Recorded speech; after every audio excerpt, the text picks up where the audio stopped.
Sir MSME expert ಆಗಿ ಕರ್ನಾಟಕದಲ್ಲಿ ಸೇವೆ ಸಲ್ಲಿಸ್ತಾ ಇದ್ದೀರಾ. ಈ MSME ಅಂತಂದ್ರೇನು, ಅದರಲ್ಲಿ ಯಾವ ಸೆಕ್ಟರ್ಗಳು ಬರುತ್ತೆ? PMFME ಯೋಜನೆ ಅಂತ ಬರುತ್ತೆ, ಆಮೇಲೆ PMEGP ಅಂತ ಬರುತ್ತೆ, ಆಮೇಲೆ NLM ಪ್ರಾಜೆಕ್ಟ್ ಗಳಂತ ಬರ್ತದೆ. 19 ಏನು ಕೋವಿಡ್ ಬಂತು, Indian government is going all out in its efforts to contain the coronavirus outbreak. ಅದರ ನಂತರ ಇದು ಏನು ಆತ್ಮನಿರ್ಭರ ಭಾರತ ಯೋಜನೆ ತಗೊಂಡ್ಬಂದ್ರು. ನಾವು ಒಂದೇ ವರ್ಷದಲ್ಲಿ 5,982 ಪ್ರಾಜೆಕ್ಟ್ ಗಳನ್ನ ಸ್ಯಾಂಕ್ಷನ್ ಮಾಡಿದ್ವಿ ಕರ್ನಾಟಕ 31 ಜಿಲ್ಲೆಗೆ. ಮತ್ತೆ ಕೇಂದ್ರ ಸರ್ಕಾರದ 60%, ರಾಜ್ಯ ಸರ್ಕಾರದ 40% ಇದಕ್ಕೆ ಒಂದು ಸಬ್ಸಿಡಿನಲ್ಲಿ. ನಮ್ಮ ಕರ್ನಾಟಕ ಸರ್ಕಾರ ಮಾತ್ರ ಭಾರತ ದೇಶದಲ್ಲಿ ಎಕ್ಸ್ಟ್ರಾ ಇನ್ನು 15% ಸೇರಿಸಿ 50% ಕೊಡ್ತಾ ಇರೋದು ಕರ್ನಾಟಕ ರಾಜ್ಯದಲ್ಲಿ ಮಾತ್ರ ಇದೆ. SLC ಪಾಸ್ ಆದಾಗ 20 ಲಕ್ಷ ಅಂತ ಹಿಡ್ಕೊಂಡು 50 ಲಕ್ಷವರೆಗೂ ಇದರಲ್ಲಿ ತಗೋಬಹುದು. ಯೂಟ್ಯೂಬರ್ಸ್ ಕೂಡ ಮಾಡಬಹುದು. ಇವತ್ತು ಯೂಟ್ಯೂಬರ್ಸ್ ಗೊತ್ತೇ ಇಲ್ಲ, ಒಂದಿಷ್ಟು ಲಕ್ಷ ಗಟ್ಟಲೆ ಅದು ಖರ್ಚು ಮಾಡಿ ಏನೋ ಒಂದು ಮಾಡ್ಬೇಕು, ಒಂದು ಸೆಟಪ್ ಮಾಡ್ಕೋಬೇಕಂತಾರೆ. ಅವ್ರಿಗೆ ಈ ಯೋಜನೆ ಬಗ್ಗೆ ಗೊತ್ತಿಲ್ಲ. ಈ ಬ್ಯಾಂಕಿಂಗ್ ನಲ್ಲಿ 10 ಮಾರ್ಕ್ಸ್ ಅಂದ್ರೆ ಏನು ಅಂದ್ರೆ 5 ಮಾರ್ಕ್ಸ್ ಅವರ ಸಿಬಿಲ್ ರಿಪೋರ್ಟ್ ಗೆ, 700+ ಇರಬೇಕು. 3 ಮಾರ್ಕ್ಸ್ ಏನಂದ್ರೆ ನಿಮ್ಮ ಟ್ರಾನ್ಸಾಕ್ಷನ್ ಗೆ, 2 ಮಾರ್ಕ್ಸ್ ಅಂದ್ರೆ ನಮ್ಮ ಆಟಿಟ್ಯೂಡ್ ಬಹಳ ಇಂಪಾರ್ಟೆಂಟ್ ಇದೆ. ಒಂದು 100 ಜನ ಈ ಲೋನ್ಗೆ ಅಪ್ಲೈ ಮಾಡ್ತಾರೆ ಅಂತ ಇಟ್ಕೊಳ್ಳೋಣ, ಎಷ್ಟು % ಜನಕ್ಕೆ ಈ ಲೋನ್ ಅಪ್ರೂವ್ ಆಗುತ್ತೆ? ಸರ್ ಇಲ್ಲಿ ಏನಂತಂದ್ರೆ, ಈಗ ನಿಮ್ಗೆ ಸಿಬಿಲೇ ಇಲ್ಲ ಅಂದ್ರೆ ಲೋನ್ ಕೊಡ್ಲಿಕ್ಕೆ ಆಗೋದಿಲ್ಲ. ಸಿಬಿಲ್ ಅನ್ನು ಹಾಳು ಮಾಡ್ಕೋಬೇಕು. ಅದು ನಿಮಗೆ ಪಲ್ಸ್ ರೇಟ್ ಇದ್ದ ಹಾಗೆ. ಆ ಬ್ಲೌಸ್ ಗಳನ್ನ ಹೋದ್ರೆ ಇವತ್ತು 1000 ರೂಪೀಸ್ ಇಂದ 35, 40 ಸಾವಿರ, 50 ಸಾವಿರ, 1 ಲಕ್ಷ ರೂಪಾಯಿ ಒಂದು ಬ್ಲೌಸ್ ಅನ್ನು ಇವತ್ತು ಹೊಲಿದು ಕೊಡಬಹುದು. ರೈತರು ಈ ದೇಶದ ಬೆನ್ನೆಲುಬು ಅಂತ ಹೇಳ್ತೀವಿ. ಅವರಿಗೆ ಸಾಕಷ್ಟು ಕುರಿ ಆಡು ಸಾಕಾಣಿಕೆಗೆ ಸಾಕಷ್ಟು ಸ್ಕೋಪ್ ಇದೆ. ಉದಾಹರಣೆ ಹೇಳ್ತೀನಿ, ಕರ್ನಾಟಕದಲ್ಲಿ 31 ಜಿಲ್ಲೆಗಳಿದೆ. ಈ 31 ಜಿಲ್ಲೆನಲ್ಲಿನೇ ಈ ಬ್ಯೂಟಿ ಇಂಡಸ್ಟ್ರಿನ ಒಂದು ಏನಾದ್ರೂ ಮಾಡಿದ್ರೆ ಆ ಇಂಡಸ್ಟ್ರಿ ಮೂಲಕವಾಗಿ ಒಂದೇ ವರ್ಷ 700 ಕೋಟಿ ಮಾಡಬಹುದು. PUC ಫೇಲ್ ಆದವನು, ಅವನು ಒಂದು ಸೈಕಲ್ ತಗೊಂಡು ಓಡಾಡ್ಕೊಂಡಿದ್ದ, ಹಮಾಲಿ ಕೆಲಸ, ಕೂಲಿ ಕೆಲಸ ಮಾಡ್ತಿದ್ದ. ಈ 3 ವರ್ಷದಿಂದ ಒಂದು ಇಂಡಸ್ಟ್ರಿ ಹಾಕೊಂಡು, ಫುಡ್ ಇಂಡಸ್ಟ್ರಿ, ಅದೇ ಆಟಗಳು ಅಂದ್ರೆ ಹಿಟ್ಗಳನ್ನು ತಯಾರು ಮಾಡಿ ಅವನೇ ಬ್ರ್ಯಾಂಡಿಂಗ್ ನಲ್ಲಿ ಮಾರ್ಕೆಟಿಂಗ್ ಬಿಡುವಂತದ್ದು ಮಾಡಿ ಈ 2023-24 ಒಂದೇ ಒಂದು ವರ್ಷದಲ್ಲಿ 13 ಕೋಟಿ ಟರ್ನ್ ಓವರ್. ಸಾವಿಗೆ ಅಂದ್ರೆ ಗೊತ್ತಲ್ವಾ? ಅದನ್ನ ತಯಾರು ಮಾಡುವಂತ 2 ಹೆಣ್ಮಕ್ಳು, ಒಬ್ಳು 8ನೇ ಪಾಸು, ಒಬ್ರು SLC ಫೇಲ್, 2 ಮಹಿಳೆಯರು ಗ್ರಾಮೀಣ ಮಟ್ಟದಲ್ಲಿ ಸೇವೆ ಮಾಡ್ತಿರೋರು ಇವತ್ತು ದಿನಕ್ಕೆ 50,000 ರೂಪಾಯಿ ದುಡಿತಾರೆ. ಸರ್ಕಾರದ ಅನುದಾನಗಳನ್ನ ಒಂದು ಮೋಸದ ರೀತಿಯಲ್ಲಿ ಯೂಸ್ ಮಾಡ್ಕೋತಾರೆ. ಈ ತರ ಫ್ರಾಡ್ ಗಳು ಕೂಡ ನಿಮ್ ಕಣ್ಣಿಗೆ ಬಿದ್ದಿದಾರ. ಕೆಲವರು ಆ ಒಂದು ಯೋಜನೆಗಳನ್ನ ತಗೊಳ್ತಾರೆ, ಮಿಸ್ಯೂಸ್ ಮಾಡ್ಕೊಂಡ್ಬಿಡ್ತಾರೆ. ಉದ್ಯಮಿಯಾಗು, ಉದ್ಯೋಗ ನೀಡು, ಸಾಧನೆ ಮಾಡಿ ಸಾಧಕನಾಗು ಅಥವಾ ಸಾಧಕಳಾಗು ಅಂತ ಹೇಳಿ ಅದೊಂದು ಕಂಪನಿಗೆ ಹೋಗಿ ಅಲ್ಲಿ ಕೆಲಸ ಮಾಡಿದ್ರೆ ಬಹಳ ಒಂದು ಮನೆ ಕಟ್ಬೋದು, ಒಂದು ಕಾರ್ ತಗೊಳ್ಬಹುದು. ಆದ್ರೆ ಎಂಪೈರ್ ಸಾಮ್ರಾಜ್ಯ ಕಟ್ಟಬೇಕನ್ನೋದಾದ್ರೆ ಉದ್ಯಮಿನ ಆಗ್ಬೇಕು ಅಂತ ಎಲ್ಲರೂ.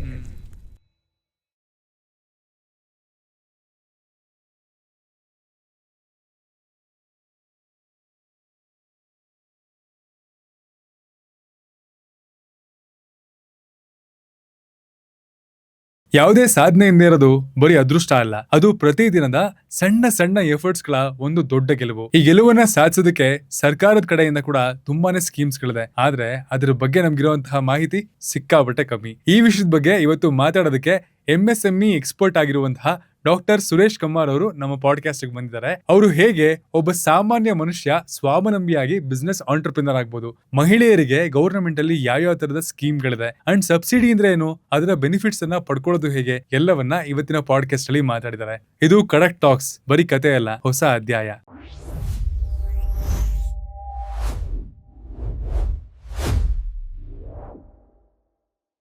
ಸರ್ MSME ಎಕ್ಸ್ಪರ್ಟ್ ಆಗಿ ಕರ್ನಾಟಕದಲ್ಲಿ ಸೇವೆ ಸಲ್ಲಿಸ್ತಾ ಇದ್ದೀರಾ, ಅಂಡ್ ಸುಮಾರು ಜನಕ್ಕೆ ಇದ್ರ ಮೂಲಕ ಫಲಾನುಭವಿಗಳಾಗೋದಕ್ಕೆ ಒಂದು ಕಾರ್ಯನಿರ್ವಹಿಸ್ತಾ ಇದ್ದೀರಾ. ಅಂಡ್ ಬೇಸಿಕಲಿ ಈ MSME ಅಂತ ಅಂದ್ರೆ ಏನು, ಅದರಲ್ಲಿ ಯಾವ ಸೆಕ್ಟರ್ಗಳು ಬರುತ್ತೆ? MSME ಸೆಕ್ಟರ್ ನಲ್ಲಿ PMFME ಯೋಜನೆ ಅಂತ ಬರುತ್ತೆ, ಆಮೇಲೆ PMEGP ಅಂತ ಬರುತ್ತೆ, ಆಮೇಲೆ NLM ಪ್ರಾಜೆಕ್ಟ್ ಗಳಂತ ಬರ್ತದೆ, ಆಮೇಲೆ AIF ಅಂತ ಬರ್ತದೆ, ಆಮೇಲೆ AMI ಅಂತೇಳಿ ನಬಾರ್ಡ್ ಬರುತ್ತೆ. ಇವೆಲ್ಲ ಏನೇನು ಯೋಜನೆಗಳಿದಾವೆ, ಆಮೇಲೆ CGT MSc ಅಂದ್ರೆ ಏನು, ಈ ಎಲ್ಲ ವಿಷಯಗಳನ್ನ ಇವತ್ತು ನಾನು ನಿಮ್ಮ ಜೊತೆಗೆ ಮಾತಾಡ್ತಾ ಅನೇಕ ವಿಷಯಗಳನ್ನ ನಾನು ಇವತ್ತು ನಿಮಗೆ ಮಾಹಿತಿಯನ್ನು ಕೊಡ್ಲಿಕ್ಕೆ ನಾನು ತಯಾರಾಗಿದ್ದೀನಿ. ಮುಖ್ಯವಾಗಿ MSME ಸೆಕ್ಟರ್ ನಲ್ಲಿ PMFME ಯೋಜನೆ ಅನ್ನೋದನ್ನ ನಾನು ಹೇಳ್ತೀನಿ. ಈ PMFME ಯೋಜನೆ ಯಾವಾಗ ಬಂತು ಅಂದ್ರೆ, ಇತ್ತೀಚೆಗೆ ಯಾವಾಗ ಕೋವಿಡ್ ಬಂತಲ್ವಾ, ಕೋವಿಡ್ ನಲ್ಲಿ ತುಂಬಾ ಕಷ್ಟಪಡ್ತಾರೆ, ಅವಾಗ ಆತ್ಮನಿರ್ಭರ ಭಾರತ ಯೋಜನೆ ಅಡಿನಲ್ಲಿ ಇದನ್ನ ಕೇಂದ್ರ ಸರ್ಕಾರದವರು ಈ PMFME ಯೋಜನೆ ತಗೊಂಡ್ಬಂದ್ರು. ಅಂದ್ರೆ Pradhan Mantri formalisation micro food processing government of ಇಂಡಿಯಾದ್ದು ಈ ಯೋಜನೆ ತಗೊಂಡ್ಬಂದ್ರು. ಇದು ಎದಕ್ಕೆ ಸೀಮಿತವಾಗಿದೆ ಅಂದ್ರೆ, ಒಂದು ಫುಡ್ ಇಂಡಸ್ಟ್ರಿಗೆ ಸಂಬಂಧಪಟ್ಟದ್ದು, ಬೇರೆ ಯಾವುದೇ ಒಂದು ಸೆಕ್ಟರ್ಗೆ ಇದು ಬರೋದಿಲ್ಲ. ಅಂದ್ರೆ ಬೇರೆ ಯಾವ್ದಾದ್ರು ಅಪ್ಯಾರಲ್ ಆಗ್ಲಿ, ಅಥವಾ ಬೇರೆ ಏನಾದ್ರು ಒಂದು ಇದು ಬ್ಯೂಟಿ ಆಗ್ಲಿ, ಅಥವಾ ಬ್ಯೂಟಿ ಪಾರ್ಲರ್ ಆಗ್ಲಿ, ಅಥವಾ ಅಂದ್ರೆ ಸರ್ವಿಸ್ ಸೆಕ್ಟರ್ ಆಗ್ಲಿ, ಯಾವ್ದು ಬರುತ್ತೆ, ಓನ್ಲಿ ಮ್ಯಾನುಫ್ಯಾಕ್ಚರಿಂಗ್ ಸೆಕ್ಟರ್ ಬರುತ್ತೆ, ಅದು ಫುಡ್ ಇಂಡಸ್ಟ್ರಿಗೆ ಸಂಬಂಧಪಟ್ಟದ್ದು ಬರುತ್ತೆ. ಈ ಫುಡ್ ಇಂಡಸ್ಟ್ರಿಗೆ ಸಂಬಂಧಪಟ್ಟದ್ರಲ್ಲಿ ಮುಖ್ಯವಾಗಿ ಈ PMFME ಯೋಜನೆಯಲ್ಲಿ ಇದಕ್ಕೆ 50% ನಾವು ಸಬ್ಸಿಡಿಯನ್ನ ಅಂದ್ರೆ ಪ್ರೋತ್ಸಾಹ ಧನವನ್ನು ಕೊಡ್ತಾ ಇದೀವಿ. Okay. ಪ್ರೋತ್ಸಾಹ ಧನವೇ ಮುಖ್ಯ ಅಲ್ಲ, ಒಬ್ಬ ಮಹಿಳೆ ಅಥವಾ ಒಬ್ಬ ಯಾರೊಬ್ರು ಯೂತ್ಸ್ ಆಗ್ಲಿ, ಯುವ ಜನಾಂಗವಾಗ್ಲಿ, ಎಲ್ರಿಗೂ ಉದ್ಯಮಿಗಳಾಗಿ ಅವರು ಸ್ವಾವಲಂಬಿಗಳಾಗಿ ಅಂದ್ರೆ ಆರ್ಥಿಕವಾಗಿ, ಸಾಮಾಜಿಕವಾಗಿ ಎಲ್ಲಾ ಕ್ಷೇತ್ರದಲ್ಲಿ ಅವ್ರ ಬೆಳವಣಿಗೆ ಆಗ್ಲಿಕ್ಕೆ, ಅಂದ್ರೆ ವಿಶೇಷವಾಗಿ ಫಿನಾನ್ಸಿಯಲಿ ಸ್ಟ್ರಾಂಗ್ ಆಗಿ ಅವರೊಂದು ತಮ್ಮ ಸ್ವಂತ ಕಾಲ ಮೇಲೆ ನಿಂತ್ಕೊಳ್ಳಿಕ್ಕೆ ಏನು ಬೇಕು ಅನ್ನೋಂಥದ್ದನ್ನ ಇವತ್ತು ಫುಡ್ ಇಂಡಸ್ಟ್ರಿ ಮೂಲಕವಾಗಿ ಸಾಕಷ್ಟು ಯೋಜನೆಗಳಿದಾವೆ. Okay. ಅದರಲ್ಲಿ ನಾವು ಇವತ್ತು ಮಾತಾಡ್ತಾ ಹೋಗೋಣ. ಆ ಫುಡ್ ಇಂಡಸ್ಟ್ರಿನಲ್ಲಿ 35 ಲಕ್ಷವರೆಗೂ 30-35 ಲಕ್ಷವರೆಗೂ ಇದರಲ್ಲಿ ಒಂದು ಯೋಜನೆಯಲ್ಲಿ ತಗೊಳ್ಳಿಕ್ಕೆ ಅವಕಾಶಗಳಿದೆ. ಅದರಲ್ಲಿ 50% ಅಂದ್ರೆ ಫಾರ್ ಎಕ್ಸಾಂಪಲ್ ಹೇಳ್ಬೇಕಂದ್ರೆ 30 ಲಕ್ಷದ ಮಷಿನ್ಗಳಿದ್ರೆ ಅದಕ್ಕೆ 15 ಲಕ್ಷ ರೂಪಾಯಿದ್ದು ಇದಕ್ಕೆ ಸಬ್ಸಿಡಿ ಸಿಗುತ್ತೆ, 50% ಸಿಗುತ್ತೆ. Okay. ಇನ್ನು 5 ಲಕ್ಷದ್ದು ವರ್ಕಿಂಗ್ ಕ್ಯಾಪಿಟಲ್ ಇರುತ್ತೆ, ಬ್ಯಾಂಕ್ನವರು ಅದನ್ನ ಕೊಟ್ಟಿರ್ತಾರೆ. ಅದನ್ನ ವರ್ಕಿಂಗ್ ಕ್ಯಾಪಿಟಲ್ ಅವಾಗ ಸ್ವಲ್ಪ ತೆಗೆಯೋದು, ರಾ ಮೆಟೀರಿಯಲ್ ತಗೊಂಡು ಬಂದು ಅದನ್ನ ಕಚ್ಚಾ ವಸ್ತುಗಳನ್ನ ತಗೊಂಡ್ಬಂದು ಅದನ್ನ ಪ್ರಾಡಕ್ಟ್ ಅನ್ನ ತಯಾರು ಮಾಡಿ ಆ ಪ್ರಾಡಕ್ಟ್ ಅನ್ನ ಪ್ಯಾಕಿಂಗ್ ಮಾಡಿ ಮಾರ್ಕೆಟ್ಗೆ ಬಿಡುವಂತದ್ದು, ಕಳಿಸುವಂತದ್ದು ಇರ್ತದೆ. ಇಲ್ಲಿ ಮುಖ್ಯವಾಗಿ ಈ ಆತ್ಮನಿರ್ಭರ ಭಾರತ ಯೋಜನೆಯಲ್ಲಿ ಈ ಒಂದು PMFM ಯೋಜನೆ ತರಬೇಕಾದ್ರೆ ಇದರೊಳಗೆ ODOP ಅಂತಾನು ಕೂಡ ಮಾಡಿದ್ದಾರೆ, ಒನ್ ಡಿಸ್ಟ್ರಿಕ್ಟ್ ಒನ್ ಪ್ರಾಡಕ್ಟ್ ಅಂತಾನು ಮಾಡಿದ್ದಾರೆ. ಹಾಗೇನೆ ನಾನ್ ODPನೂ ಮಾಡಿದ್ದಾರೆ, ಅಂದ್ರೆ ಯಾವುದೇ ODPಗೂ ಸಂಬಂಧದನ್ನು ಕೂಡ ಮಾಡಬಹುದು ಅಂತೇಳಿ. ಇದರಲ್ಲಿ ಚಟ್ನಿಗಳನ್ನ ಮಾಡಬಹುದು, ಉಪ್ಪಿನಕಾಯಿಗಳನ್ನ ಮಾಡಬಹುದು, ರೊಟ್ಟಿಗಳನ್ನ ಮಾಡಬಹುದು, ಅಥವಾ ಬೇರೆ ಪಲ್ಸಸ್ ಗ್ರೇನ್ಸ್ ಗಳನ್ನ ಅದನ್ನ ಏನು ಕ್ಲೀನಿಂಗ್ ಮಾಡಿ ಸಾರ್ಟಿಂಗ್ ಮಾಡಬಹುದು, ಪಾಪಡ್ಗಳನ್ನ ಮೇಕಿಂಗ್ ಮಾಡಬಹುದು. ಸಾಕಷ್ಟು ಒಟ್ಟಿನಲ್ಲಿ ಫುಡ್ ಇಂಡಸ್ಟ್ರಿಗೆ ಸಂಬಂಧಪಟ್ಟದನ್ನ ಇದರಲ್ಲಿ ಮಾಡಬಹುದು. ಅಥವಾ ಕೋಲ್ಡ್ ಪ್ರೆಸ್ ಆಯಿಲ್ ಗಳನ್ನ ಬಂದಿದೆ, ಯಾಕಂದ್ರೆ ಈಗ ಪ್ಯಾರಾಪೈನ್ ಆಯಿಲ್ ತಿಂದು ಇವತ್ತು ಆರೋಗ್ಯ ಎಲ್ಲ ಕೆಟ್ಟ ಹೋಗ್ಬಿಟ್ಟಿದೆ. ಯಾಕಂದ್ರೆ ಕೆಮಿಕಲ್ ಯುಕ್ತ ಎಲ್ಲ ಕೆಮಿಕಲ್ ಅಂತ ಇದು ಏನು ಆಯಿಲ್ ಗಳನ್ನ ತಿಂತಾ ಇದ್ದಾರೆ. ಅದಕ್ಕೆ ಪರ್ಯಾಯವಾಗಿ ಇವತ್ತು ನಾವೇನಂತ ಆರ್ಗ್ಯಾನಿಕ್ ಬೇಸ್ಡ್ ಇರುವಂತ ಈಗ ಮಿಲೆಟ್ಸ್ ಗಳಾಗ್ಲಿ ಅಥವಾ ಸಿರಿಧಾನ್ಯಗಳ ಮೂಲಕವಾಗಿ ತಯಾರು ಮಾಡುವಂತದ್ದು, ಆ ಒಂದು ಪ್ರಾಡಕ್ಟ್ ಗಳನ್ನ ತಯಾರು ಮಾಡಿ ಮಾರ್ಕೆಟ್ಗೆ ಅವರು ಬಿಟ್ಟು ಅದನ್ನ ಆ ಮೂಲಕವಾಗಿ ಒಂದು ಬಿಸ್ನೆಸ್ ಅನ್ನು ಮಾಡಿ ಉತ್ಪಾದನೆ ಘಟಕದ ಮೂಲಕವಾಗಿ ಸ್ವಂತ ಉದ್ಯಮಗಳಾಗಿ ಬೆಳಿಲಿಕ್ಕೆ ಇದೊಂದು ಅವಕಾಶ ಇದೆ. ಬಟ್ ಇದಿಷ್ಟು ಆರೋಗ್ಯ ಅಥವಾ ಏನಂತಾರೆ ಆಹಾರದ ಸುತ್ತಾನೆ ಇರ್ಬೇಕಾಗಿ. ಹೌದೌದು, ಈ PMFM ಯೋಜನೆ ಇರೋದು ಕೇವಲ ಆರೋಗ್ಯಕ್ಕೆ, ಆದರೆ ಇದು ಏನು ಆಹಾರಕ್ಕೆ ಸಂಬಂಧಪಟ್ಟದ್ದಂತ ಆಹಾರ ಉತ್ಪಾದನೆಗಳು ಮಾತ್ರ ಇದು ಸಂಬಂಧಪಟ್ಟಿರುವಂತದ್ದು. ಅಂದ್ರೆ ಆಹಾರ ಉತ್ಪನ್ನ ಕೇಳೋ ಮನುಷ್ಯನಿಗೆ ಅಷ್ಟೇ ಅಲ್ಲ, ಕ್ಯಾಟಲ್ ಫೀಡ್ಸ್ ಗಳನ್ನು ಮಾಡಬಹುದು. ಈಗ ಪ್ರಾಣಿಗಳಿಗೆ, ಪಕ್ಷಿಗಳಿಗೆ ಅದಕ್ಕೇನೋ ಒಂದು ಇದು ಬೇಕಲ್ವಾ, ಪ್ರಾಣಿಗಳಿಗೆ ಪಶು ಆಹಾರ ಅದನ್ನು ಕೂಡ ಮಾಡಬಹುದು, ಫುಡ್ ಅನ್ನು ಕೂಡ ಹೌದು ಕೂಡ ಮಾಡಬಹುದು. ಇದ್ರೊಳಗೆ ಅದು ಕೂಡ ಅವಕಾಶ ಇದೆ. ಪಶು ಆಹಾರ ಒಂದು ತಯಾರು ಮಾಡೋದಕ್ಕೂ ಕೂಡ, ಹಾಗೆ ಹ್ಯೂಮನ್ ಕನ್ಸ್ಯೂಮ್ ಮನುಷ್ಯರೇನು ಉಪಯೋಗ ಮಾಡ್ತಿದ್ದಾರೆ ಆ ಫುಡ್ಗೂ ಕೂಡ ಆ ಒಂದು ಎರಡು ಒಟ್ಟಿನಲ್ಲಿ ಆಹಾರಕ್ಕೆ ಸಂಬಂಧಪಟ್ಟಿರುವಂತ ಈ ಯೋಜನೆ ಇದಾಗಿದೆ. ಇದು ಮತ್ತೆ ಕೇಂದ್ರ ಸರ್ಕಾರದ 60%, ರಾಜ್ಯ ಸರ್ಕಾರದ 40% ಇದಕ್ಕೆ ಒಂದು ಏನು ಸಬ್ಸಿಡಿನಲ್ಲಿ ಇದಕ್ಕೆ ಒಂದು ಜಾಯಿಂಟ್ ಒಂದು ಇದಿದೆ ರೇಷ್ಯೂನಲ್ಲಿ. ಅಂದ್ರೆ 35% ಕೇಂದ್ರ ಸರ್ಕಾರದವ್ರು ಕೊಟ್ರೆ ಕರ್ನಾಟಕ ಸರ್ಕಾರ ಇದಕ್ಕೆ 15% ಅನ್ನು ಎಕ್ಸ್ಟ್ರಾ ಸೇರಿಸಿ ಕೊಡ್ತಾ ಇದೆ, ಒಟ್ಟಾರೆ 50%. ಇಲ್ಲಿ ನಾನು ಇನ್ನೊಂದು ಮುಖ್ಯವಾದ ವಿಷಯ ಹೇಳ್ಬೇಕು. ಬೇರೆ 31 ರಾಜ್ಯಗಳಲ್ಲಿ ಯಾವುದೇ ರಾಜ್ಯದಲ್ಲಿ ವಿಶೇಷವಾಗಿ ಹೆಚ್ಚಾಗಿ 35% ಕೇಂದ್ರ ಸರ್ಕಾರ ಕೊಟ್ಟದ್ದಷ್ಟೇ ಇದೆ ಹೊರತಾಗಿ ಆಯಾ ರಾಜ್ಯಗಳು ಇನ್ನೂ 15% ಅನ್ನ ಕೊಡ್ತಾ ಇಲ್ಲ. ನಮ್ಮ ಕರ್ನಾಟಕ ಸರ್ಕಾರ ಮಾತ್ರ ಭಾರತ ದೇಶದಲ್ಲಿ ಎಕ್ಸ್ಟ್ರಾ ಇನ್ನೂ 15% ಅನ್ನ ಸೇರಿಸಿ 50% ಕೊಡ್ತಾ ಇರೋದು ಕರ್ನಾಟಕ ರಾಜ್ಯದಲ್ಲಿ ಮಾತ್ರ ಇದೆ. ಯಾವಾಗಿಂದ ಇದೆ ಸರ್ ಇದು? ಇದು ಕೋವಿಡ್ ಬಂತಲ್ವಾ, ಕೋವಿಡ್ ಟೈಮ್ ನಲ್ಲಿ ಅಂದ್ರೆ 19 ಏನು ಕೋವಿಡ್ ಬಂತಲ್ಲ, ಅದರ ನಂತರ ಇದು ಏನು ಆತ್ಮನಿರ್ಭರ ಭಾರತ ಯೋಜನೆ ಅಡಿ ತಗೊಂಡ್ಬಂದ್ರು. ಅವಾಗ ಇದು ಇಂಪ್ಲಿಮೆಂಟೇಶನ್ ಆಯ್ತು ಕರ್ನಾಟಕ, ಭಾರತದಲ್ಲಿ ಇದು ಇಂಪ್ಲಿಮೆಂಟೇಶನ್ ಆಯ್ತು. ಆಗ್ಲಿಂದನೂ ಕರ್ನಾಟಕ ಗವರ್ನಮೆಂಟ್ 15% ಕೊಡ್ತಾ ಇದ್ದಾರೆ. ಇವಾಗ ನೋಡಿ, ನಾವು ಒಂದೇ ವರ್ಷದಲ್ಲಿ 5,982 ಪ್ರಾಜೆಕ್ಟ್ ಗಳನ್ನ ಸ್ಯಾಂಕ್ಷನ್ ಮಾಡಿದೀವಿ ಕರ್ನಾಟಕದ 31 ಜಿಲ್ಲೆಗೆ. ಒಂದೇ ವರ್ಷದಲ್ಲಿ ನಿಮ್ಗೆ ಹೇಳಿದ ಹಾಗೆ ಆಗ್ಲೇನೆ 5,982 ಪ್ರಾಜೆಕ್ಟ್ ಅನ್ನು ಸ್ಯಾಂಕ್ಷನ್ ಮಾಡಿದೀವಿ.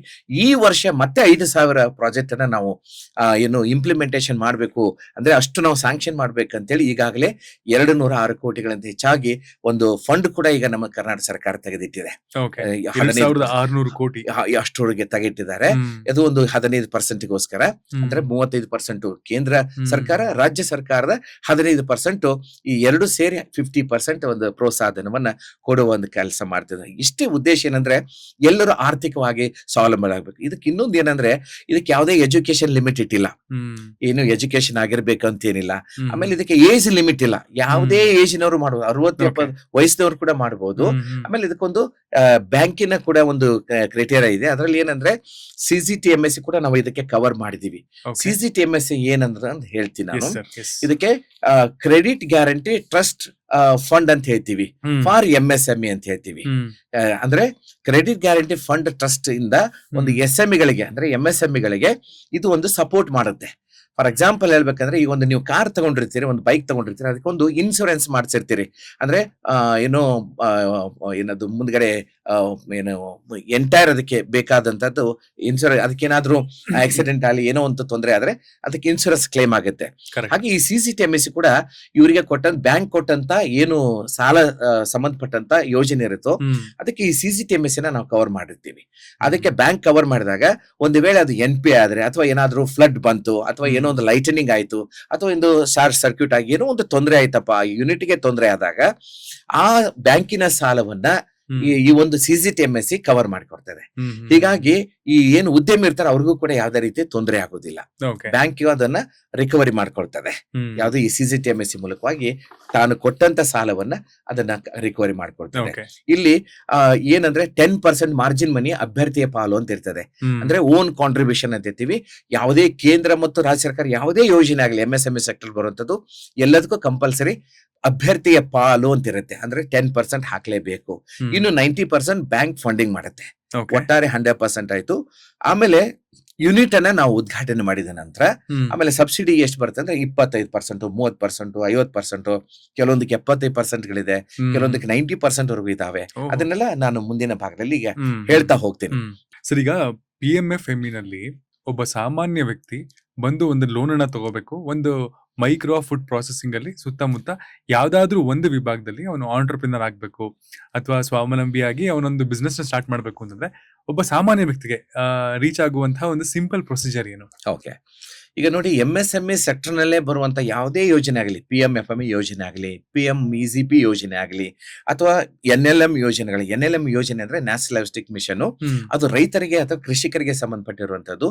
ಅದಕ್ಕೆ ಅವ್ರಿಗೆ ಅಗ್ರಿ ಬೇಸ್ಡ್ ಇದು ಪ್ರಾಜೆಕ್ಟ್ NLM ಅಂತಂದ್ರೆ ಅದಕ್ಕೆ ಸಂಬಂಧಪಟ್ಟ ಹಾಗೆ ನಾನು ಬರುವ ಸಮಯದಲ್ಲಿ ಈಗ ಅದನ್ನ ಬಗ್ಗೆ ಕೂಡ ನಾನು ಹೇಳ್ತೀನಿ. ಈ ಒಂದು PMFME ಅಥವಾ PMEGP ಪ್ರಧಾನಮಂತ್ರಿ ಎಂಪ್ಲಾಯ್ಮೆಂಟ್ ಜನರೇಷನ್ ಪ್ರೋಗ್ರಾಮ್ ಅಂತ ಹೇಳ್ತೀವಿ. ಇದನ್ನ ಮನಮೋಹನ್ ಸಿಂಗ್ ಕಾಲದಲ್ಲಿ ಅದನ್ನ ಅವರು ಪ್ರಧಾನಿಗಿದ್ದಾಗ ಇದನ್ನ ಯೋಜನೆ ತಗೊಂಡ್ಬಂದ್ರು. ಇವತ್ತಿಗೂ ಅದು ಅನುಷ್ಠಾನದಲ್ಲಿದೆ, ಕಂಟಿನ್ಯೂ ಅನುಷ್ಠಾನದಲ್ಲಿದೆ. ಯಾವ ಉದ್ದೇಶಕ್ಕೆ ಸರ್ ಆ ಯೋಜನೆ ತಗೊಂಡ್ಬಂದ್ರು? ಯಾಕಂದ್ರೆ ಎಂಪ್ಲಾಯ್ಮೆಂಟ್ ಜನರೇಟ್ ಆಗ್ಬೇಕು ಅಂತ, ಉದ್ಯಮ ಕ್ಷೇತ್ರ ಬೆಳಿಬೇಕು, ಆಮೇಲೆ ಉದ್ಯೋಗ ಅವಕಾಶಗಳು ಬೆಳಿಬೇಕು, ಎಲ್ಲರೂ ಸ್ವಾವಲಂಬಿಗಳಾಗಬೇಕು, ಮತ್ತೆ ನಿರುದ್ಯೋಗ ಸಮಸ್ಯೆ ಪರಿಹಾರ ಬೇಕನ್ನೋ ಉದ್ದೇಶಕ್ಕಾಗಿ ಈ ಒಂದು ಯೋಜನೆಗಳು ಬಂತು.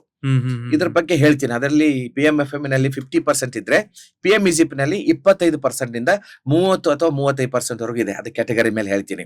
ಅಂದ್ರೆ ಜಿಲ್ಲಾ ಮಟ್ಟ, ತಾಲೂಕು ಮಟ್ಟ ಮತ್ತು ಗ್ರಾಮೀಣ ಮಟ್ಟದಲ್ಲಿ ಅಲ್ಲಿದಾವೆ. ಅಲ್ಲಿಗೆ ಒಂದು ಮಹಿಳಾ ಅಭ್ಯರ್ಥಿ ಇದ್ರೆ ಒಂದು 5% ಜಾಸ್ತಿ ಇರುತ್ತೆ.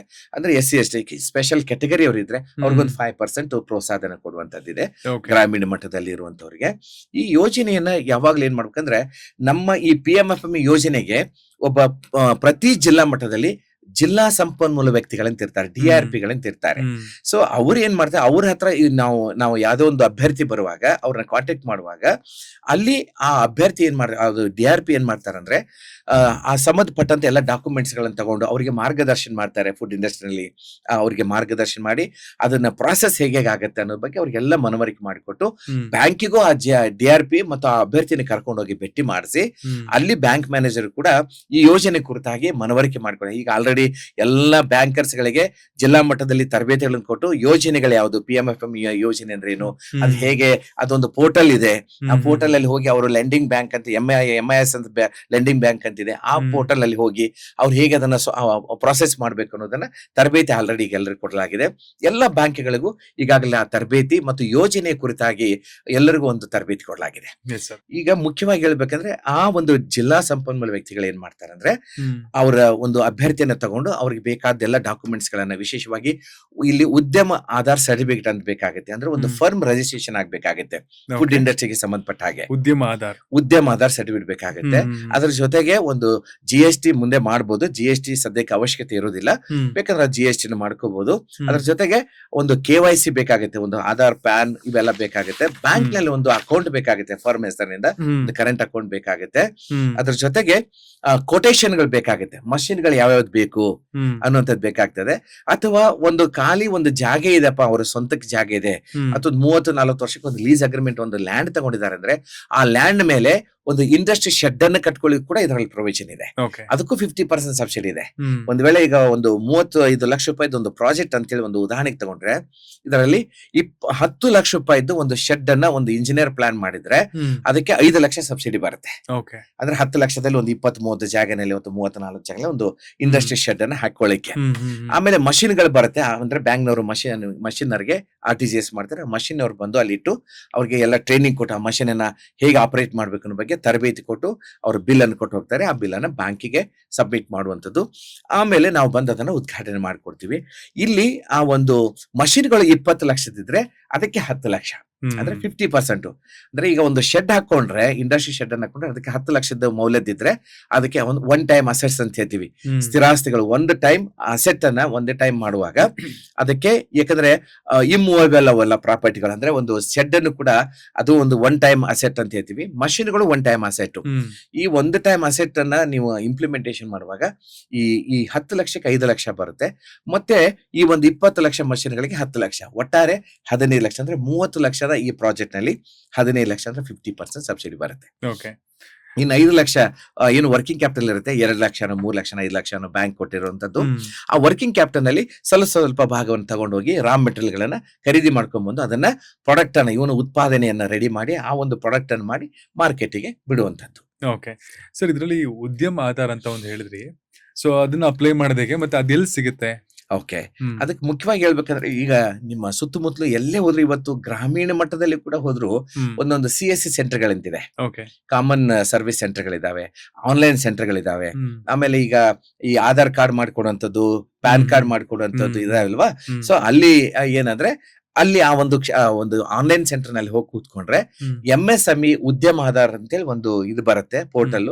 ಅಲ್ಲಿ ಹೋಗಿ ಇವರೊಂದು ಪ್ಯಾನ್ ಕಾರ್ಡ್, ಆಧಾರ್ ಕಾರ್ಡ್ ಮತ್ತು ಅವರ ಬ್ಯಾಂಕಿನ ಒಂದು SBI ಅಕೌಂಟ್ ಇಷ್ಟಿದ್ರೆ ಸಾಕು. ಅವರು ಹೋಗಿ ಅಲ್ಲಿ ಕೂತ್ಕೊಂಡ್ರೆ ಒಂದು ಅರ್ಧ ಗಂಟೆನಲ್ಲಿ ಅಥವಾ 1 ಅವರ್ ನಲ್ಲಿ ಆ ಉದ್ಯಮ ಆಧಾರ್ ಸರ್ಟಿಫಿಕೇಟ್ ಎಲ್ಲ ಅದ್ರೊಳಗೆ ಹಾಕ್ತಾರೆ. ಅಲ್ಲಿ ಸರ್ವಿಸ್ ಸೆಕ್ಟರ್ ಅಂತ ಇರುತ್ತೆ, ಮ್ಯಾನುಫ್ಯಾಕ್ಚರಿಂಗ್ ಸೆಕ್ಟರ್ ಅಂತ ಇರುತ್ತೆ, ಅಲ್ಲಿ ಟ್ರೇಡಿಂಗ್ ಸೆಕ್ಟರ್ ಅಂತ ಇರುತ್ತೆ. ಟ್ರೇಡಿಂಗ್ ಅಂದ್ರೆ ಈಗ ಒಂದು ವಸ್ತುವನ್ನು ಒಂದು ಕಂಪನಿ ತಗೊಂಡ್ ಬಂದು ಇಟ್ಕೊಳ್ತಾನೆ, ಅವ್ನು ಸೇಲ್ ಮಾಡ್ತಾನೆ ಬೇರೆ, ಅಂದ್ರೆ ಅದೊಂದು ಟ್ರೇಡಿಂಗ್ ಆಯ್ತು. ಅದಕ್ಕೆ ಯಾವುದೇ ಸಬ್ಸಿಡಿಗಳು ಇರುವುದಿಲ್ಲ, ಅದು ನಮ್ಮ ಯೋಜನೆಯಲ್ಲಿ ಬರೋದಿಲ್ಲ, ಯಾವುದೇ ಯೋಜನೆಯಲ್ಲಿ ಬರೋದಿಲ್ಲ, ಅದು ಟ್ರೇಡಿಂಗ್ ಆಗ್ಬಿಡುತ್ತೆ. ಇನ್ನು ಸರ್ವಿಸ್ ಸೆಕ್ಟರ್ ಅಂತ ಇದೆ, PMEGP ನಲ್ಲಿ ಸರ್ವಿಸ್ ಸೆಕ್ಟರ್ ಇದೆ, ಒಂದು ಮ್ಯಾನುಫ್ಯಾಕ್ಚರಿಂಗ್ ಸೆಕ್ಟರ್ ಅಂತ ಇದೆ. ಸೇವಾ ಘಟಕ ಮತ್ತು ಉತ್ಪಾದನೆ ಘಟಕ ಅಂತ 2 ಬರುತ್ತೆ ಅದರೊಳಗೆ. ಈ ಯಾವ್ದು PMFN ನಲ್ಲಿ ಹೇಗೆ ಫುಡ್ಡಿಗಷ್ಟೇ ಸಂಬಂಧಪಟ್ಟದ್ದು, ಉತ್ಪಾದನೆ ಘಟಕವೇ ಅಷ್ಟೇ ಇದೆ, ಸೀಮಿತವಾಗಿದೆ. ಬಟ್ PMEGP ನಲ್ಲಿ ಆಗ್ಲೇ ಹೇಳಿದ್ನಲ್ವಾ ನಿಮಗೆ, Pradhan Mantri employment generation program ಅಂತ ಹೇಳಿದ್ನಲ್ಲ, PMEGP, ಅದರೊಳಗೆ ಸಬ್ಸಿಡಿ ಕಡಿಮೆ ಇದೆ. ಬಟ್ ಏನಂತಂದ್ರೆ ಅದ್ರೊಳಗೆ ಅವಕಾಶಗಳು ಸಾಕಷ್ಟಿದೆ. ಈಗ ನೀವು ಒಂದು ಬ್ಯೂಟಿ ಪಾರ್ಲರ್ ಕೂಡ ಇಟ್ಕೊಳ್ಬಹುದು, ಸರ್ವಿಸ್ ಸೆಕ್ಟರ್ ಅಲ್ವಾ, ಸೇವಾ ಘಟಕ. ಅಥವಾ ಒಂದು ಪ್ರಿಂಟಿಂಗ್ ಯೂನಿಟ್ ಅನ್ನು ಇಟ್ಕೋಬಹುದು, ID ಕಾರ್ಡ್ ಮಾಡ್ಕೊಡುವಂತದ್ದು, ಒಂದಿಷ್ಟು ಜೆರಾಕ್ಸ್ ಗಳನ್ನ ಮಾಡಿ ಒಂದು DTP ಸೆಂಟರ್ ಮಾಡಬಹುದು. ಅವಾಗ ಒಂದು ID ಕಾರ್ಡ್ ಗಳನ್ನ ಮಾಡಿ ಸ್ಕೂಲ್ ಗಳಿಗೆ ಕೊಡುವಂತದ್ದು, ಅಥವಾ ಬೇರೆ ರೀತಿಯಾದಂತ ಇದು ಫುಡ್ ಇಂಡಸ್ಟ್ರಿನೂ ಮಾಡಬಹುದು. ಸರ್ವಿಸ್ ಸೆಕ್ಟರ್ ಬರುತ್ತೆ, ಅಥವಾ ಉತ್ಪಾದನೆ ಘಟಕನು ಬರುತ್ತೆ. ಏನಾದ್ರೂ ಉತ್ಪಾದನೆ ಮಾಡಿದ್ರೆ ಉತ್ಪಾದನೆ ಘಟಕಕ್ಕೆ ನಿಮಗೆ ಒಳ್ಳೆ ರೀತಿ, ಅದರಲ್ಲಿ ಕಂಪಲ್ಸರಿ ಏನಂದ್ರೆ ಮಿನಿಮಮ್ SLC ಪಾಸ್ ಆಗಿರ್ಬೇಕಂತಿದೆ. ಅದು PMEGP ನಲ್ಲಿ. SLC ಗಿಂತ ಕಡಿಮೆ ಒಂದಲ್ಲಿ 7ನೇ 8ನೇ ಪಾಸ್ ಆದವರು ಕೂಡ ಅವಕಾಶ ಇದೆ. ಅದರ ಒಂದು 5 ಲಕ್ಷವರೆಗೆ ಅಷ್ಟೇ ಸಿಗುತ್ತೆ ಅದರೊಳಗೆ. SLC ಪಾಸ್ ಆದವರಿಗೆ 20 ಲಕ್ಷದಿಂದ ಹಿಡ್ಕೊಂಡು 50 ಲಕ್ಷವರೆಗೂ ಇದರೊಳಗೆ ತಗೋಬಹುದಿದೆ.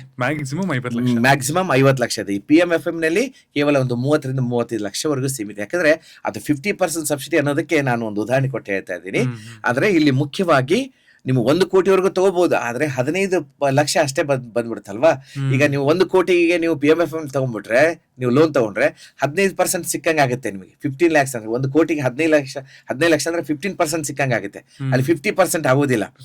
ನಾನು ಅದಕ್ಕೆ ಹೇಳ್ತಂದ್ರೆ ಒಂದು 10 ಲಕ್ಷನೋ 20 ಲಕ್ಷನೋ 25 ಲಕ್ಷ ಅಥವಾ 30ರಿಂದ 35 ಲಕ್ಷ ಇಷ್ಟರೊಳಗೆ ನೀವು ಒಂದು ಸಣ್ಣ ಯೋಜನೆಯನ್ನು ಮಾಡ್ಕೊಂಡ್ರೆ ಉತ್ಪಾದನೆ ಘಟಕವನ್ನ, ಅದಕ್ಕೆ ಒಂದು 30 ಲಕ್ಷದಲ್ಲಿ ಮಷಿನ್ಗಳಿದ್ರೆ 15 ಲಕ್ಷ ಬರುತ್ತೆ. ಅಥವಾ 10 ಲಕ್ಷದ ಸ್ವಂತ ಒಂದು ಲ್ಯಾಂಡ್ ನಲ್ಲಿ ಒಂದು ಚಿಕ್ಕದ ಒಂದು ಇಂಡಸ್ಟ್ರಿಯನ್ನ ಶೆಡ್ ಅನ್ನು ಕಟ್ಕೊಂಡ್ರೆ ಅದಕ್ಕೆ 10 ಲಕ್ಷ, ಮಷಿನ್ಗಳಿಗೆ 20 ಲಕ್ಷಕ್ಕೆ 10 ಲಕ್ಷ ಅಂದ್ರೆ 5 ಲಕ್ಷ ಸೇರಿ ಅಲ್ಲಿ 15 ಲಕ್ಷ ಬರುತ್ತೆ. ಓಕೆನಾ. ಈಗ ಮುಖ್ಯವಾಗಿ ಹೇಳ್ಬೇಕಂದ್ರೆ, ಈ ಭೂಮಿ ಇರೋವರೆಗೂ, ಮನುಷ್ಯ ಬದುಕಿರೋವರೆಗೂ food industry, apparel industry, building industry, medical industry and printing industry, media industry, building industry, chemical industry and electronics ಎಲ್ಲ ಕ್ಷೇತ್ರಗಳಲ್ಲಿ ಎಲ್ಲವೂ ಬರ್ತದೆ ನೋಡಿ. ಎಲ್ಲವೂ ಇವೆಲ್ಲ FMCG ಅಂತ ಹೇಳ್ತೀವಿ, ಫಾಸ್ಟ್ ಮೂವಿಂಗ್ ಕನ್ಸ್ಯೂಮರ್ ಗೂಡ್ಸ್ ಅಂತ ಹೇಳ್ತೀವಿ. ಇದೆಲ್ಲ ಓಡ್ತಾ ಇರುವಂತದ್ದೇ. It is all running business. ಯಾಕಂದ್ರೆ ನಾವು ಓಡಿಸ್ಬೇಕದನ್ನ. ಈಗ ಒಂದು ಕುದುರೆ ತಗೊಂಬಂದ್ರೆ ಅದನ್ನ ಮಲಗಿಸೋದಕ್ಕೆಲ್ಲ ತರೋದನ್ನ ಓಡಿಸೋದಕ್ಕೆ ಅದಕ್ಕೆ ಆಯಾಸನೇ ಆಗೋದಿಲ್ಲ. ಓಡಿಸ್ಬೇಕಂದ್ರೆ it means fast moving consumer goods ಅಂತ, ಫಾಸ್ಟ್ ಮೂವಿಂಗ್ ಅಂತಾನೆ ಹೇಳ್ತೀವಿ FMCG ಅಂದ್ರೆ. ಇವೆಲ್ಲ ಬಿಸಿನೆಸ್ಗಳು, ಇಂಡಸ್ಟ್ರಿಗಳೆಲ್ಲ ಓಡುವಂಥದ್ದೇ. ಅದನ್ನ ಓಡಿಸಿದ್ರೆ ನಾವು ಸಾಕಷ್ಟು ಸಾಧನೆಗಳು ಮಾಡ್ಬೋದು, ಫಿನಾನ್ಸಲ್ಲಿ ಕೂಡ ಸ್ಟ್ರಾಂಗ್ ಆಗ್ಬೋದು ಅಂತ. ಫಾರ್ ಎಕ್ಸಾಂಪಲ್ ನೀವು ಹೇಳಿದ್ರಿ ಮೀಡಿಯಾ ಅಂತ. ಸೊ ಈ ಮೀಡಿಯಾ ಫೀಲ್ಡ್ ತಗೊಂಡ್ರೆ ಇದಕ್ಕೆ ಯಾವ ತರ ಲೋನ್ ಪ್ರೊವೈಡ್ ಮಾಡ್ತಾರೆ, ಹೇಗಿರುತ್ತೆ? ಈಗ ನೋಡಿ, ಮೀಡಿಯಾದಲ್ಲಿ ನಾವು ನೋಡೋದಾದ್ರೆ ಪ್ರಿಂಟಿಂಗು ಮೀಡಿಯಾ ಎಲ್ಲ ಸೇರಿನೇ ಬಂದ್ಬಿಡುತ್ತೆ. ಈಗಾಗಲೇ ನಾನು ಹೇಳ್ತಾ ಇದ್ದೆ, ಒಂದು DTP ಸೆಂಟರ್ ಅಂತ ಹೇಳ್ತಾ ಇದೀವಿ, ಅಥವಾ ಡಿಜಿಟಲ್ ಮಾರ್ಕೆಟಿಂಗ್ ಒಂದು ಗ್ರಾಫಿಕ್ ಡಿಸೈನರ್ ಬೇಕಾಗುತ್ತೆ. ಅಲ್ಲಿ ಒಂದು ವೆಬ್ಸೈಟ್ ಮಾಡ್ಬೇಕಾದ್ರೆ ಒಂದು ಡಿಸೈನ್ಗಳು ಬೇಕಾಗುತ್ತೆ. ಅದರಲ್ಲಿ ಹಿಂದ್ಗಡೆ ಎಲ್ಲ ಸೇರಿಸೋದಕ್ಕೆ ಒಂದು ಡಿಸೈನ್ ಮಾಡ್ಬೇಕಲ್ಲ ವೆಬ್ಸೈಟ್ ಇದ್ದು, ಅದಕ್ಕೆ ಸಂಬಂಧಪಟ್ಟಾಗ ಒಂದು ಟೀಮ್ ಇರುತ್ತೆ. ಅಲ್ಲಿ ಒಂದು ಕಂಪ್ಯೂಟರ್ಸ್ಗಳು ಬೇಕಾಗುತ್ತೆ. ಆಮೇಲೆ ಅಲ್ಲಿ ಬೇಕಂತ ಒಂದಿಷ್ಟು ಸಾಫ್ಟ್ವೇರ್ಗಳು ಬೇಕಾಗುತ್ತೆ. ಆಮೇಲೆ ಒಂದು ಪ್ರಿಂಟಿಂಗಿಗಾಗಿ ಅಲ್ಲಿ ಒಂದು ಮಷಿನ್ಗಳು, ಕಲರ್ ಜೆರಾಕ್ಸ್ಗಳು, ಕಲರ್ ಮಷಿನ್ಗಳು, ಪ್ರಿಂಟಿಂಗ್ ಮಷಿನ್ಗಳು, ಆಮೇಲೆ ಬ್ಲಾಕ್ ಅಂಡ್ ವೈಟ್ ಮಷಿನ್ಗಳು ಬೇಕಾಗುತ್ತೆ, ಪ್ರಿಂಟಿಂಗ್ ಮಷಿನ್ಗಳು. ಅದ್ರ ಜೊತೆಗೆ ಸ್ಟುಡಿಯೋ ಮಾಡಿದ್ರೆ, ಒಂದು ವೇಳೆ ರೆಕಾರ್ಡಿಂಗ್ ಸ್ಟುಡಿಯೋ ಮಾಡಿದ್ರೆ ಅಲ್ಲಿ ರೆಕಾರ್ಡಿಂಗ್ ಬೇಕಂತ ಎಡಿಟಿಂಗ್, ಮಿಕ್ಸಿಂಗ್, ಡಬ್ಬಿಂಗ್, ಟೈಟ್ಲಿಂಗ್ ಮಾಡುವಂತದ್ದು ಸಾಫ್ಟ್ವೇರ್ಗಳ ಜೊತೆಗೆ ಒಂದಿಷ್ಟು ಸಿಸ್ಟಮ್ಗಳು ಬೇಕಾಗುತ್ತೆ, ಕ್ಯಾಮರಾಸ್ ಬೇಕಾಗುತ್ತೆ, ಲೈಟಿಂಗ್ಸ್ ಗಳು ಬೇಕಾಗುತ್ತೆ, ಆಮೇಲೆ ಸೆಟಪ್ ಗಳು ಬೇಕಾಗುತ್ತೆ. ಹೊರಗಡೆ ಒಂದೇ ಹೊರಾಂಗಣ ಒಂದು ಶೂಟಿಂಗ್ ಮಾಡ್ಕೊಳ್ಳೋದಾಗಲಿ ಅಥವಾ ಒಳಾಂಗಣ ಶೂಟಿಂಗ್ ಮಾಡ್ಕೊಳ್ಳೋದಾಗಲಿ, ಎರಡಕ್ಕೂ ಅದು ಬೇಕಾಗ್ತದೆ. ಅದ್ರ ಜೊತೆಗೆ ಮೀಡಿಯಾದಲ್ಲಿ ಕೂಡ ಹೇಗಿದೆ ಅಂದ್ರೆ, ನಿಮಗೆ ಈಗ ಒಂದು ಯಾವ್ದೋ ಒಂದು ಇವೆಂಟ್ ಕಾರ್ಯಕ್ರಮಗಳನ್ನು ಮಾಡ್ತೀರಿ, ಅದು ಕೂಡ ಮೀಡಿಯಾದಲ್ಲಿ ಬರುತ್ತೆ. ಈಗ ಒಂದು ಸೌಂಡ್ ಸಿಸ್ಟಮ್ ಇರುತ್ತೆ, ಅಲ್ಲಿ ಸೌಂಡ್ ಸಿಸ್ಟಮ್ ಗಳಂದ್ರೆ ಸೌಂಡ್ ಬಾಕ್ಸ್ ಗಳು, ಈಕ್ವಲೈಸರ್ಸ್ ಗಳು, ಮಷಿನ್ ಗಳು ಬರುತ್ತೆ. ಆಮೇಲೆ ಅಲ್ಲಿ ಸಾಕಷ್ಟು RGB ಲೈಟ್ಸ್ ಗಳು ಬರುತ್ತೆ. ಅಂದ್ರೆ ಒಂದು ಕಾರ್ಯಕ್ರಮದ ಇವೆಂಟ್ ಗಳನ್ನ ಮಾಡ್ಲಿಕ್ಕೆ ಹಿಂದ್ಗಡೆ ಒಂದು LED ಸ್ಕ್ರೀನ್ ಅಂತ ಬರುತ್ತೆ, ಅದ್ರ ಇದು ಒಂದು ಡಿಸ್ಪ್ಲೇ ಮಾಡೋದಕ್ಕೆ. ಅದೆಲ್ಲ ಸೇರಿನೇ ಮೀಡಿಯಾದಲ್ಲೇ ಬರುತ್ತೆ. ಅಥವಾ ನೀವೊಂದು ರೆಕಾರ್ಡಿಂಗ್ ಸ್ಟುಡಿಯೋ ಕೂಡ ಮಾಡ್ಕೋಬಹುದು, ಅಥವಾ ನೀವೊಂದು ಯೂಟ್ಯೂಬ್ ಚಾನೆಲ್ ಮಾಡ್ಕೊಳ್ಳೋದಕ್ಕಾಗ್ಲಿ, ಇದೆಲ್ಲ ಸರ್ವಿಸ್ ಸೆಕ್ಟರ್ ನಲ್ಲೂ ಬರುತ್ತೆ. ನೀವೊಂದು ಅದರಿಂದ ಸರ್ವಿಸ್ ಸೆಕ್ಟರ್ ಅಂದ್ರೆ ಒಂದು 50 ಲಕ್ಷವರೆಗೂ ಇದನ್ನ PMEGP ನಲ್ಲಿ ನೀವು ತಗೊಳ್ಬಹುದು. ಸೊ ಯೂಟ್ಯೂಬರ್ಸ್ ಕೂಡ ತಗೋಬಹುದು, ಯೂಟ್ಯೂಬರ್ಸ್ ಕೂಡ ಮಾಡ್ಬೋದು. ಇವತ್ತು ಯೂಟ್ಯೂಬರ್ಸ್ ಗೊತ್ತೇ ಇಲ್ಲ ಇದೆಲ್ಲ, ಗೊತ್ತಿಲ್ಲ. ಅವ್ರ ಪಾಪ ಒಂದೆರಡು ಕ್ಯಾಮ್ರಾನ ಏನೋ ತಗೋಬೇಕಂತಾರೆ, ಒಂದಿಷ್ಟು ಲಕ್ಷಗಟ್ಟಲೆ ಅದು ಖರ್ಚು ಮಾಡಿ ಏನೋ ಒಂದು ಮಾಡ್ಬೇಕು, ಒಂದು ಸೆಟಪ್ ಮಾಡ್ಕೋಬೇಕಂತಾರೆ. ಅವ್ರಿಗೆ ಯೋಜನೆ ಬಗ್ಗೆ ಗೊತ್ತಿಲ್ಲ. 25% ಇಂದ ಹಿಡ್ಕೊಂಡು 30-35% ವರೆಗೂ ಇದರಲ್ಲಿ ಒಂದು ಸಬ್ಸಿಡಿ ಅಂದ್ರೆ ಪ್ರೋತ್ಸಾಹನ. ಈ ಪ್ರೋತ್ಸಾಹನ ಯಾಕೆ ಕೊಡ್ತೀವಂದ್ರೆ, ನಿಮ್ಮ ಸಾಲದಲ್ಲಿರುವಂತ ಒಂದು ಚಿಕ್ಕ ಒಂದು ಭಾಗವನ್ನ ಸರ್ಕಾರ ಅದನ್ನು ತೀರಿಸುತ್ತೆ, ನಿಮ್ಮ ಸಾಲವನ್ನ. ಎದಕ್ಕಂದ್ರೆ ಅದೇ ಪ್ರೋತ್ಸಾಹನ. ಅಂದ್ರೆ ನೀವೊಂದು ಉದ್ಯಮಿಯಾಗಿ ಬೆಳಿಬೇಕು ಅನ್ನೋದಕ್ಕೋಸ್ಕರ ಪ್ರೋತ್ಸಾಹನ ತಗೊಳ್ಳೋಕೋಸ್ಕರ ನೀವು ಲೋನ್ ಅನ್ನು ತಗೊಳ್ಳಿ ಅಂತಲ್ಲ. ಲೋನ್ ಅನ್ನ ತಗೊಂಡು ಅದನ್ನ ಯುಟಿಲೈಸ್ ಮಾಡ್ಕೋ, ಆಮೇಲೆ ತಕ್ಕ ಸಮಯದಲ್ಲಿ ಅದನ್ನ EMI ಗಳನ್ನ ಕರೆಕ್ಟ್ ಆಗಿ ಕಟ್ಕೊಂಡು ಹೋದ್ರೆ ಮತ್ತೆ ಮುಂದಿನ ವರ್ಷಗಳಲ್ಲಿ ಮತ್ತೆ ಯಾರು ಅಪ್ಲಿಕೇಶನ್ ಹಾಕ್ತಾರೋ ಅವ್ರಿಗೆ ಏನಾಗುತ್ತೆ, ಬ್ಯಾಂಕರ್ಸ್ ಕೊಡೋದಕ್ಕೆ ಹೆಲ್ಪ್ ಆಗುತ್ತೆ. ಈಗ ಬ್ಯಾಂಕರ್ಸ್ ನೋಡಿ 10% 10 ಮಾರ್ಕ್ಸ್ ಗಳು ಇರುತ್ತೆ ಬ್ಯಾಂಕರ್ಸ್ ನಲ್ಲಿ. ಈ ಬ್ಯಾಂಕಿಂಗ್ ಕೂಡ ನಾನು ಹೇಳಬೇಕಾಗುತ್ತೆ ಈ ಸಮಯದಲ್ಲಿ. ಯಾಕಂದ್ರೆ 10 ಔಟ್ ಆಫ್ 10 ಮಾರ್ಕ್ಸ್ ಬರ್ಬೇಕಾಗುತ್ತೆ. ಈ ಬ್ಯಾಂಕಿಂಗ್ ನಲ್ಲಿ 10 ಮಾರ್ಕ್ಸ್ ಅಂದ್ರೆ ಏನು ಅಂದ್ರೆ 5 ಮಾರ್ಕ್ಸ್ ಅವರ ಸಿಬಿಲ್ ರಿಪೋರ್ಟ್ಗೆ 700+ ಇರಬೇಕು ಅಥವಾ -1 ಇರಬೇಕು. -1 ಅಂದ್ರೆ ಇನ್ನು ಅವ್ರು ಯಾವ್ದೇ ಲೋನು ತಗೊಂಡಿಲ್ಲ, ಯಾರಿಗೂ ಇದು ಜಾಮೀನು ಆಗಿಲ್ಲ, ಶ್ಯೂರಿಟಿ ಏನೂ ಆಗಿಲ್ಲ, ಅಥವಾ ಯಾವ್ದೇ ಒಂದು ಡಿಫಾಲ್ಟ್ ಆಗಿಲ್ಲ ಅಂತ ಅರ್ಥ. ಅಂದ್ರೆ ಈ ಒಂದು ಫಿನಾನ್ಸ್ ಕ್ಷೇತ್ರಕ್ಕೆ ಅವ್ರು ಇನ್ನೂ ಬಂದೇ ಇಲ್ಲ ಅಂತ. -1 ಇದ್ರೆ ಅಂದ್ರೆ ಎಲ್ಲೂ ಲೋನ್ ತಗೊಂಡಿಲ್ಲ ಅಂತ. ಈ -1 ಇದ್ರೆ ಅಥವಾ 700+ ಇದ್ರೆ ಅವ್ರಿಗೆ ಎಲಿಜಿಬಿಲಿಟಿ ಬರುತ್ತೆ, 5 ಮಾರ್ಕ್ಸ್ ಬರುತ್ತೆ. ಒಂದು ಬ್ಯಾಂಕರ್ಸ್ ಒಂದು ಕ್ರೈಟೇರಿಯಾ ಹೇಳ್ತೀನಿ ನಾನು, ಹಾಗೆ ಒಂದು ಕ್ಯಾಲ್ಕುಲೇಷನ್ ಹೇಗ್ ಮಾಡ್ತಾರೆ. ಈ 5 ಮಾರ್ಕ್ಸ್ ಸಿಬಿಲ್ ರಿಪೋರ್ಟ್ಗೆ ಆಯ್ತು. ಇನ್ನು 5 ಮಾರ್ಕ್ಸ್ ನಲ್ಲಿ 3 ಮಾರ್ಕ್ಸ್ ಇಂದ 2 ಮಾರ್ಕ್ಸ್ ಡಿವೈಡ್ ಆಗುತ್ತೆ. ಈ 3 ಮಾರ್ಕ್ಸ್ ಏನಂದ್ರೆ ನಿಮ್ಮ ಟ್ರಾನ್ಸಾಕ್ಷನ್ಗೆ. ಫಾರ್ ಎಕ್ಸಾಂಪಲ್, ನೀವು ಒಂದು 1 ವರ್ಷದಿಂದ ಒಂದು ಬ್ಯಾಂಕಿಗೆ ಹೋಗಿ ಒಂದು ಅಕೌಂಟ್ ಅನ್ನು ಮಾಡಿದ್ರಿ, ಒಂದು 2,000 ರೂಪಾಯಿ ಕೊಟ್ಟು ಅಕೌಂಟ್ ಮಾಡಿದ್ರಿ, ಒಂದು SBI ಅಕೌಂಟ್. 2 ವರ್ಷ ಆದ್ರೂ ಆ ಬ್ಯಾಂಕಿನ ಸಮೀಪನೇ ಹೋಗಿಲ್ಲ, 1 ರೂಪಾಯಿನ ನೀವು ಟ್ರಾನ್ಸಾಕ್ಷನ್ ಮಾಡಿಲ್ಲ. ಬ್ಯಾಂಕಿಗೆ ಹೋಗಿ ಸಡನ್ಲಿ, ಸರ್ ನಾನು ಅದೊಂದು ಯೋಜನೆ ಇದೆ, ಆ ಯೋಜನೆಗೆ ನಾನು ಅಪ್ಲೈ ಮಾಡ್ತಿದ್ದೀನಿ, ನನಗೊಂದು 50 ಲಕ್ಷನೋ 1 ಕೋಟಿನೋ ನನಗೆ ಫಂಡ್ ಮಾಡ್ಬೇಕು ನೀವು ಅಂತ ಕೇಳಿದ್ರೆ, ನಿಮ್ದು ಅಕೌಂಟ್ ಇದೆಯಾ ಅಂತ ಕೇಳ್ತಾರೆ. ಅಲ್ಲಿ ಅಕೌಂಟ್ ಇದೆ ಸರ್ ಅಂದಾಗ ಅವ್ರ ಹೆಸರು ನೋಡ್ಕೊಂಡು ಅಲ್ಲಿ ಅಕೌಂಟ್ ಓಪನ್ ಮಾಡ್ತಾರೆ. ಅಲ್ಲಿ ನೋಡಿದ್ರೆ ಏನಾಗಿರುತ್ತೆ ಅಂದ್ರೆ 3,900 3,800 -3,800 ಬಂದಿರ್ತದೆ. ಅಂದ್ರೆ ಇವ್ರು 2 ವರ್ಷದಿಂದ ಅಕೌಂಟ್ ಮಾಡಿ ಹೋದ್ರು 1,000-2,000 ರೂಪಾಯಿ ಕೊಟ್ಟು, ಅದು -3,000 4,000 ಬಂದಿರ್ತದೆ. ಅಂದ್ರೆ ಮೇಂಟೆನೆನ್ಸ್ ಚಾರ್ಜಸ್ ಕೂಡ ಕೊಟ್ಟಿರೋದಿಲ್ಲ, 3,000 ಮೈನಸ್ ಬಂದಿರ್ತದೆ. ಇಟ್ ಮೀನ್ಸ್ ಅದರ ಅರ್ಥ ಏನಂದ್ರೆ ಇವರು ಟ್ರಾನ್ಸಾಕ್ಷನ್ನೇ ಮಾಡಿಲ್ಲ, ಅಥವಾ ಏನೋ ಒಂದು ಚಿಕ್ಕದಾಗಿ ಒಂದು ಪ್ರಯತ್ನನೂ ಮಾಡಿಲ್ಲ ಅಂದ್ರಾಗ ಬ್ಯಾಂಕರ್ಸ್ ಹೇಗೆ ಕೊಡ್ತಾರೆ ಹೇಳಿ? ಬ್ಯಾಂಕರ್ಸ್ ಅಲ್ಲಪ್ಪ ನೀನು ₹1 ಇಲ್ಲಿ ಒಂದು ಟ್ರಾನ್ಸಾಕ್ಷನ್ ಮಾಡಿಲ್ಲ, ನಿನಗೆ 50 ಲಕ್ಷ 1 ಕೋಟಿ ನಾನು ಯಾವ ಆಧಾರದ ಮೇಲೆ ಕೊಡಬೇಕು ಅಂತ. ಅದಕ್ಕೆ ಏನ್ ಮಾಡ್ಬೇಕಂತಂದ್ರೆ ನೀವು ಸ್ವಲ್ಪ ಟ್ರಾನ್ಸಾಕ್ಷನ್ ಮಾಡ್ತಾರೆ, ಚಿಕ್ಕ ಚಿಕ್ಕ ಉದ್ಯಮಗಳನ್ನ ಚಿಕ್ಕದಾಗಿ ಮೊದಲೊಂದು ಸ್ಟೆಪ್ ಇಡಬೇಕು, ಅಟ್ಲೀಸ್ಟ್ ಅದ್ರೊಳಗೊಂದು ಪ್ರಯತ್ನ ಮಾಡಬೇಕು. ಈಗ EDP ಟ್ರೈನಿಂಗ್ ಅಂತ ಇದಾವೆ, ಜಿಲ್ಲಾ ಮಟ್ಟದಲ್ಲಿ ರಾಜ್ಯ ಮಟ್ಟದಲ್ಲಿ ಕಾರ್ಯಕ್ರಮ ಆಗ್ತಾ ಇದಾವೆ. EDP ಅಂದ್ರೆ enterprise of development training programme, ಅಂದ್ರೆ ಕೌಶಲ್ಯ ಅಭಿವೃದ್ಧಿ ಕಾರ್ಯಕ್ರಮಗಳು ನಡೀತಾನೆ ಇದಾವೆ. ಅಂದ್ರೆ ಅದ್ರೊಳಗೆ ಸ್ಪೆಷಲ್ EDP ಅಂದ್ರೆ ಒಂದೊಂದು ವಿಷಯಕ್ಕೆ ಸಂಬಂಧಪಟ್ಟದ್ದು ಇದೆ. ಇನ್ನು ಕೆಲವೊಂದು EDPಗಳು ಕಾಮನ್ EDPಗಳು ಅಂತಿದಾವೆ. ಆಮೇಲೆ ನಾವೇ ಕೊಡ್ತಾ ಇದೀವಿ ಜಿಲ್ಲಾ ಮಟ್ಟದಲ್ಲಿ. ಅದಕ್ಕೆ ಹೇಳಿದ್ನಲ್ಲ MSME ಎಕ್ಸ್ಪರ್ಟ್ಸ್ ಅಂತೇಳಿ ಪ್ರತಿ ಜಿಲ್ಲಾ ಮಟ್ಟದಲ್ಲಿ ತಾಲೂಕು ಮಟ್ಟದಲ್ಲಿ ನಾವು ಕಾರ್ಯಕ್ರಮ ಮಾಡ್ತಾ ಇದೀವಿ, ತರಬೇತಿಗಳನ್ನ ಕೊಡ್ತಾ ಇದೀವಿ. ಉದ್ಯಮಶೀಲರನ್ನ ಮಾಡೋದಕ್ಕೆ, ಉದ್ಯಮಿಗಳಾಗೋದಕ್ಕೆ ಅವರಿಗೆ ಪ್ರೋತ್ಸಾಹ ಕೊಡ್ತೀವಿ. ಯಾವ ಯೋಜನೆಗಳಿದಾವೆ, ಕೇಂದ್ರ ಮತ್ತು ರಾಜ್ಯ ಸರ್ಕಾರ ಯೋಜನೆ ಯಾವಿದಾವೆ, ಅವುಗಳನ್ನ ಹೇಗೆ ತಗೊಳ್ಬೇಕು, ಅದನ್ನ ಹೇಗೆ ಸದುಪಯೋಗ ಮಾಡ್ಕೋಬೇಕು ಅಂತೇಳಿ ಪ್ರತಿಯೊಂದನ್ನು ಕಲಿಸ್ಕೊಡ್ತಾ ಇದೀವಿ. ಮುಂದೆ ಮಾರ್ಕೆಟಿಂಗ್ ಅಂದ್ರೆ ಏನು, ಮಾರ್ಕೆಟಬಿಲಿಟಿ ಎಲ್ಲಿದೆ ಅದನ್ನು ಕಲಿಸ್ಕೊಡ್ತಾ ಇದೀವಿ.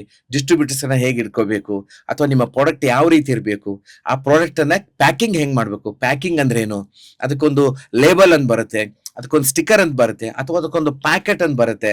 ಅದು ಯಾವ್ಯಾವ ಒಂದು ಕಲರ್ ಶೇಡ್ ಅಲ್ಲಿ ಅದು ಪ್ರಿಂಟ್ ಆಗುತ್ತೆ. ಒಂದು ಗ್ರಾಫಿಕ್ ಡಿಸೈನರ್ ಅಂತ ಇರ್ತಾರೆ, ಆಗಲೇ ಹೇಳಿದ್ನಲ್ಲ ಮೇಡಿಯಾ ಅಂತ ಹೇಳ್ತಾ ಇದೆ. ಅಲ್ಲೊಬ್ರು ನೋಡಿ ಅವ್ರು ಉಪಯೋಗ ಆಗ್ಬಿಡ್ತಾರೆ. ಒಂದು ಯಾವುದೋ ಪ್ರಾಡಕ್ಟ್ ಬೇಕಂದ್ರೆ ಒಂದು ಪ್ರಾಡಕ್ಟ್ ಒಂದು ಇರ್ತದೆ, ಅದನ್ನ ಮಾರ್ಕೆಟಿಗೆ ಕೊಡ್ಬೇಕಂದ್ರೆ ಅದಕ್ಕೊಂದು ಏನೋ ಒಂದು ಪ್ಯಾಕ್ ಮಾಡ್ಬೇಕಾಗತ್ತೆ, ಅದಕ್ಕೊಂದು ಲೋಗೋ, ಅದಕ್ಕೊಂದು ಡಿಸೈನ್ ಬೇಕಾಗುತ್ತೆ, ಪ್ಯಾಕಿಂಗ್ ಡಿಸೈನ್. ಅದಕ್ಕೆ ಆ ಡಿಸೈನ್ ಗಳನ್ನೆಲ್ಲ ಮಾಡಿಸ್ಬೇಕಾಗತ್ತೆ, ಕರೆಕ್ಟಾ?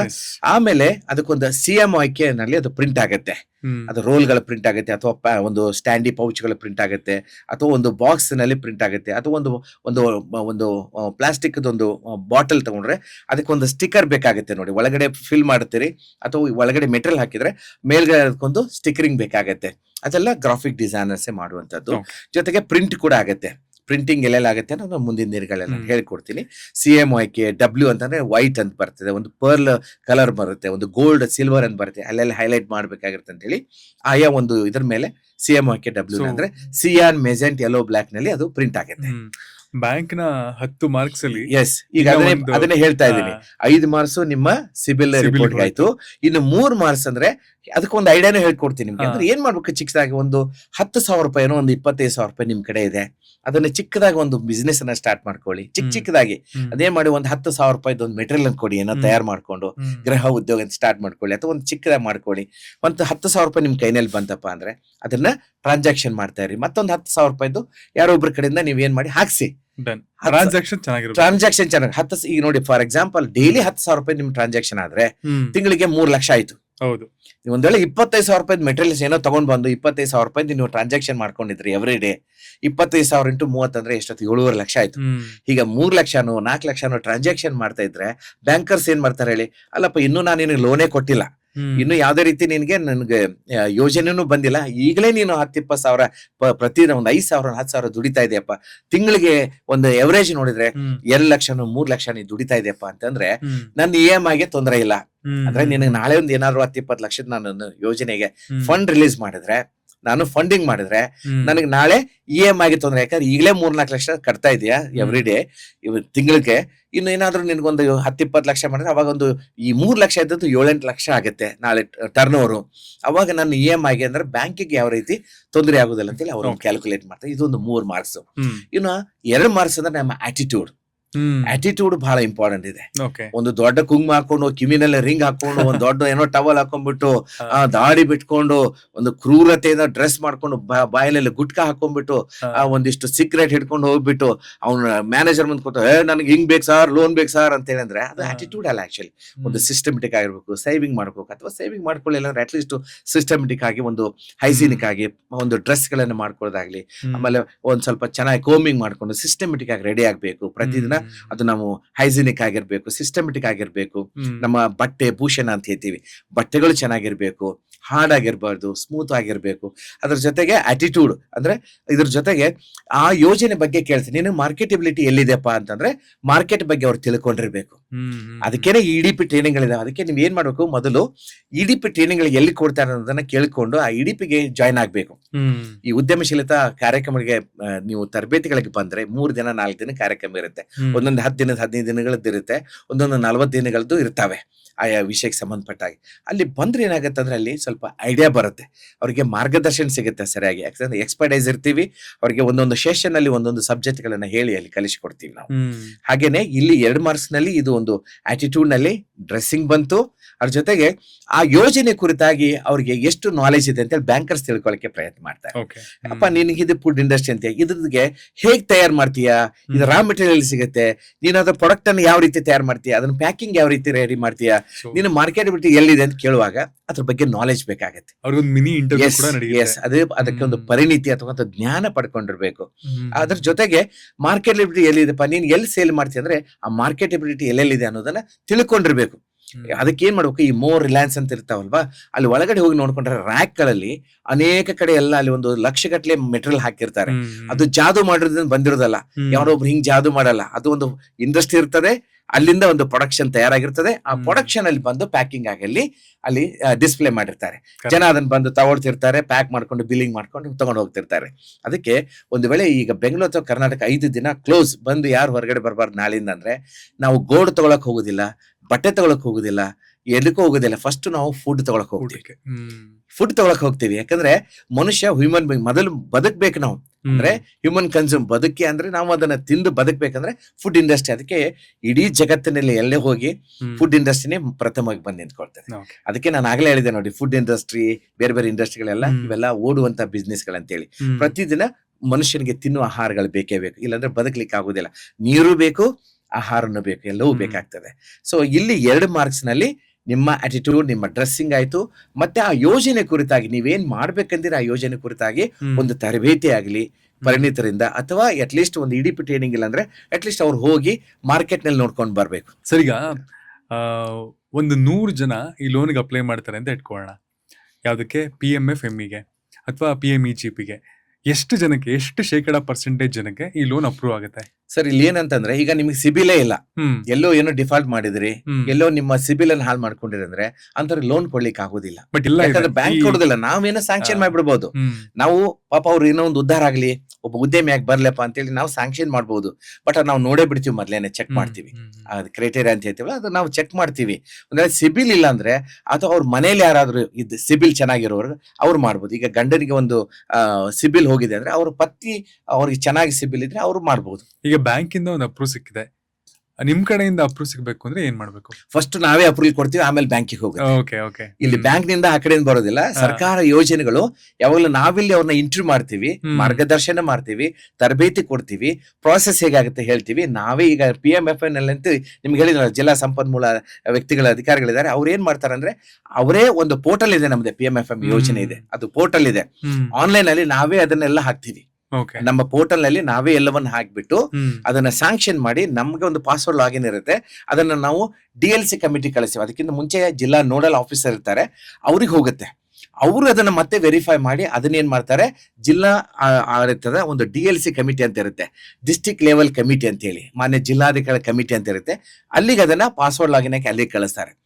ಅವರು ಅಲ್ಲಿ ಒಂದು ಅಧ್ಯಕ್ಷತೆಯಲ್ಲಿ ಅಲ್ಲಿ ಮೀಟಿಂಗ್ ನಲ್ಲಿ ಅದು ಒಂದು ಎಲಿಜಿಬಿಲಿಟಿ ಇದೆಯೋ ಇಲ್ವೋ, ಅಥವಾ ಬ್ಯಾಂಕಿಗೆ ಫಿಸಿಬಿಲಿಟಿ ವಯಬಿಲಿಟಿ ಇದೆ ಇಲ್ವೋ ಅನ್ನೋದನ್ನ ನೋಡ್ಕೊಂಡು ಅದನ್ನ ಮತ್ತೆ ಫಾರ್ವರ್ಡ್ ಮಾಡ್ತಾರೆ, ಇಲ್ಲಿ ಬ್ಯಾಂಕಿಂಗ್ ಮಾಡ್ತಾರೆ. ಅವಾಗ ಅದು MIS ಲೆಂಡಿಂಗ್ ಬ್ಯಾಂಕ್ ಅನ್ನುವಂತ ಒಂದು ಪೋರ್ಟಲ್, ಅದರೊಳಗೆ ಭಾಗ ಓಪನ್ ಆಗುತ್ತೆ. ಬ್ಯಾಂಕರ್ಸ್ ಕೂಡ ಒಂದು ಪಾಸ್ವರ್ಡ್ ಲಾಗಿನ್ ಇರುತ್ತೆ. ಅವರು ಓಪನ್ ಮಾಡಿಬಿಟ್ಟು ಅದನ್ನ ನೋಡ್ತಾರೆ. ಯಾಕಂದ್ರೆ ಮೊದಲೇ DRP ಹೋಗಿ ಜಿಲ್ಲಾ ಸಂಪನ್ಮೂಲ ವ್ಯಕ್ತಿಗಳು ಅಭ್ಯರ್ಥಿನ ಕರ್ಕೊಂಡು ಹೋಗಿ ಬ್ಯಾಂಕಿಗೆ ಹೋಗಿ ಭೇಟಿಯಾಗಿ ಬಂದಿರ್ತಾರಲ್ವಾ, ಅವರು ನಾವು ಹಿಂಗ ಹಾಕ್ತಿವಿ ಅಂತ ಹೇಳ್ತಾರೆ. ಮತ್ತೆ ಫೋನ್ ಮಾಡಿ ಹೇಳ್ತಾರೆ, ಸರ್ ಹಿಂಗೆ ನಾವು ಹಾಕಿದ್ದೀವಿ, ನಿಮ್ಮ ಪೋರ್ಟಲ್ ಅನ್ನ ಓಪನ್ ಮಾಡ್ಕೊ. ಅವ್ರಿಗೂ ತರಬೇತಿ ಕೊಡ್ಲಾಗಿದೆ. ಈಗ ಅದನ್ನ ಹೇಗೆ ಪೋರ್ಟಲ್ ಅನ್ನು ಓಪನ್ ಮಾಡ್ಕೋಬೇಕು, ಅದು ಹೇಗೆ ಪಾಸ್ವರ್ಡ್ ಹಾಕ್ಬೇಕು, ಅಲ್ಲಿ ಹೋಗಿ ಹೇಗೆ ಅವರು ಪ್ರಾಸೆಸ್ ಮಾಡ್ಬೇಕು ಅಥವಾ ರಿಜೆಕ್ಟ್ ಮಾಡ್ಬೇಕು ಅಥವಾ ಸ್ಯಾಂಕ್ಷನ್ ಮಾಡ್ಬೇಕು, ರೆಕಮೆಂಡ್ ಮಾಡ್ಬೇಕು. ಅಲ್ಲಿ ರಿಮಾರ್ಕ್ಸ್ ಗಳು ಏನಾದ್ರೂ ಒಂದು ತಪ್ಪುಗಳಿದ್ರೆ, ಅಥವಾ ಅವ್ರದ್ದು ಆಗ ನೋಡುವಾಗ ಸಿಬಿಲ್ ಇಲ್ಲ ಅಂತಂದ್ರೆ, ಎಲಿಜಿಬಿಲಿಟಿ ಇಲ್ಲ ಅಂದ್ರೆ, ಅವಾಗ ಅವರು ಅಲ್ಲಿನೇ ರಿಜೆಕ್ಟ್ ಮಾಡ್ಬೋದು. ಅದಕ್ಕೆ ರಿಮಾರ್ಕ್ಸ್ ಹಾಕ್ಬೇಕಾಯ್ತು, ಯಾವಕ್ಕೆ ಕಾರಣಗಳನ್ನ ಹಾಕ್ಬೇಕಾಗತ್ತೆ.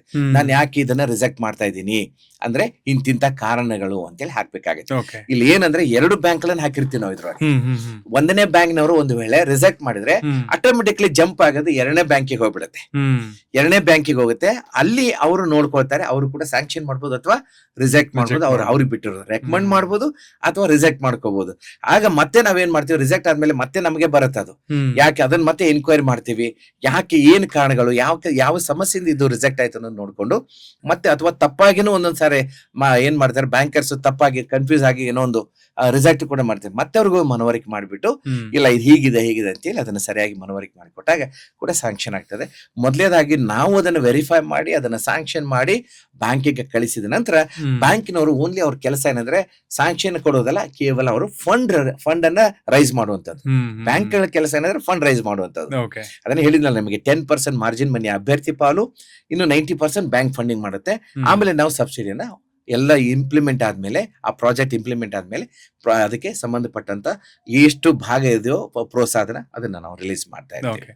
ಸರ್, ಇದು ರೇಟ್ ಆಫ್ ಇಂಟ್ರೆಸ್ಟ್ ಎಲ್ಲ ಹೇಗಿರುತ್ತೆ? ಅದು ಬ್ಯಾಂಕ್ನವ್ರು ನೋಡ್ಕೋತಾರೆ, ನಮಗೆ ಅಧಿಕಾರಿಗಳಿಗೆ ಸಂಬಂಧಪಟ್ಟ ವಿಷಯ ಅಲ್ಲ ಇದು. ಯಾಕಂದ್ರೆ ಒಂದೊಂದು ಬ್ಯಾಂಕಿಂದ ಒಂದೊಂದು ಹೆಚ್ಚು ಕಡಿಮೆ ಇರ್ತದೆ. ವಿಶೇಷವಾಗಿ ಇಲ್ಲಿ ಏನಂತಂದ್ರೆ SC/ST ಒಂದೆಲ್ಲ ವುಮನ್ ಎಂಟರ್‌ಪ್ರೆನ್ಯೂರ್ಸ್ ಅಥವಾ SC/STಗಳು ಅಂದ್ರೆ ಇದ್ರೆ ಅವ್ರಿಗೊಂದು 2% ಇಲ್ಲಿ ಇಂಟ್ರೆಸ್ಟ್ ಎಕ್ಸಾಮ್ ಇದೆ.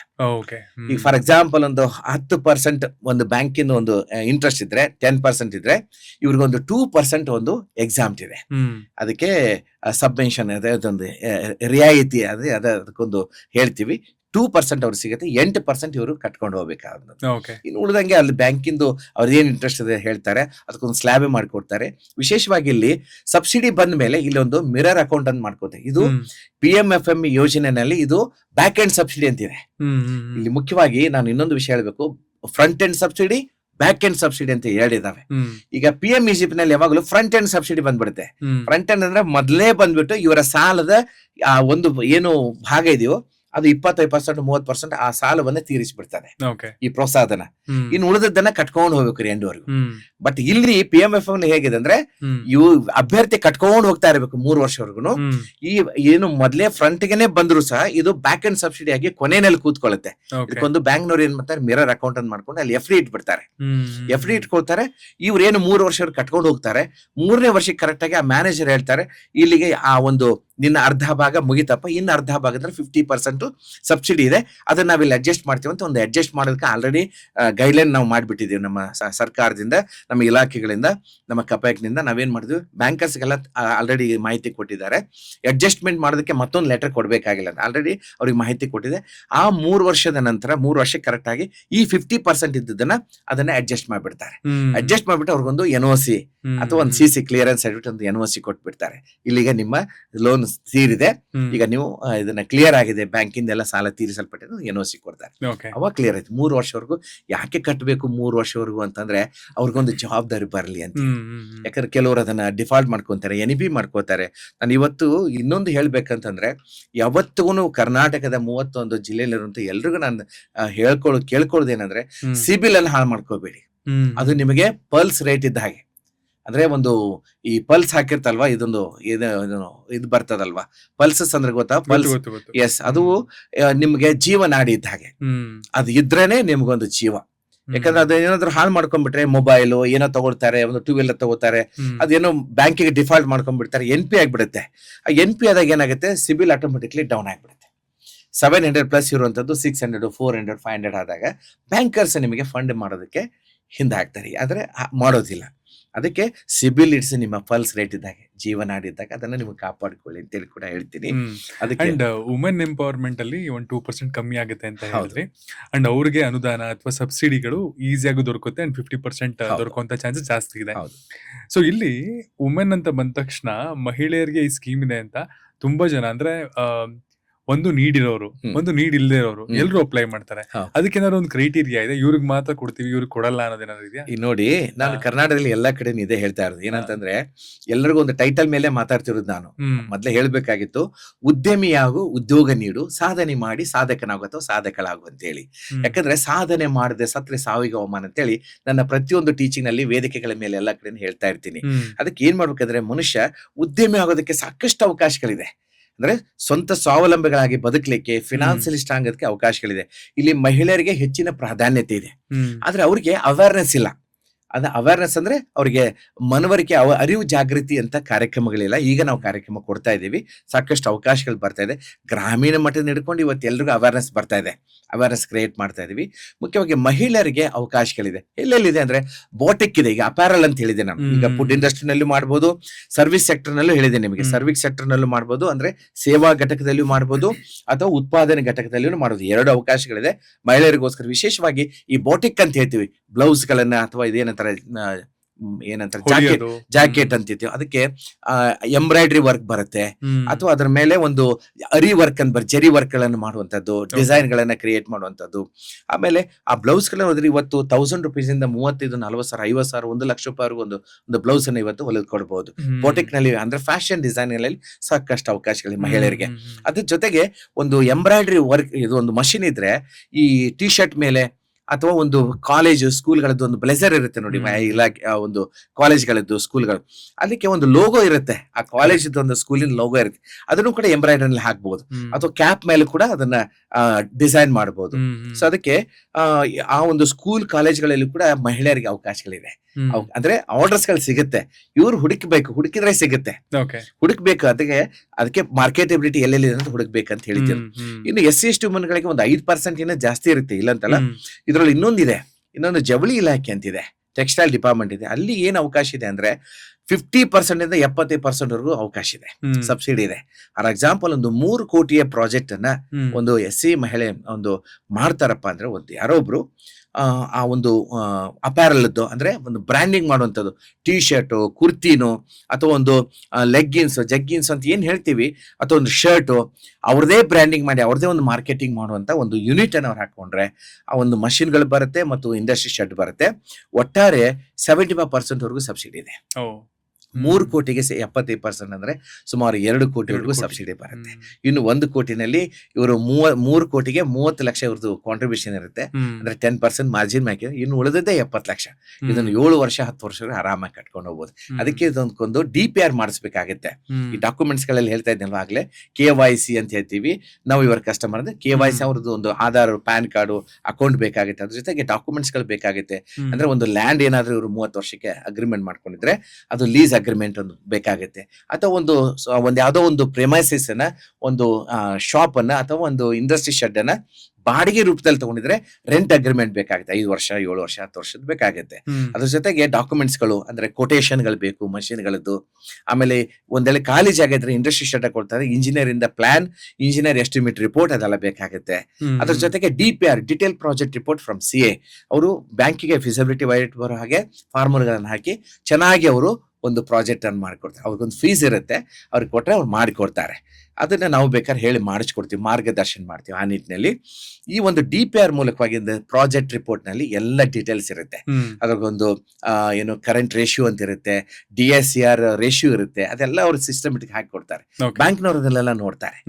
ಇದನ್ನ ನೋಡುವಾಗ ಏನಾಗುತ್ತೆ, ಅಲ್ಲಿ ನಾಳೆ ಅದೊಂದು ಡಾಕ್ಯುಮೆಂಟ್ಸ್ ಜೊತೆಗೆ ಇದೆಲ್ಲ ಟೋಟಲಿ ಫೈಲ್ ರೆಡಿ ಆಗುತ್ತೆ. ಈ ಫೈಲ್ ಜೊತೆಗೆ ಒಂದು ಉದ್ಯಮ ಆಧಾರ್ ಸರ್ಟಿಫಿಕೇಟ್ ಅಂತ ಹೇಳಿದೆ ಆಗ್ಲೇ ನಾನು ನಿಮಗೆ, ಫರ್ಮ್ ರಿಜಿಸ್ಟ್ರೇಷನ್, ಒಂದು GST ಸರ್ಟಿಫಿಕೇಟ್ ಬೇಕಾಗುತ್ತೆ. ನಾವು ಒಂದು ಚೆಕ್ ಲಿಸ್ಟ್ ಕೊಟ್ಬಿಡ್ತೀವಿ. ಪ್ರತಿಯೊಬ್ಬ ಅಭ್ಯರ್ಥಿ ಯಾರೇ ಬಂದ್ರು ಒಂದು ಚೆಕ್ ಲಿಸ್ಟ್ ಕೊಡ್ತೀವಿ. ಆ ಪ್ರಕಾರನೇ ಅವರು ಡಾಕ್ಯುಮೆಂಟ್ಸ್ ಗಳನ್ನ ರೆಡಿ ಮಾಡ್ಕೊಳ್ಳಿಕ್ಕೆ ಅವ್ರಿಗೆ ಒಂದಿಷ್ಟು ಟೈಮ್ ಅನ್ನ ಕೊಡ್ತೀವಿ. ಎಲ್ಲ ರೆಡಿ ಮಾಡ್ಕೊಂಡ್ ಬಂದ ನಂತರ ಅದನ್ನ ಪ್ರಾಸೆಸ್ ಮಾಡಿ ಸಾಂಕ್ಯ. ಇದರಲ್ಲಿ ಆಫ್ಲೈನ್, ಆನ್ಲೈನ್ ಅಂತ ಇರುತ್ತೆ. ಆಫ್ಲೈನ್ ಅಲ್ಲಿ ಕೂಡ ಏನ್ ಮಾಡ್ತೀವಿ, ಕೆಲವೊಂದನ್ನ ಫೈಲ್ ಅನ್ನ ರೆಡಿ ಮಾಡಿ ಕೊಡ್ತೀವಿ, ಅದನ್ನ ಎಲ್ಲ ರೆಡಿ ಮಾಡಿ. ಇನ್ನೊಂದಿಷ್ಟು ಆನ್ಲೈನ್ ಅಲ್ಲಿ ಇದೆ. ಆನ್ಲೈನ್ ಅಂದ್ರೆ ಪೋರ್ಟಲ್ ಗಳಿದೆ. PMEGP ಒಂದು ಪೋರ್ಟಲ್ ಇದೆ, PMFM ಒಂದು ಪೋರ್ಟಲ್ ಇದೆ, NLM ಒಂದು ಇದಿದೆ, ಏನು ಪೋರ್ಟಲ್ ಇದೆ. ಹೀಗೆ ಆ ಪೋರ್ಟಲ್ ಅಲ್ಲಿ ಹಾಕಿ ಅದರಿಂದನೇ ಬ್ಯಾಂಕ್ ವರೆಗೂ ಮುಂದೆ ಅದನ್ನ ಟೋಟಲಿ ಸಬ್ಸಿಡಿ ಬರೋವರೆಗೂ ಎಂಟೈರ್ ಪ್ರೊಸೆಸ್ ಆಗುತ್ತೆ. ಈಗ NLM ಪ್ರಾಜೆಕ್ಟ್ ಬಗ್ಗೆ ಒಂದು ಹೇಳಲೇಬೇಕು ನಾನು, ಯಾಕಂದ್ರೆ ರೈತರು ಕೂಡ, ನಾನು ಅವ್ರಿಗೆ ಮುಖ್ಯವಾಗಿ ರೈತರು ಈ ದೇಶದ ಬೆನ್ನೆಲುಬು ಅಂತ ಹೇಳ್ತೀವಿ. ಅವ್ರಿಗೆ ಸಾಕಷ್ಟು ಕುರಿ ಆಡು ಸಾಕಾಣಿಕೆಗೆ ಸಾಕಷ್ಟು ಸ್ಕೋಪ್ ಇದೆ. ಈ ಕುರಿ ಆಡುಗಳಂತಂದ್ರೆ ಇಲ್ಲಿ 1 ಕೋಟಿ ರೂಪಾಯಿದು ಒಂದು ಒಳ್ಳೆ ಪ್ರಾಜೆಕ್ಟ್ ಇದೆ. ಅದರಲ್ಲಿ 50% ಸಬ್ಸಿಡಿ ಇದೆ. ಒಂದು ಹೈಟೆಕ್ ಶೆಡ್ ಬರುತ್ತೆ, 525 ಕುರಿ ಅಥವಾ ಆಡುಗಳನ್ನ ಸಾಕುವಂತದ್ದು. 500 ಹೆಣ್ಣು ಕುರಿಗಳು, 25 ಗಂಡು ಕುರಿಗಳು ಅಥವಾ ಗಂಡು ಆಡುಗಳಂತ ಹೇಳ್ತೀವಿ. ಅದು ಜನರೇಷನ್ ಡೆವಲಪ್ಮೆಂಟ್ ಮಾಡೋದಕ್ಕೆ ಅಂತೇಳಿ ಈ 525 ಕುರಿ ಅಥವಾ ಆಡು ಸಾಕಾಣಿಕೆಗೆ 1 ಕೋಟಿ ಪ್ರಾಜೆಕ್ಟ್ಗೆ 50 ಲಕ್ಷ ಸಬ್ಸಿಡಿ ಇದೆ. 50% ಸಬ್ಸಿಡಿ ಇದೆ. ಇದಕ್ಕೆ ಏನಂದ್ರೆ ಇದಕ್ಕೆ front end and back end subsidy ಎರಡೂ ಲಾಗು ಇದೆ. ಇದಕ್ಕೆ ಕೇಂದ್ರ ಸರ್ಕಾರ ಏನ್ ಮಾಡಿದೆ ಅಂದ್ರೆ ಯಾವಾಗಲೂ ಒಂದೊಂದು ಯೋಜನೆಗೆ ಫ್ರಂಟ್ ಎಂಡ್ ಸಬ್ಸಿಡಿ ಇರುತ್ತೆ ಅಥವಾ ಬ್ಯಾಕ್ ಎಂಡ್ ಸಬ್ಸಿಡಿ ಇರುತ್ತೆ, ಯಾವ್ದೋ ಒಂದಿರುತ್ತೆ. ಬಟ್ ಈ NLM ಪ್ರಾಜೆಕ್ಟ್ ಏನ್ ಮಾಡಿದ್ದಾರೆ front end subsidy back end ಎರಡೂನೇ ಆಡ್ ಮಾಡಿದ್ದಾರೆ. ಅಂದ್ರೆ ಬ್ಯಾಂಕರ್ಸ್ ಬಿಟ್ಟಿದ್ದು ಅಂತ ಬ್ಯಾಂಕ್ನವರು ಒಂದ್ ವೇಳೆ ಅಲ್ಲಿ ಅವರು ಪೋರ್ಟಲ್ ಅಲ್ಲಿ ಹೋಗಿ ಫ್ರಂಟ್ ಎಂಡ್ ಸಬ್ಸಿಡಿ ಹಾಕಿದ್ರೆ ಬೇಗ ಸಬ್ಸಿಡಿ ಬಂದ್ಬಿಡುತ್ತೆ. ಇವರು ಬ್ಯಾಕ್ ಎಂಡ್ ಸಬ್ಸಿಡಿ ಅಂತೇಳಿ ಆ ರೀತಿ ಹಾಕಿದ್ರೆ ಅದು ಒಂದು 6 ತಿಂಗಳ ಮತ್ತೆ ವರ್ಷಗಟ್ಟಲೆ ಆಗ್ಬಾರ್ದು ಬಹುಶಃ. ಅದಕ್ಕೆ ಏನ್ ಮಾಡ್ಬೇಕು, ಬ್ಯಾಂಕರ್ಸ್ ನಾವು ಹೇಳೋದೇನಂದ್ರೆ ಫ್ರಂಟ್ ಎಂಡ್ ಸಬ್ಸಿಡಿ ಅಂತೇಳಿ ನೀವು ಅದರಲ್ಲಿ ಆಡ್ ಮಾಡ್ಕೊಳ್ಳಿ, ಅದು ಬೇಗ ಸ್ವಲ್ಪ ಬರುತ್ತೆ. ಯಾಕಂದ್ರೆ ಅವ್ರಿಗೂ ಅನುಕೂಲ ಆಗುತ್ತೆ, ಬ್ಯಾಂಕ್ನವರು ಕೂಡ ಒಂದು ಅನುಕೂಲ ಆಗುತ್ತೆ. ಪ್ರೋತ್ಸಾಹ 50% ಬಂದ್ಬಿಟ್ರೆ ಸಾಲದಲ್ಲಿನ 50% ಕ್ಲಿಯರ್ ಆಗ್ಬಿಡುತ್ತೆ. ಅವಾಗ ಬ್ಯಾಂಕರ್ಸ್ಗೂ ಸ್ವಲ್ಪ ಸಮಾಧಾನ ಅನ್ಸುತ್ತೆ. ಈ ರೀತಿ ಇರ್ತದೆ. ಈ PMECP ನಲ್ಲಿ ಮಹಿಳೆಯರಿಗೋಸ್ಕರ ನೀವು ಕೇಳ್ತಾ ಇದ್ರಿ, ಮಹಿಳೆ SC ST ಇರ್ಲಿ ಅಥವಾ ಮಹಿಳಾ ಅಭ್ಯರ್ಥಿಗಳಿರಲಿ, ಇದರಲ್ಲಿ ಸ್ಟಾರ್ಟ್ಅಪ್ ಅಂತಿದೆ, ಸ್ಟ್ಯಾಂಡ್ ಅಪ್ ಅಂತ ಬಂದಿದ್ದಾವೆ, 1 ಕೋಟಿವರೆಗಿದೆ. ಅದರಲ್ಲಿ ನಿಮಗೆ ಸಾಕಷ್ಟು ಅವಕಾಶಗಳಿದೆ. CGTMSE ಕೂಡ ಕವರ್ ಮಾಡುವಂತದ್ದು. ಆಗಲೇ ಹೇಳಿದೆ ಕ್ರೆಡಿಟ್ ಗ್ಯಾರಂಟಿ ಸ್ಕೀಮ್ ಫಂಡ್ ಅಂತ ಹೇಳಿ, ಅದು ನಿಮಗೆ ಯಾವುದೇ ಶ್ಯೂರಿಟಿ ಸೆಕ್ಯೂರಿಟಿ ಇಲ್ಲದೇನೆ ಕೊಲೆಕ್ಟ್ರಾಲ್ ಫ್ರೀ ಅಂತ ಹೇಳ್ತೀವಿ. ಇದರಲ್ಲಿ 3 ಸ್ಲ್ಯಾಬ್ ಮಾಡಿದ್ದಾರೆ. CGTMSE ಅಲ್ಲಿ 1, 2 ಕೋಟಿ, 5 ಕೋಟಿ, 10 ಕೋಟಿ ಅಂತೇಳಿ. ಅಂದ್ರೆ MSME ಅಂದ್ರೆ ಮೈಕ್ರೋ ಸ್ಮಾಲ್ ಮೀಡಿಯಂ ಎಂಟರ್ಪ್ರೈನರ್ಸ್ ಅಂತೇಳಿ, ಇಲ್ಲಿ ಮೈಕ್ರೋ ಅಂದ್ರೆ ಅತಿ ಸಣ್ಣ, ಸ್ಮಾಲ್ ಅಂತ ಬರುತ್ತೆ. ಮೈಕ್ರೋಗೆ 2 ಕೋಟಿವರೆಗೆ ನೀವು ಯಾವುದೇ ಶೂರಿಟಿ ಕೊಡಬೇಕಾಗಿಲ್ಲ. 10 ಲಕ್ಷದಿಂದ ಹಿಡ್ಕೊಂಡು 2 ಕೋಟಿವರೆಗೂ ಆ ಪ್ರಾಜೆಕ್ಟ್ ಇದ್ರೆ ನಿಮಗೆ 2 ಕೋಟಿವರೆಗೂ ಅದು ಕವರ್ ಆಗತ್ತೆ. ಇನ್ನು ಸ್ಮಾಲ್ ನಲ್ಲಿ ನಿಮಗೆ 5 ಕೋಟಿವರೆಗೂ ನಿಮಗೆ ಕವರ್ ಆಗುತ್ತೆ. ಹಾಗೆ ಮೀಡಿಯಂ ಮಧ್ಯಮ ಒಂದು ಘಟಕ ನೀವು ಸ್ಥಾಪನೆ ಮಾಡೋದಾದ್ರೆ 10 ಕೋಟಿವರೆಗೂ ನಿಮಗೆ CGTMSE ಕವರ್ ಆಗತ್ತೆ. ಹೀಗೆ ಸ್ಲ್ಯಾಬ್ಗಳಿದೆ, 3 ಸ್ಲ್ಯಾಬ್ ಇದೆ, ಅದನ್ನ ಯುಟಿಲೈಸ್ ಮಾಡ್ಕೋಬಹುದು. ನಾವು ಪ್ರತಿಯೊಬ್ರು ಹೇಳೇ ಬಿಡ್ತೀವಿ. ಕೆಲವೊಂದು ಕಡೆ ಏನ್ ಮಾಡ್ತಾರೆ, ಬ್ಯಾಂಕರ್ ಶ್ಯೂರಿಟಿ ಸೆಕ್ಯೂರಿಟಿ ಕೇಳ್ತಾರೆ. ಈಗ ಅದು ಕೇಳೋ ಅವಶ್ಯಕತೆ ಇಲ್ಲ, ಯಾಕಂದ್ರೆ CGTMSE ಕವರ್ ಆಗುತ್ತೆ. ಅದಕ್ಕೆ CGTMSE ಕವರ್ ಮಾಡ್ಬೇಕಂದ್ರೆ ನಿಮಗೆ ಅರ್ಹತೆಯನ್ನು ಪಡ್ಕೊಂಡಿರ್ಬೇಕು. ಏನಂದ್ರೆ ಸಿಬಿಲ್ ಚೆನ್ನಾಗಿರ್ಬೇಕು, ಮತ್ತೆ ನಿಮ್ಗೆ ಆ ಉದ್ಯಮದ ಬಗ್ಗೆ ಒಂದು ತರಬೇತಿ ಆಗಿದ್ರೆ ಬಹಳ ಬೆಸ್ಟ್. EDP ಟ್ರೈನಿಂಗ್ ಅಂದ್ರೆ ಒಂದು ಸರ್ಟಿಫಿಕೇಟ್ ಕೊಟ್ಬಿಡುತ್ತೆ ನಾವು ತರಬೇತಿ ಮಾಡಿದ್ದಕ್ಕೆ, ಅದು ಹೆಲ್ಪ್ ಆಗುತ್ತೆ. ಮಾರ್ಕೆಟಬಿಲಿಟಿ ಹೇಗಿದೆ, ಅದೇ ನೀವು ಮಾಡುವಂತ ಯೋಜನೆ ಕುರಿತಾಗಿ ಅದಕ್ಕೊಂದು ಪರಿಣಿತಿಯನ್ನು ಹೊಂದ್ಕೋಬೇಕು. ಜ್ಞಾನ ಸಂಪಾದನೆ ಮಾಡ್ಕೊಂಡಷ್ಟು ನಿಮಗೆ ಹೆಲ್ಪ್ ಆಗುತ್ತೆ. ಇದನ್ನ ಯಾವುದೇ ಒಬ್ಬ ನಿರುದ್ಯೋಗಿ ಆಗಿರ್ಬೋದು, ಇಲ್ಲ ಅಂದ್ರೆ IT ವರ್ಕ್ ಮಾಡಿ 25 ಲಕ್ಷ ಪರ್ ಆನಮ್ ತಗೊಳ್ಳುವಂತಹ ವ್ಯಕ್ತಿ ಆಗಿರ್ಬೋದು, ಹೌಸ್ ವೈಫ್ ಆಗಿರ್ಬೋದು, ಅಥವಾ ಅನ್ಮ್ಯಾರಿಡ್ ಆಗಿರ್ಬೋದು, ಯಾರು ಬೇಕಾದ್ರೂ ಅಪ್ಲೈ ಮಾಡಬಹುದಾ? ಯಾರಾದ್ರೂ ಮಾಡ್ಬೋದು, ಎಲ್ರಿಗೂ ಅವಕಾಶ ಇದೆ. ಗವರ್ಮೆಂಟ್ ಎಂಪ್ಲಾಯೀಸ್ ಗೆ ಮಾತ್ರ ಇದು ಅವಕಾಶ ಇಲ್ಲ. ಅದು ಬಿಟ್ಟು ಈಗ ನೀವು ಪ್ರೈವೇಟ್ ಕಂಪನಿನಲ್ಲಿ ಮಾಡ್ತಾ ಇರ್ತೀವಿ, ಅದು ಏನೋ ಗ್ಯಾರಂಟಿ ಇರೋದಿಲ್ಲ. ಇವತ್ತೇನೆ ಹೊರಗಡೆ ಬಂದ್ಬಿಡ್ಬೋದು ಅಥವಾ ವರ್ಷ ಪೂರ್ತಿ ಮಾಡ್ಕೊಂಡಿರ್ಬೋದು. ಇದಕ್ಕೆ ನಾನು ಇನ್ನೊಂದು ಹೇಳಕ್ಕೆ ಇಷ್ಟಪಡ್ತೀನಿ, ಏನಂತಂದ್ರೆ ಒಂದು ಕಂಪನಿ ಉದ್ಧಾರಕ್ಕಾಗಿ ನೀವು ಕೆಲಸ ಮಾಡಿದ್ರೆ, ನೌಕರಿ ಮಾಡಿದ್ರೆ, ಅಥವಾ ಒಂದು ಯಾವ್ದೋ ಒಂದು ಕಂಪನಿಗೆ ಹೋಗಿ ಅಲ್ಲಿ ಕೆಲಸ ಮಾಡಿದ್ರೆ ಬಹಳ ಒಂದು ಮನೆ ಕಟ್ಬೋದು, ಒಂದು ಕಾರ್ ತಗೊಳ್ಬಹುದು. ಆದ್ರೆ ಎಂಪೈರ್ ಸಾಮ್ರಾಜ್ಯ ಕಟ್ಟಬೇಕು ಅನ್ನೋದಾದ್ರೆ ಉದ್ಯಮಿನೇ ಆಗ್ಬೇಕು ಅಂತ ನಾ ಎಲ್ಲರೂ ಹೇಳ್ತೀನಿ. ಯಾಕಂದ್ರೆ ನಿಮ್ದೇ ಆದಂತ ಒಂದು ಸಾಮ್ರಾಜ್ಯ ಕಟ್ಟಿ ಎಷ್ಟು ದಿವಸ ಅಂತ ಹೇಳಿ ಕೆಲಸ ಮಾಡ್ತೀರಿ, 25,000ಗೋಸ್ಕರ ಇಡೀ ತಿಂಗಳ ಕೆಲಸ ಮಾಡ್ತಿರ್ತಾರೆ. ನೋಡಿ, ಡಿಗ್ರಿ ಆದವರು ಬಂದು ಎಷ್ಟು 14 ತಾಸು IT-BT ನಲ್ಲಿ ಇವತ್ತು ಕೆಲಸ ಮಾಡ್ತಾರೆ. ಯೂತ್ಸ್ ಎಲ್ಲ ಇವತ್ತು ಯುವ ಜನಾಂಗ ಎಷ್ಟೋ ಕೆಲಸ ಮಾಡ್ತಿದ್ದಾರೆ, ಸ್ಟ್ರಗಲ್ ಮಾಡ್ತಿದ್ದಾರೆ. ಹೌದಾ, 25 ತಿಂಗಳಿಗೆ 25,000. ಅದೇ ನೋಡಿ, ನಾನು ನಿಮಗೊಂದು ಸಕ್ಸಸ್ಫುಲ್ ಸ್ಟೋರಿ ಹೇಳ್ತೀನಿ. ನಮ್ಮ PMFME ಯೋಜನೆಯಲ್ಲಿ ಒಬ್ರು ನಮ್ಮ PMFME ಇಲಾಖೆಯಿಂದ ಒಬ್ಬ ಫಲಾನುಭವಿಗೆ ಅವ್ರು ಮುಂಚೆ ಸೈಕಲ್ ಪಂಕ್ಚರ್ ತಿದ್ದುಕೊಂಡು ಹಳ್ಳಿನಲ್ಲಿದ್ರು, 50-100 ರೂಪಾಯಿ ಅವರು ಒಂದ್ ದಿನಕ್ಕೆ ದುಡಿತಾ ಇದ್ರು.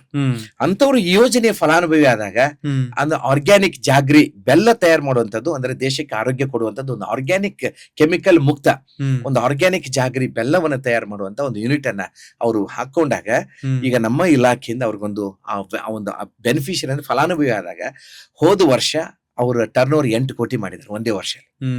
ಇದು ಸಾಧನೆ ಅಲ್ವಾ? ನೋಡಿ, ಒಬ್ಬ ಸೈಕಲ್ ಪಂಕ್ಚರ್ ತಿದ್ದವರು ಪರಿಶ್ರಮ ಪಟ್ಟು ಒಂದೇ ವರ್ಷದಲ್ಲಿ 8 ಕೋಟಿ ಅವರು ಗಳಿಸಿದ ಅಂದ್ರೆ ಉದ್ಯಮಿಯಾಗಿ ಸಾಮ್ರಾಜ್ಯ ಕಟ್ಟೋದಕ್ಕೆ ಇಲ್ಲಿ ಅವಕಾಶಗಳಿದೆ. ಅದೇ ನೀವು ಕೆಲಸ ಮಾಡ್ತಿದ್ರೆ 50 ವರ್ಷ 30 ವರ್ಷ ಕೆಲಸ ಮಾಡ್ತಾನೆ ಇರ್ಬೇಕಾಗತ್ತೆ. ಅದು ಯಾವುದು ಒಂದು ಫಿಕ್ಸೇಷನ್ 25-30 ಸಾವಿರ, ಬಹಳ ಅಂದ್ರೆ 35,000 ಆಗುತ್ತೆ, 40,000 ಆಗುತ್ತೆ. ಒಂದು 5-6 ವರ್ಷ ಸರ್ವಿಸ್ ಮಾಡಿದ್ರೆ ಇನ್ನೊಂದು 2-3 ಸಾವಿರ ಜಾಸ್ತಿ ಆಗುತ್ತೆ ನಿಮ್ ಸ್ಯಾಲ್ರಿ ಹೊರತಾಗಿ. ಅದೇ ಒಂದು ವರ್ಷ ನೀವು ಸಮರ್ಪಿಸಿಕೊಂಡು ಕೆಲಸ ಮಾಡಿದ್ರೆ ಖಂಡಿತ ಆಗುತ್ತೆ. ಯಾಕಂದ್ರೆ ಉದ್ಯಮ ಅಂದ್ರೆ ಅದು ಮ್ಯಾಜಿಷಿಯನ್ ಮಾಡೋ ಟ್ರಿಕ್ಸ್ ಅಲ್ಲ. ಹಿಂಗ್ ಮಾಡ್ತಾನೆ, ಆಡಿಯನ್ಸ್ ಎಲ್ಲ ನೋಡ್ತಾರೆ, ಬರಿಗೈ ಇರುತ್ತೆ, ಹಿಂಗೇನೋ ಮಾಡಿ ಚೈನ್ ತೆಗಿತಾನೆ, ಇಲ್ಲೊಂದು ಬ್ಲೇಸರ್ ನಿಂದ ಏನೋ ಒಂದು ಮಾಡಿ ಪಾರಿವಾಳನ್ನು ಬಿಡ್ತಾನೆ, ಎಲ್ಲರೂ ಕ್ಲಾಸ್ ಹೊಡಿತಾರೆ, ಓ ಏನು ಅದ್ಭುತ ಅಂತೇಳಿ. ಇದು ಉದ್ಯಮ ಅಂದ್ರೆ ಅದು ಮ್ಯಾಜಿಷಿಯನ್ ಟ್ರಿಕ್ಸ್ ಅಲ್ಲ, ಅದೊಂದು ತಪಸ್ಸು. ಆ ತಪಸ್ ಹೇಗಂದ್ರೆ ನಾವು ಎಷ್ಟು ತಪಸ್ ಮಾಡ್ತೀವಿ ಅಷ್ಟು ಅದರಿಂದ ಹೊಂದ್ಕೊಡ್ತೀವಿ. ಇದಕ್ಕೆ ಶ್ರದ್ಧೆ ಬೇಕು, ಪ್ರೀತಿ ಬೇಕು, ಅದಕ್ಕೆ ಗೌರವ ಬೇಕು, ಅದಕ್ಕೆ ಮನಸ್ಸು ಬೇಕು, ಸಮರ್ಪಣಾ ಭಾವ ಬೇಕು. ಅದನ್ನ ನಾವು ಎಷ್ಟು ಗೌರವಿಸ್ತೀವಿ ಅಷ್ಟು ನಾವು ಅದಕ್ಕೆ ಸಮರ್ಪಣಾ ಭಾವದಿಂದ ಅದಕ್ಕೆ ಪರಿಶ್ರಮ ಪಟ್ಟು, ಅಂದ್ರೆ ಹಾರ್ಡ್ ವರ್ಕ್ ಅಲ್ಲ ಸ್ಮಾರ್ಟ್ ವರ್ಕ್ ಮಾಡಿ ಅದಕ್ಕೆ ಎಷ್ಟು ನಾವು ಪರಿಶ್ರಮ ದುಡಿತೀವಿ, ಅದಕ್ಕೆ ಎಷ್ಟು ತಪಸ್ಸು ಮಾಡ್ತೀವಿ, ಅದರಿಂದ ಅಷ್ಟು ಯಶಸ್ಸನ್ನು ಹೊಂದ್ಕೊಳ್ತೀವಿ. ತಪಸ್ಸು ಆಮೇಲೆ ಯಶಸ್ಸು. ಅದಕ್ಕೆ ನೀವು ಉದ್ಯಮಿ ಆಗಂತೆ ನಾನು ಯಾಕೆ ಕರ್ನಾಟಕದ ನನ್ನೆಲ್ಲ ಜನತೆಗೆ, ನನ್ನ ಸಹೋದರಿಗೆ ಯಾಕೆ ಇಷ್ಟು ಹೇಳ್ತೀನಿ ಅಂತಂದ್ರೆ, ನೀವು ಉದ್ಯಮಿ ಆಗೋದ್ರಲ್ಲಿ ಸಾಕಷ್ಟು ಸಾಧನೆ ಮಾಡೋದು, ಫಿನಾನ್ಸಿಯಲಿ ಸ್ಟ್ರಾಂಗ್ ಆಗಲಿಕ್ಕೆ ಇಲ್ಲಿ ಅವಕಾಶಗಳಿದೆ. ಓಕೆ. ಅಂಡ್ NLM ಅಂತ ಆಗ್ಲೇ ಹೇಳಿದ್ರಿ, ಲೈಫ್ ಸ್ಟಾಕ್ ಸ್ಕೀಮ್ ಅಂತ ಏನಿದೆ ಅದು. ಹೌದು. ಈಗ ಕೆಲವು ರೈತರು ಆಗ್ಲೇ ಸಾಲನೋ ಸೋಲಾನೋ ಮಾಡಿ ಒಂದ್ ಅಡವಿಟ್ಟು ಏನೋ ಒಂದು ಆ ತರದ್ ಒಂದು ಕುರಿ ಶೆಡ್ಡೋ ಇಲ್ಲ ಕೋಳಿ ಫಾರ್ಮ್ ಏನೋ ಓಪನ್ ಮಾಡ್ಬಿಟ್ಟಿದ್ದಾರೆ. ಈಗ ಈ ಲೋನ್ ಅಪ್ಲೈ ಮಾಡ್ಬೇಕು ಅಂದ್ರೆ ಆಗತ್ತಾ? ಈಗ ನೀವೊಂದು ಚಿಕ್ಕದೊಂದು ಏನೋ ಒಂದು ಉದ್ಯಮ ಸ್ಟಾರ್ಟ್ ಮಾಡಿದಾರೆ ಅಂದ್ರೆ, ನನ್ನ ಕಡೆ ಒಂದಿಷ್ಟು ಮಷಿನ್ಗಳಿದೆ ಹಳೇದಂದ್ರೆ, ಅದಕ್ಕೆ ನಾವು ಕೊಡಕ್ ಬರೋದಿಲ್ಲ. ಒಂದು ಯೋಜನೆ ಅಂದ್ರೆ ಇಲ್ಲಿಂದಾನೇ ಪ್ರಾರಂಭ ಅಂತ, ಸ್ಟಾರ್ಟ್ ಆಗೋದು ಇಲ್ಲಿಂದ. ನನ್ನ ಕಡೆ ಸರ್ ಆಲ್ರೆಡಿ ಒಂದು ಮಷಿನ್ ಇದೆ, ಇನ್ನೊಂದು ಮಷಿನ್ ಅಷ್ಟೇ ಸಾಕಂದ್ರೆ ಅದಕ್ಕೆ ಅಪ್ಗ್ರೇಡೇಷನ್ ಅಂತ ಹೇಳ್ತೀವಿ. ಅದಕ್ಕೆ ಅಪ್ಗ್ರೇಡೇಷನ್ ಅಂತ ಹೇಳ್ತೀವಿ ಹೊರತಾಗಿ ಹೊಸ ಯೋಜನೆ ಅನುಷ್ಠಾನ ಅಲ್ಲ. ನಾವ್ ಯಾಕೆ ಇದು ಸ್ಕೋಪ್ ಎದಕ್ಕಂದ್ರೆ, ಒಬ್ಬ ನಿರುದ್ಯೋಗಿ ಉದ್ಯಮಿಯಾಗಿ ಬೆಳೋದಿಕ್ಕೆ. ಹಾಗೇನೆ ಒಬ್ಬ ರೈತ ಆಲ್ರೆಡಿ ಸಾಲ ಮಾಡ್ಕೊಂಡಿದ್ರೆ ಅದು ಬ್ಯಾಂಕರ್ಸ್ ಕೊಡ್ತಾ ಇರಲ್ಲ ನೋಡ್ಬೇಕು ಅದನ್ನ. ಯಾಕಂದ್ರೆ ನಾವು ಹೇಳಲಿಕ್ಕೆ ಬರೋದಿಲ್ಲ, ನಾವು ಸ್ಯಾಂಕ್ಷನ್ ಮಾಡಿಬಿಡ್ಬೋದು. ಅದರ ಬ್ಯಾಂಕರ್ಸ್ ಫಂಡ್ ಮಾಡೋದಕ್ಕೆ ಅವ್ರಿಗೆ ಸಿಬಿಲ್ ಇರಬೇಕು ಒಂದೇದು, ಎರಡನೇದು ಒಂದು ಎಲಿಜಿಬಿಲಿಟಿ ಬರಬೇಕು, ಆ ಸಾಮರ್ಥ್ಯ ಅವ್ರು ಪಡ್ಕೊಂಡ್ರು. ಅದಕ್ಕೆ ಹೇಳೋದು ಸಿಬಿಲ್ ಅನ್ನ ಹಾಳು ಮಾಡ್ಕೋಬೇಡಿ ಅಂತೇಳಿ ಎಲ್ರಿಗೂ ನಾನು ಅದನ್ನ ಹೇಳ್ತಾ ಇರೋದು. ಮುಖ್ಯವಾಗಿ ಹೇಳ್ತಾ ಅಂದ್ರೆ, ಈ ಒಂದು NLM ಪ್ರಾಜೆಕ್ಟ್ ಅಂತ ಹೇಳ್ತೀವಿ, ಅದರೊಳಗೆ ಕೋಳಿ ಸಾಕಾಣಿಕೆ ಇದೆ, ನಾಟಿ ಕೋಳಿ ಸಾಕೋಣಂಥದ್ದು. ಅದಕ್ಕೆ ಒಂದು 10,000 ಸ್ಕ್ವೇರ್ ಫೀಟ್ ಇದೊಂದು ಶೆಡ್ ಬರುತ್ತೆ. ಅದಕ್ಕೆ 5 ಎಕರೆ ಲ್ಯಾಂಡ್ ಇದು ಕಂಪಲ್ಸರಿ ಬೇಕಾಗುತ್ತೆ. ಅದಕ್ಕೆ NLM ಪ್ರಾಜೆಕ್ಟ್ ನಲ್ಲಿ ಕುರಿ ಆಡು ಸಾಕಾಣಿಕೆಗೆ 5 ಎಕರೆ ಕಂಪಲ್ಸರಿ ಲ್ಯಾಂಡ್ ಬೇಕಾಗುತ್ತೆ. ಆದ್ರೆ ಕೋಳಿ ಸಾಕಾಣಿಕೆಗೆ 1 ಅಥವಾ 1.5 ಎಕರೆ ಇದ್ರೆ ಸಾಕು, ಅದಕ್ಕೆ ಸ್ಯಾಂಕ್ಷನ್ ಮಾಡ್ಬೋದು. ಇದಕ್ಕೆ 50 ಲಕ್ಷದ ಪ್ರಾಜೆಕ್ಟ್ ಇದೆ ಕೋಳಿ ಸಾಕಾಣಿಕೆಗೆ. 50 ಲಕ್ಷಕ್ಕೆ 25 ಲಕ್ಷ ಅಂದ್ರೆ ಅದಕ್ಕೂ 50% ಸಬ್ಸಿಡಿ ಇದೆ. 1100 ಕೋಳಿಗಳನ್ನ ಸಾಕು ಅಂದ್ರೆ 1,000 ತಾಯಿ ಕೋಳಿಗಳು, 100 ತಂದೆ ಕೋಳಿಗಳು, ಅವು ಎಲ್ಲ ಎಗ್ ಇಟ್ಟು ಕೊಡ್ತೇವೆ. ಆ ಎಗ್ ಅನ್ನ ಇನ್ಕ್ಯುಬೇಟರ್ ಮಷಿನ್ ಬರುತ್ತೆ, ಅದ್ರೊಳಗೆ ಇಟ್ರೆ 20-21 ದಿನಕ್ಕೆ ಮರಿಯಾಗಿ ಬರುತ್ತೆ. ಆ ಮರಿಯನ್ನ 3ನೇ ಭಾಗದಲ್ಲಿ ಇಟ್ಟು ಅದನ್ನ ಸಾಕುವಂಥದ್ದು, ಅದನ್ನ ದೊಡ್ಡದು ಮಾಡಿ ಬೆಳೆಸಿ ಸೇಲ್ ಮಾಡುವಂಥದ್ದು ಹೀಗಿರ್ತದೆ. ಓಕೆ ಸರ್, ವುಮೆನ್ ಎಂಪವರ್ಮೆಂಟ್ ಮೂಲಕ Yes. ಮಹಿಳೆಯರಿಗೆ ಅಥವಾ ಸ್ತ್ರೀಯರಿಗೆ ಅಂತ ಸ್ಪೆಷಲ್ ಆಗಿ ಬೇರೆ ಕ್ಯಾಟಗರಿಗಳಲ್ಲಿ ಏನೇನು ಅವಕಾಶಗಳಿದೆ? ಸರ್, ಈಗ ನಾನು ಹೇಳ್ಬೇಕಂದ್ರೆ ಮಹಿಳೆಯರಿಗೆ ಸಾಕಷ್ಟು ಅವಕಾಶಗಳಿದೆ. ಆದ್ರೆ ಮಹಿಳೆಯರು ಏನ್ ಮಾಡಿದಾರೆ, ನಾನು ಗೃಹಿಣಿ, ಯಾಕಂದ್ರೆ ಗೃಹಿಣಿಯ ಜವಾಬ್ದಾರಿ ತುಂಬಾ ಇದೆ. ಅವ್ರು ಇಡೀ ಫ್ಯಾಮಿಲಿಯನ್ನು ನೋಡ್ಕೋಬೇಕು ಮದುವೆ ಆದ ನಂತರ, ಆಮೇಲೆ ಅಲ್ಲಿ ಮಕ್ಕಳನ್ನ ನೋಡ್ಕೋಬೇಕು, ಅವ್ರಿಗೆ ಎಜುಕೇಶನ್ ನೋಡ್ಕೋಬೇಕು, ಗಂಡನನ್ನು ನೋಡ್ಕೋಬೇಕು, ಅತ್ತೆ ಮಾವನ ನೋಡ್ಕೋಬೇಕು ಅಂತ ಬಹಳಷ್ಟು ಜವಾಬ್ದಾರಿ ಇರ್ತದೆ, ಇಲ್ಲ ಅಂತಲ್ಲ. ಅದು ನಡುವೆ ನಾನು ಕೇವಲ ಗೃಹಿಣಿಯಾಗೇ ಇದ್ಬಿಡ್ತೀನಿ ಅಂತಂದ್ರೆ, ಒಂದು ಫ್ರೇಮ್ ನಲ್ಲಿರುವ ಒಂದು ಫೋಟೋ ಹೇಗೆ ಫಿಕ್ಸ್ ಆಗಿರುತ್ತೋ ಹಾಗಾಗ್ಬಾರ್ದಂತೀನಿ ನಾನು. ಅಂದ್ರೆ ಆ ಗೃಹಿಣಿಯ ಜೊತೆಗೆ ನಾನೊಬ್ಬ ವುಮನ್ ಆಂಟರ್ಪ್ರನರ್, ಅಂದ್ರೆ ಒಂದು ಸಕ್ಸಸ್ಫುಲ್ ವುಮನ್ ಆಂಟರ್ಪ್ರನರ್, ಅಂದ್ರೆ ನಾನೊಬ್ಬ ಯಶಸ್ವಿ ಮಹಿಳಾ ಉದ್ಯಮಿ ಆಗಬಹುದು, ಅದಕ್ಕೊಂದು ಅವಕಾಶ ಇದೆ ಅನ್ನೋದನ್ನು ಕೂಡ ಇಲ್ಲಿ ತಿಳ್ಕೊಳ್ಬೇಕಾಗ್ತದೆ. ಈಗ ಬ್ಯೂಟಿ ವರ್ಲ್ಡ್ ಅಥವಾ ಬ್ಯೂಟಿ ಇಂಡಸ್ಟ್ರಿ ಕೂಡ ನೋಡಿದ್ರೆ, ಇದರಲ್ಲಿ ಒಂದು ವೈಟ್ ಲೇಬಲಿಂಗ್ ಕಂಪ್ನಿಗಳಂತ ಇರ್ತದೆ. ಫಾರ್ ಎಕ್ಸಾಂಪಲ್ ಹೇಳ್ಬೇಕಂದ್ರೆ, ದೊಡ್ಡ ದೊಡ್ಡ ಕಂಪ್ನಿಗಳು ಇವತ್ತು ನಾವು ನೋಡ್ತೀವಿ, ಲಿಪ್ಸ್ಟಿಕ್ಗಳು, ಪರ್ಫ್ಯೂಮ್ಗಳು, ಅಥವಾ ಒಂದು ಬ್ಯೂಟಿ ಸೌಂದರ್ಯವರ್ಧಕ ಏನು ಒಂದಿಷ್ಟು ಬರ್ತಾವಲ್ಲ ಮೆಟೀರಿಯಲ್ಸ್ಗಳು, ಅದೆಲ್ಲ ಅವರೇ ಮಾಡಿರೋದಿಲ್ಲ, ಬೇರೆ ಯಾವುದೋ ಒಂದು ಕಂಪನಿ ಅದನ್ನ ಉತ್ಪಾದನೆ ಮಾಡ್ತಾ ಇರ್ತದೆ. ಅದು ವೈಟ್ ಲೇಬಲಿಂಗ್ ಅಂದ್ರೆ ಅದ್ರ ಮೇಲೆ ಲೇಬಲ್ ಇರೋದಿಲ್ಲ. ಈಗ ನೀವು ಒಂದೇಳೆ ಒಬ್ರು ಯಾರು ಮಹಿಳೆ ನಾನು ಉದ್ಯಮಿ ಆಗ್ಬೇಕಂದ್ರೆ, ಸೊ ನಿಮ್ದೇ ಒಂದು ಪ್ರಾಡಕ್ಟ್ ಅನ್ನ ಅಲ್ಲಿಂದ ತಗೊಳ್ಬಹುದು. ಅದಕ್ಕೆ ವೈಟ್ ಲೇಬಲಿಂಗ್ ಅಂದ್ರೆ ಅದಕ್ಕೆ ಒಂದು ನಿಮ್ದೇ ಒಂದು ಬ್ರ್ಯಾಂಡಿಂಗ್, ನಿಮ್ದೇ ಒಂದು ಕಂಪನಿ ಹೆಸರನ್ನ ಅದಕ್ಕೆ ಪ್ರಿಂಟ್ ಮಾಡಿ ಮಾಡಿಕೊಡ್ತಾರೆ. ಅದನ್ನ ನೀವು ಸ್ವಂತ ಒಂದು ಉದ್ಯಮವಾಗಿ ನಿಮ್ದೇ ಪ್ರಾಡಕ್ಟ್ ಅನ್ನ ಮಾಡ್ಬೋದು. ಅಥವಾ ಮಷಿನ್ಗಳನ್ನ ಇಟ್ಕೊಂಡು ನೀವು ಸ್ವಲ್ಪ ಸಪೋರ್ಟ್ ಮಷಿನ್ ಇಟ್ಕೊಂಡು ಅಲ್ಲಿ ರಾ ಮೆಟೀರಿಯಲ್ ತಗೊಂಡ್ಬಂದು ಅದನ್ನ ನಿಮ್ಮದೇ ಪ್ರಾಡಕ್ಟ್ ಅನ್ನು ಮಾಡಿ ಮಾರ್ಕೆಟ್ಗೆ ಬಿಡ್ಬೋದು. ಇವತ್ತು ನೋಡಿ, ಅದಕ್ಕೊಂದು ಉದಾಹರಣೆ ಹೇಳ್ತೀನಿ. ಒಂದು ಕೋವಿಡ್ ಟೈಮ್ ನಲ್ಲಿ ಕೂಡ ಒಂದು ನ್ಯಾಕ್ಯಾ ಅಂತ ಒಂದು ಇದನ್ನ ನೀವು ಬ್ಯೂಟಿ ಪ್ರಾಡಕ್ಟ್ ಒಂದು ಕಿಟ್ಗಳ ಬಗ್ಗೆ ಕೇಳ್ತೀರಿ. ಸೊ ಅವರು ಇತ್ತೀಚೆಗೆ ಪ್ರಾರಂಭ ಮಾಡಿದವರು, ಒಂದು ಹೆಣ್ಮಗಳವರು ಕೂಡ ಗೃಹಿಣಿ ಆಗಿದ್ದವರನ್ನೇ. ಸೊ ಒಂದೇ ವರ್ಷದಲ್ಲಿ 27,000 ಕೋಟಿ ರೂಪಾಯಿ ಅವ್ರದ್ದೊಂದು ಬಿಸ್ನೆಸ್ ಆಯ್ತು. ಯಾಕಂತಂದ್ರೆ ಆ ಒಂದು ಅವ್ರ ಪ್ರಾಡಕ್ಟ್ ಆ ರೀತಿ ಹೈ ಕ್ವಾಲಿಟಿ ಇತ್ತು, ಆಮೇಲೆ ಜನರಿಗೆ ಎಲ್ರಿಗೂ ಮುಟ್ಟುವಂತದ್ದಿತ್ತು. ಒಂದು ಕಿಟ್ ಒಳ್ಳೆ ಒಂದು ಕಡಿಮೆ ದರದಲ್ಲಿ ಒಳ್ಳೆ ಪ್ರಾಡಕ್ಟ್ ಅನ್ನ ಮುಟ್ಟಿಸುವ ಜವಾಬ್ದಾರಿ ಅವ್ರು ಮಾಡ್ಬಿಟ್ರು. ಆ ಒಂದು ಇಂಡಸ್ಟ್ರಿ ಅಂದ್ರೆ ಬ್ಯೂಟಿ ಈ ಇಂಡಸ್ಟ್ರಿ ಇದೆ, ಇದು ಬಹಳ ಒಂದು ಇವತ್ತಿಗೂ ನಿಲ್ಲೋದೆ. ಒಂದು ಸ್ಲಮ್ಮರ್ ಅಂತ ಒಂದು ಹೆಣ್ಮಗಳು ಕೂಡ ನಾನು ಚೆನ್ನಾಗಿ ಕಾಣ್ಬೇಕು ಅನ್ನುವಂಥದ್ದು ಇದ್ದೇ ಇರ್ತದೆ. ಅದಕ್ಕಾಗಿ ಅಟ್ಲೀಸ್ಟ್ ಒಂದು ಬ್ಯೂಟಿ ಪಾರ್ಲರ್ಗಾದ್ರೂ ಹೋಗ್ತಾ ಇರ್ತಾರೆ. ಇವತ್ತು ನಮ್ಮ ಬ್ಯೂಟಿ ಪಾರ್ಲರ್ಗಳು ಎಲ್ಲಿಗೆ ಬಂದು ನಿಂತ್ಕೊಂಡೆ ಅಂದ್ರೆ, ಕೇವಲ ಒಂದು ಐಬ್ರೋ, ಮೆಡಿಕ್ಯೂರ್, ಪೆಡಿಕ್ಯೂರು, ಅಥವಾ ಏನೋ ಒಂದು ಸೌಂದರ್ಯ ಅಥವಾ ಒಂದು ಕಟಿಂಗ್ಸು ಅದು ಇದೆ ಅಂತೇಳಿ ಒಂದೇ ಹೇರ್ ಕಟಿಂಗು, ಇಷ್ಟಕ್ಕೆ ಸೀಮಿತ ಆಗ್ಬಿಟ್ಟಿದೆ. ಇದನ್ನ ಬಿಟ್ಟು ಇನ್ನೊಂದು ದೊಡ್ಡ ಜಗತ್ತಿದೆ, ಅಂದ್ರೆ ಒಂದೇ ವರ್ಷದಲ್ಲಿ 100 ಕೋಟಿ 200 ಕೋಟಿ 500 ಕೋಟಿ 1000 ಕೋಟಿ ಮಾಡುವಷ್ಟು ಅವಕಾಶಗಳಿದೆ. ಅದು ಒಂದು ಚಿಕ್ಕ ಉದಾಹರಣೆ ಹೇಳ್ತೀನಿ. ಕರ್ನಾಟಕದಲ್ಲಿ 31 ಜಿಲ್ಲೆಗಳಿದೆ. ಈ 31 ಜಿಲ್ಲೆನಲ್ಲಿನೇ ಈ ಬ್ಯೂಟಿ ಇಂಡಸ್ಟ್ರಿನ ಒಂದ್ ಏನಾದ್ರೂ ಮಾಡಿದ್ರೆ ಆ ಇಂಡಸ್ಟ್ರಿ ಮೂಲಕವಾಗಿ ಒಂದೇ ವರ್ಷದಲ್ಲಿ 700 ಕೋಟಿ ಮಾಡ್ಬೋದು. 7.5 crores ಮಾಡ್ಬೋದು. ಮಹಿಳೆಯರಿಗೆ ಸಾಕಷ್ಟಿದೆ. ಫುಡ್ ಇಂಡಸ್ಟ್ರಿ ಇದೆ. ಆಗ್ಲೇ ಹೇಳಿದ್ದೆ ನಿಮಗೆ. ಹಳ್ಳಿನಲ್ಲಿ ಇವತ್ತು ನಮ್ಮ ಉತ್ತರ ಕನ್ನಡದಲ್ಲಿ ಅನೇಕರು ಹಳ್ಳಿನಲ್ಲಿನೇ ರೊಟ್ಟಿ ಬಿಸ್ನೆಸ್ ಮಾಡ್ತಾರೆ. ಅಂದ್ರೆ ರೊಟ್ಟಿಗಳು ಅಂದ್ರೆ ಜೋಳದ ರೊಟ್ಟಿ ಒಂದು ಮಷೀನ್ ಗಳನ್ನು ಕೊಡಿಸಿ ಒಂದು 5 ಲಕ್ಷ 10 ಲಕ್ಷ ರೂಪಾಯಿ ಚಿಕ್ಕ ಒಂದು PMFM ಯೋಜನೆಯಲ್ಲಿ ನಾವೆಲ್ಲ ಮಾಡಿಕೊಟ್ಟಿದೀವಿ. ಅದರಲ್ಲಿ ತಿಂಗಳಿಗೆ 3 ಲಕ್ಷ ದುಡಿತಿದ್ದಾರೆ. ಯಾಕಂದ್ರೆ ಎವ್ರಿ ಡೇ ಒಂದು ಇಡೀ ದಿವಸ ಅಲ್ಲ, 4 hours 4 ತಾಸಿನಲ್ಲಿ 2,000 ರೊಟ್ಟಿ ಬರುತ್ತೆ. ಒಂದು ರೊಟ್ಟಿಗೆ 5 ರೂಪಾಯಿದಂಗೆ, ಒಂದು ಜೋಳದ ರೊಟ್ಟಿಗೆ 5 ರೂಪಾಯಿದಂಗೆ 2,000 ರೊಟ್ಟಿ ಇಂಟು 10,000 ರೂಪಾಯಿ ಆಯ್ತು ಪರ್ ಡೇ. 10,000 ಇಂಟು 30 ದಿನ ಅಂದ್ರೆ 3 ಲಕ್ಷ ರೂಪಾಯಿ ದುಡಿತಿದ್ದಾರೆ. ಎಲ್ಲಾ ಖರ್ಚು ವೆಚ್ಚಗಳನ್ನ ಒಂದು 50% ತೆಗೆದ್ರು 1.5 ಲಕ್ಷ ಉಳಿತಿದೆ. ಒಂದು 2 ಲಕ್ಷ ಅಂತೇಳಿ ಖರ್ಚು ತೆಗೆದ್ರು 1 ಲಕ್ಷ ರೂಪಾಯಿ ಹಳ್ಳಿನಲ್ಲಿ ಇವತ್ತು ಒಂದು ಮಹಿಳೆ ಸ್ವಾವಲಂಬಿಯಾಗಿ ತನ್ನ ಕಾಲ ಮೇಲೆ ನಿಂತ್ಕೊಂಡು ಇವತ್ತು ಆರ್ಥಿಕವಾಗಿ ಸಾಮಾಜಿಕವಾಗಿ ಬೆಳೆಯುವಂತ ಕೆಲಸವನ್ನ ಇವತ್ತು ನಾವು ಈ ಸೇವೆ ಮೂಲಕ ಮಾಡ್ತಾ ಇದ್ದೀವಿ. ಅದಕ್ಕೆ ಮಹಿಳೆಯರಿಗೆ ಸಾಕಷ್ಟಿದೆ. ಫುಡ್ ಇಂಡಸ್ಟ್ರಿನಲ್ಲಿ ಸಿಕ್ಕಾಪಟ್ಟಿದೆ. ಉಪ್ಪಿನಕಾಯಿಗಳಿದೆ, ಅದನ್ನ ದೊಡ್ಡ ಒಂದು ಬ್ರ್ಯಾಂಡಿಂಗ್ ಮಾಡ್ಬೋದು. ಆಮೇಲೆ ಈಗ ಮಸಾಲೆ ಪ್ರಾಡಕ್ಟ್ಗಳಿದೆ, ಸಾಂಬಾರ್ ಮಸಾಲೆಗಳಿದೆ, ಆಮೇಲೆ ಈಗ ಗರಂ ಮಸಾಲೆಗಳಂತಿದೆ, ಫಿಶ್ ಮಸಾಲೆ ಇದೆ, ಚಿಕನ್ ಮಸಾಲ, ಮಟನ್ ಮಸಾಲ, ಎಷ್ಟು ಮಸಾಲೆಗಳಿದೆ. ಆಮೇಲೆ ಚಿಲ್ಲಿ ಪೌಡರ್ಗಳಿದೆ, ಆಮೇಲೆ ಟರ್ಮರಿಕ್ ಪೌಡರ್ ಇದೆ. ಸಾಕಷ್ಟು ಈ ಫುಡ್ ಇಂಡಸ್ಟ್ರಿನಲ್ಲಿ ಇದಾವೆ. ಆಗ್ಲೇ ಹೇಳಿದ್ದೆ ನಿಮಗೆ, ಪಾಪಡನ್ನ ಮೊದಲೆಲ್ಲ ಬಿಸಿಲಲ್ಲಿ ಒಳಗಿಸ್ತಾ ಇದ್ರು, ಅದು ಹೈಜಿನಿಕ್ ಇರ್ತಿಲ್ಲ, ಎಲ್ಲ ಡಸ್ಟ್ ಎಲ್ಲ ಬಂದು ಕೂತ್ಕೊಳ್ತಿತ್ತು. ಇವತ್ತು ಏನಾಗಿದೆ ಅಂದ್ರೆ ಅಲ್ಲಿ ನೀವು ಸೀಟನ್ನ ರೆಡಿ ಮಾಡಿ, ಹಿಟ್ಟನ್ನ ಕಲಸಿ ಸೀಟ್ ಮಾಡಿ ಮಷೀನ್ ಅಲ್ಲಿ ಬಿಟ್ರೆ ಯಾವ ಸೈಜ್ ಇರುತ್ತೆ ಆ ಕನ್ವೇನರ್ ಮೂಲಕವಾಗಿ ಆ ಸೈಜ್ ಇಂದ ಕಟ್ ಆಗಿ ಒಳಗಡೆ ಬಂದು ಒಂದು 7 ಲೇಯರ್ ನಲ್ಲಿ ಒಳಗಡೆ ಹೋಗಿ ಹೀಟ್ ಪ್ರೊಸೆಸ್ ನಲ್ಲಿ ಡ್ರೈ ಆಗಿ ಹೊರಗೆ ಬಂದ್ಬಿಡ್ತದೆ. ಅಲ್ಲಿನ ಪ್ಯಾಕ್ ಮಾಡೋದು, ಮಾರ್ಕೆಟ್ ಬಿಡೋದು. ಅಂದ್ರೆ ಟೈಮ್ ಎಷ್ಟು ಉಳಿತದೆ ಅನ್ನೋ ಟೆಕ್ನಾಲಜಿಯನ್ನ ಉಪಯೋಗ ಮಾಡಬೇಕು. ಇದಕ್ಕೆ ಏನಂತೀವಿ ಅಂದ್ರೆ ಮೌಲ್ಯವರ್ಧನೆ ಅಂತ ಹೇಳ್ತೀವಿ. It is a value addition ಅಂತ ಹೇಳ್ತೀವಿ. ಮೌಲ್ಯವರ್ಧನೆ ಅಂದ್ರೆ ಒಂದು ಹಾಲು ಇರುತ್ತೆ, ಹಾಲನ್ನು ಹಾಲಾಗಿ ಮಾಡಿದ್ರೆ ಹಾಲಾಗಿರುತ್ತೆ. ಅದಕ್ಕೆ ಮೌಲ್ಯವರ್ಧನೆ ಅಂದ್ರೆ ಹೇಗೆ, ಅದನ್ನ ಮೊಸರು ಮಾಡೋದು ಮೌಲ್ಯವರ್ಧನೆ ಅಷ್ಟೇ ಅಲ್ಲ, ಅದರಲ್ಲಿ ಪನೀರ್ ಮಾಡ್ಬೋದು, ಸ್ವೀಟ್ಸ್ ಗಳನ್ನ ತಯಾರು ಮಾಡ್ಬೋದು, ಇನ್ನು ಅನೇಕ ಖಾದ್ಯಗಳನ್ನ ಅಂತ ಅದರ ಪ್ರಾಡಕ್ಟ್ ಗಳನ್ನ ಉಪ ಪ್ರಾಡಕ್ಟ್ ಗಳನ್ನ ಮಾಡಿದ್ರೆ ಅದಕ್ಕೆ ಮೌಲ್ಯವರ್ಧನೆ ಅಂತ ಹೇಳ್ತೀವಿ. ಹಾಗೇನೆ ನಾವು ಚಿಲ್ಲಿ ಇರುತ್ತೆ, ಚಿಲ್ಲಿಯನ್ನ ಪೌಡರ್ ಮಾಡ್ಬೋದು. ಚಿಲ್ಲಿಯನ್ನ ಮತ್ತೆ ಅನೇಕ ಮಸಾಲೆಗಳನ್ನ ಪೌಡರ್ಗಳನ್ನ ಮಾಡಿ ಅಂದ್ರೆ ಹೈಜೆನಿಕ್ ಅಂದ್ರೆ ಆರ್ಗ್ಯಾನಿಕ್ ಬೇಸ್ಡ್ ಅಂದ್ರೆ ಒಳ್ಳೆ ಇದು ಸಿಗುತ್ತೆ, ಏನು ರಾ ಮೆಟೀರಿಯಲ್ ಸಿಗುತ್ತೆ. ಈಗ ಅದನ್ನ ತಗೊಂಡು ಅದನ್ನ ಹ್ಯಾಮಿಂಗ್ ಮಷೀನ್ ಅಲ್ಲಿ ಅಂದ್ರೆ ಪುಲ್ವರೈಸರ್ ಮಷೀನ್ ಅಲ್ಲಿ ಹಾಕಿ ಫೈನ್ ಪೌಡರ್ ಮಾಡಿ ಅದನ್ನ ಇವ್ರದೇ ಒಂದೊಂದು ಬ್ರ್ಯಾಂಡಿಂಗ್ ಅನ್ನ ಒಂದು ರೋಲ್ ಅನ್ನ ಹಾಕಿಬಿಟ್ಟು ಪ್ಯಾಕಿಂಗ್ ಮಷೀನ್ ಹಾಕಿದ್ರೆ ಅದೊಂದು ಪ್ಯಾಕ್ ಆಗಿ ಅದು ಒಂದು ಇದು ಪೀಸ್ಗಳಾಗಿ ಬರುತ್ತೆ. ಅದರೊಳಗೆ 100 ಗ್ರಾಮ್ 50 ಗ್ರಾಮ್ 10 ಗ್ರಾಮ್ ಅಂತೇಳಿ ಅದನ್ನೆಲ್ಲ ಮಾಡಿ ಅದನ್ನ ಕೂಡ ಒಂದು ಮಾರ್ಕೆಟ್. ಇವತ್ತು MTR ಅಂತೇಳಿ ಇದೆ.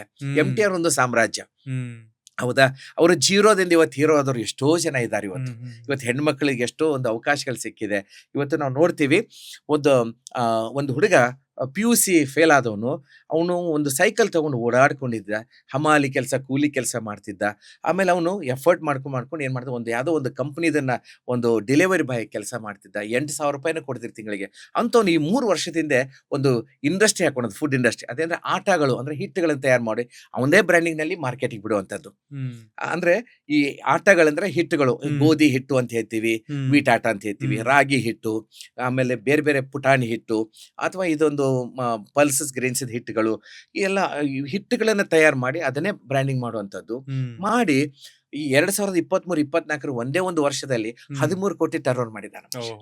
8,000 ರೂಪಾಯಿಗೆ ಒಂದು ಸ್ಯಾಲ್ರಿಗೋಸ್ಕರ ಇಡೀ ದಿನ ಪಾಪ ಮಾರ್ಕೆಟ್ ನಲ್ಲಿ ಓಡಾಡ್ಕೊಂಡು ಡೆಲಿವರಿ ಬಾಯ್ ಗೆದ್ದು, ಅದಕ್ಕಿಂತ ಮುಂಚೆ ಹಮಾಲಿ ಕೆಲಸ ಮಾಡ್ತಿದ್ದ ಒಬ್ಬ ಸಾಧಾರಣ ವ್ಯಕ್ತಿ ಇವತ್ತು ಒಂದು 13 ಕೋಟಿ ಟರ್ನ್ ಮಾಡಿದ್ರೆ, ಈಗ 15-20 ಕೋಟಿ ಏನೋ ಮತ್ತೆ ಮಾಡ್ತಿದ್ದಾರೆ. ಅಂದ್ರೆ ಅವರವರ ಪರಿಶ್ರಮದ ಮೇಲಿದೆ. ಅದಕ್ಕೆ ನಾ ಹೇಳ್ತಾ ಇರೋದು, ಯಶಸ್ಸು ಬರ್ಬೇಕಂದ್ರೆ ತಪಸ್ಸು ಇರಬೇಕು, ಪರಿಶ್ರಮ ಇರಬೇಕು, ಅದ್ರ ಜೊತೆಗೆ ಸಮರ್ಪಣೆ ಇರಬೇಕು, ಆ ಮಾಡುವಂತ ಉದ್ಯಮದ ಮೇಲೆ ಪ್ರೀತಿ ಇರಬೇಕು, ಅದನ್ನ ಗೌರವಿಸಬೇಕು. ಅವಾಗ ಅದು ಗೌರವಿಸದೆ ಫಿನಾನ್ಸ್ ಸ್ಟ್ರಾಂಗ್ ಮಾಡ್ತದೆ. ಈಗ ನಾವು ನೋಡ್ತೀವಿ, ಒಂದು 8ನೇ ಫೇಲ್ ಅಂದ್ರೆ SLC ವರ್ಗು ಬಂದಿಲ್ಲ ಅಂತವನು ಒಬ್ಬ ವ್ಯಕ್ತಿ ಮಿಲ್ಕಿ ಮಿಸ್ಟ್ ಅನ್ನುವಂತ ಒಂದು ಸಂಸ್ಥೆಯನ್ನ ಕಟ್ಟಿದ. ಅವನು ಹಾಲು ಮಾರ್ತಾ ಇದ್ದ, ಮೊದಲು ಮನೆಗೆ ಹಾಲನ್ನು ಕೊಡ್ತಾ ಇದ್ದ ಅಂತ ವ್ಯಕ್ತಿ ಇವತ್ತು 11,100 ಕೋಟಿ ಮಾಡಿದ್ದಾರೆ ಒಂದೇ ವರ್ಷದಲ್ಲಿ. ಇದು ನಾ ಹೇಳ್ತಾ ಇರೋದು ಏನೋ 10-20 ವರ್ಷ ಅಲ್ಲ, ಒಂದೇ ವರ್ಷದಲ್ಲಿ 11,100 ಕೋಟಿ ಏನ್ ಮಾಡ್ತಾರೆ. ಇನ್ನೊಬ್ರು ಆಟೋ ಡ್ರೈವರ್ ಆಗಿ ಆಟೋ ನಡೆಸ್ತಾ ಇದ್ರು.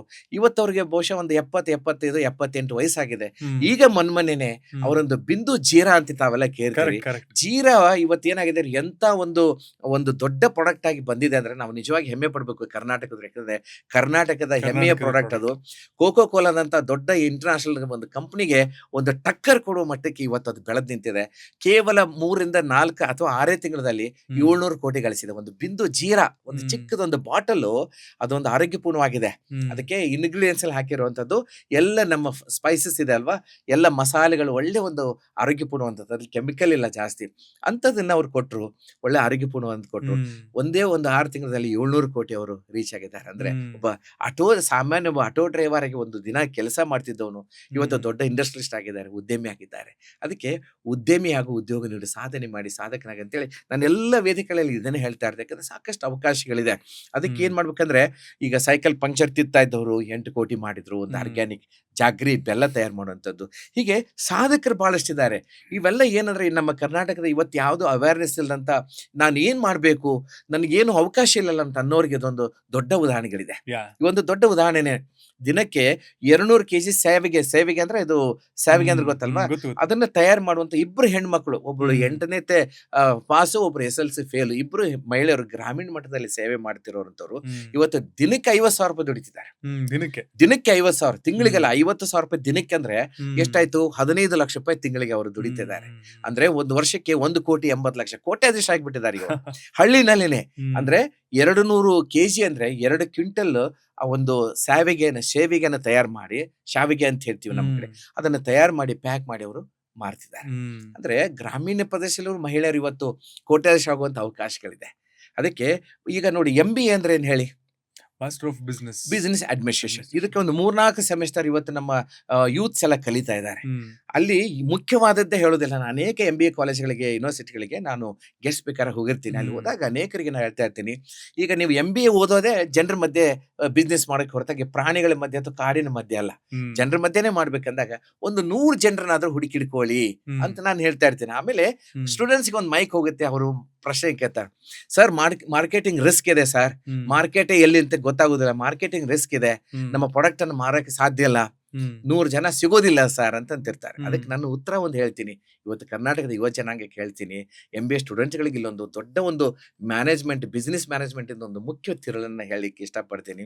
ನಾನಲ್ಲಿ ಹೇಳ್ತಾ ಇರ್ತೀನಿ, ನೀವೆಲ್ಲ ಸತ್ಯ ಹೆಣ ನೋಡಿದೀರಾ ಅಂತ ನಿಮ್ಗೂ ಕೇಳ್ತೀನಿ, ಸತ್ಯ ಹೆಣ ನೋಡಿದೀರಾ? ಸತ್ಯ ಹೆಣ ಅದಕ್ಕೆ ಜೀವ ಇರುತ್ತಾ? ಇರಲ್ಲ. ಅಂದ್ಮೇಲೆ ಅದಕ್ಕೆ ಸತ್ಯ ಹೆಣ.